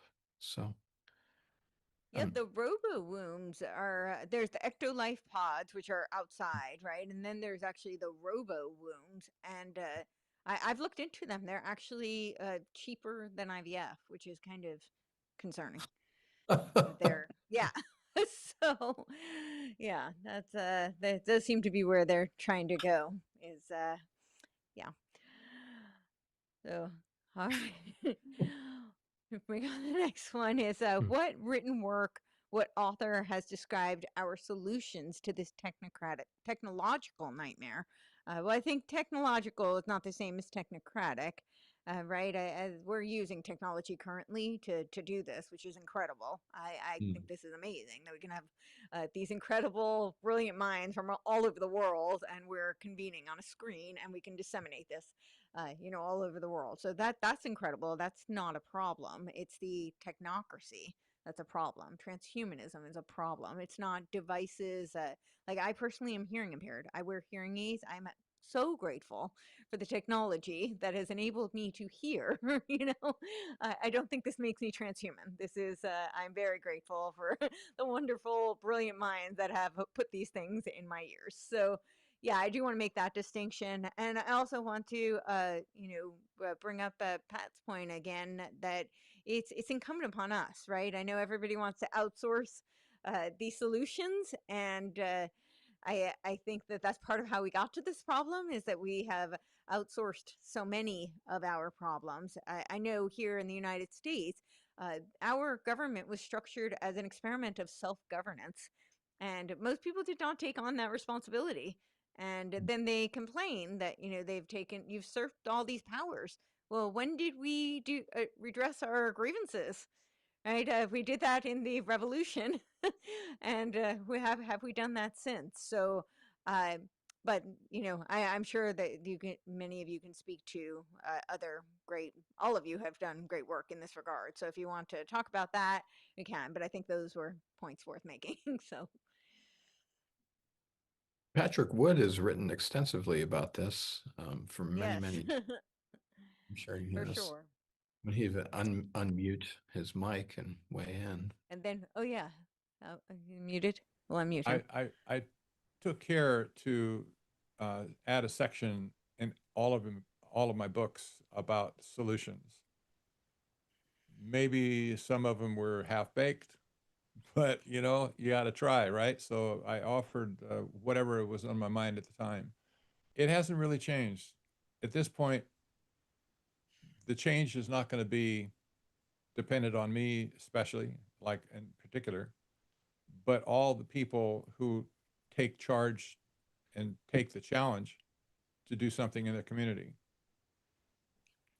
And in America, especially, apparently people just don't want to go to their community leaders to express themselves. They're numb to it. They could, but they won't. So one challenge I have locally is to encourage people to be active in their community. Tell anybody you can, especially your leaders. You have all kinds of boards, and most cities also have like a water board, the animal board, or whatever. There's people that serve you in that area. All these people need to be educated because they switch positions. Somebody sits on the water board, for instance. You say, well, that person's not important. Who cares about the water board? Well, someday that person might be sitting on the city council, but you have an opportunity to reach him when he's on a lower echelon of society. So if we don't take that type of initiative, you can't play at this point. You just can't play. It's not just sending out emails, for sure. It's not just sending out videos, for sure. We could do that, but it's not. Our video here is not going to change anything by itself. We do it because we have to. We're compelled to do it. But this itself we're not going to change anything. The people that hear us, they can go into their communities and make a difference. But I can't go into your community for you. I can't do it. So, ripple effect. Yeah, I'm kind of. I guess I've become more and more biased toward my spiritual roots over the past 5 years, especially.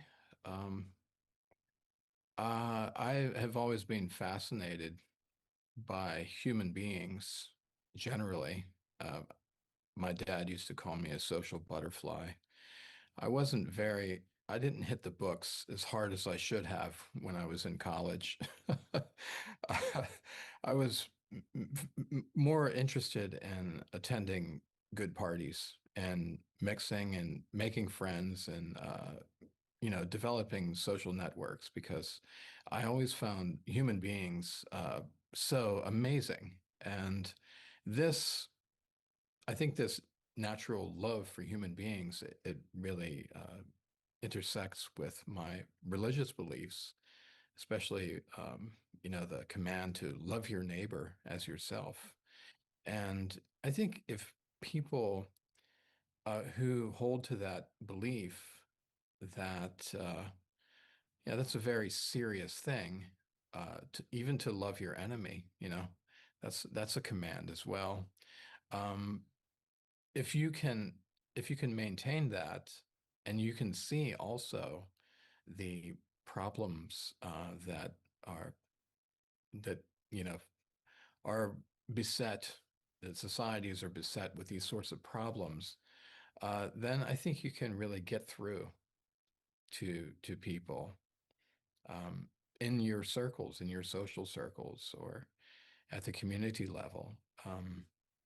I think that's a really effective way. When people see that you really have a genuine heart for them and for their families, and then you can really have, I think, a real impact, and really wake people up to what's happening. Right. What is that saying? They don't care what you know until they know that you care. So. Yeah, yeah, I definitely agree with that. In a sense, there's no blueprint, is there, for what we should be doing? I mean, humanity has never before been faced by an emergent global technocracy. The nature of the challenges that we face is consistently hidden from us to the maximum degree possible, so that we don't realize what's going on. This time last year, if you would have said that one of the key dangers threatening humanity is the agentic state, then all of us would have said, what is an agentic state? But they've been obviously planning this behind the scenes for a very long time. Now it's in the policy documents and it's being rolled out at speed. Yeah.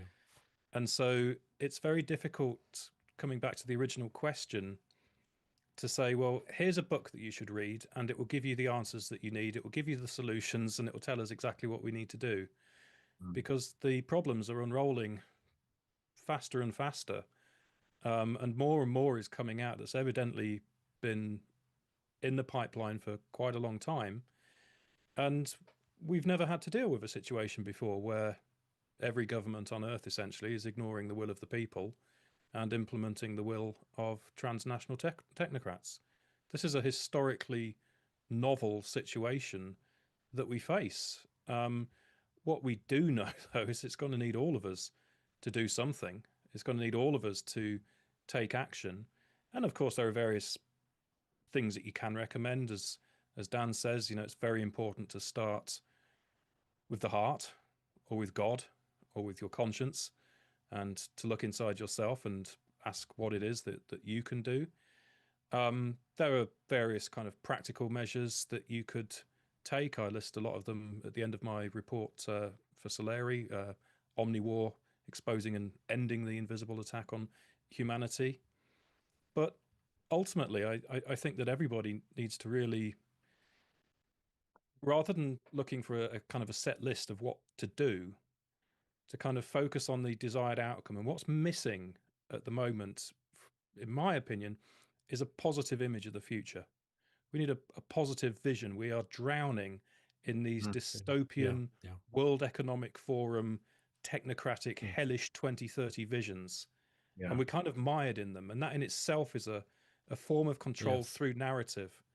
Whereas if we could come up with a positive vision of where we could be instead by 2030, that would galvanize people. That would get people really wanting to work towards that vision and getting up and active and doing things and coming up with ideas. And then we're all moving together, and then things can change. But we've got to formulate that vision. Yes, I totally agree. I thought it was brilliantly put, David, because that's what I've also been thinking of. And upon writing my latest book as well, Temple of Solomon, because we are so into these dystopian scenarios all the time. It's everywhere, and it's like we're creating this hell for ourselves. I mean, we still have the power. We have given away the power of our lives to these technocrats and the sorcerers that manipulates us. But we can do a lot, and formulate a vision.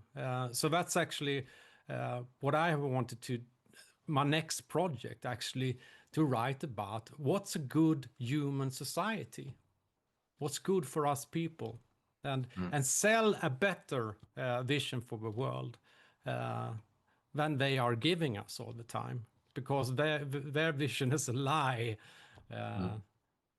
So yeah, we have everything in our hands. Omniwar 4, a better vision for the future. Yeah, that great. Could include 1960s Motown music. Yeah. We do have everything in our hands. I mean, we have access to so much, and it's being weaponized against us instead of for us. So I love that idea that we can build, well, what would the alternative be, and a positive alternative, not a positive patchwork, but a positive vision for humanity. That was a little play on Yarvin's positive patchwork. Yeah, that's where he wrote about the virtualization of humans. So sorry, bad joke. All right. Does anyone else have any? Sometimes you just have to laugh. It can get a little dark, So, anyone else have anything you want to add to that, or do we have any more questions? Okay. I just like David's final point there. Great idea for a follow-up. Yeah, that's great. Yeah. Maybe not It is, midnight. yeah. We get so lost. That's part of the demoralization. And that is part of how we give over our agency, right? Because we can't envision anything else. Yeah. So we just went through this, what written work. Yes. And then I don't know if we have any other. If we do, we'll see. I think this is a good thing to stop at this point and point in the direction of we will create this good vision for the world for people to follow. That's the good thing. I think do we use the bad to do good? That's a very interesting question. Maybe we'll end on that. I don't know what your thoughts are. Well, I don't think we use bad to do good. I think there's enough good to do good. But I don't know if anybody else has thoughts on that. I don't know. I think there's enough good that we can use to do good. But the only legitimate use for AI, in my opinion, is to use it to destroy AI. So yeah, I'm just saying. I'm on board with that. Yes. And thank you. We have a super chat from Harry Ludwig. We greatly appreciate it. Thank you. Thank you for everyone who's had, yes, and a super sticker from M. All. All right. Thank you. Just keep at it. And yes, and Harry, thank you so much. Really appreciate it. Thank you all for your incredible contributions. Your proverbial fight. We have to be careful about the words, but definitely this is the kind of proverbial fight we need, is to put this information out there, because again, we can't defeat a threat that we don't know exists. So I'm going to turn it over to each of you to give you an opportunity, because all of you are individually doing incredible work, have incredible resources, books that have solutions in them, but also have great valuable information and more education that, obviously couldn't be covered, even though this was extensive. It's not exhaustive. So I guess we'll start with Daniel Brody. Dr. Daniel Brody, and tell people where they can find your work. Anything else, closing remarks you want to add? We'll begin there. Sure. You can find a lot of the work I'm doing with propaganda in focus. You just Google that, should come up pretty quickly. You can also find some of the other articles I've written, some of the works at researchgate.com, I believe. I have a new manuscript coming out, monograph on the hackable human, those themes, and how language is used by the technocrats to sort of undermine our cognitive life, as it were. So sort of doing a deep dive on how those mechanisms are being used. So that I hope to see that out before 2025 comes to a close. Yeah. All right. Thank you. And Jakob? Yes, the easiest way is to go into my webpage, jakobnordangard.se. You come into the Swedish side, but it's an English as well. And there you can find links to my books, and where you can purchase them, and also my Substack and my YouTube channel. Almost everything is there. So, and I guess that is it. but I also wanted to say something that I always have been a positive person, and so I believe that we will win this, of course, in the end. Yeah. Team Humanity. Yeah. I'm all for that. Yes. Yeah. And David? Yes, so my book, COVID-19 Psychological Operations and the War for Technocracy, is available for free from the Springer Nature publishing website. It was a lot of hard work. I don't receive anything at all from the publisher. So if you have read it or will read it and want to give something back, I have a buymeacoffee.com/DA Hughes, I think. And that's a chance to give me something back for the book if you wish. I also have another book called Wall Street, the Nazis and the Crimes of the Deep State, which I think is underread, tracing the parallels and continuities from 1930s Nazi Germany to what we are seeing transnationally since 2020. And I argue that those parallels are non-accidental because we are dealing in both cases with an attempt to build a totalitarian system. So that is available from Skyhorse Publishing. And all my other work is available on my Substack, which is dhughes.substack.com.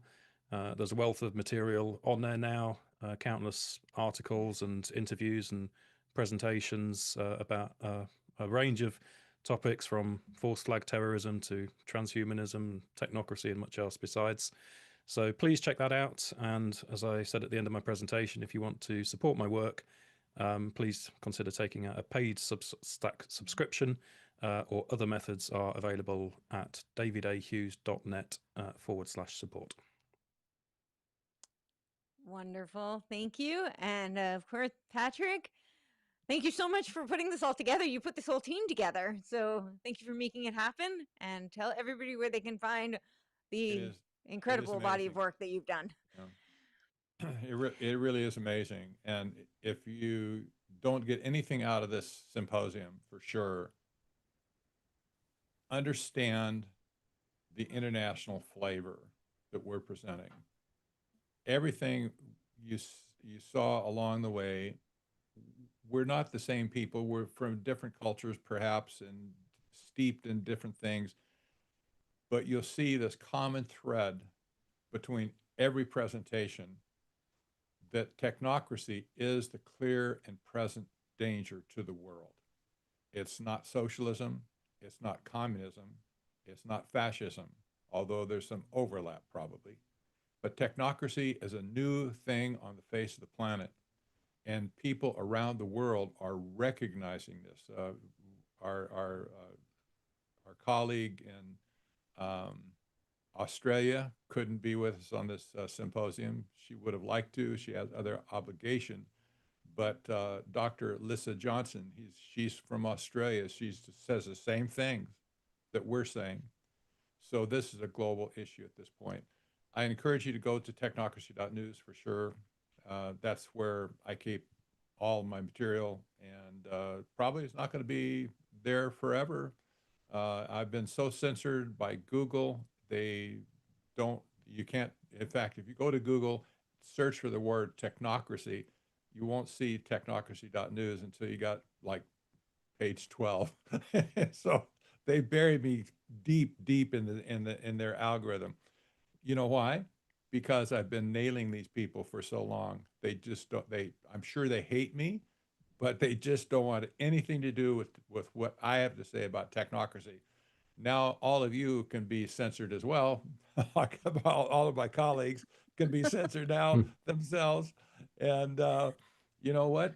I don't care at this point. I really don't care. They've been censoring me for 50 years, and I'm still here. excuse me, I'm still here. I still sounded the alarm. So there is hope.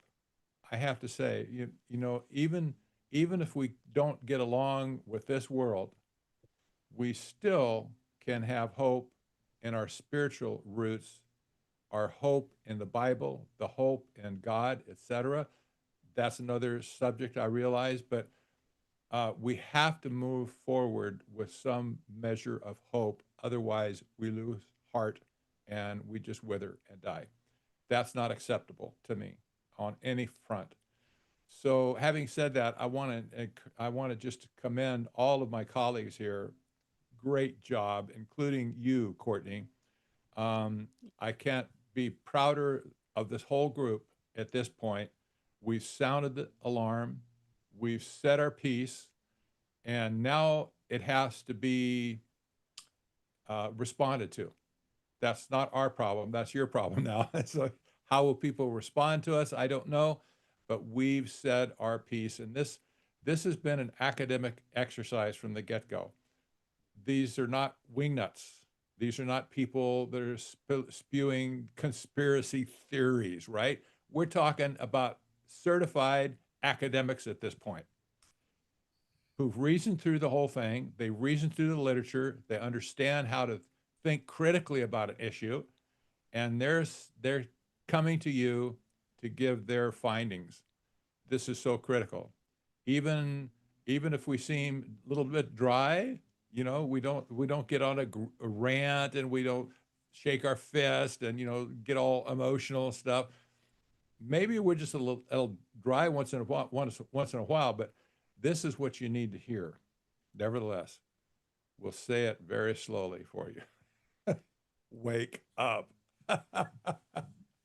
So, having said that, this has been really great. I've enjoyed every minute of it, and I'm so glad we did it. And if you have anybody has suggestions, drop them in the comments below, or contact the contact form on Technocracy News.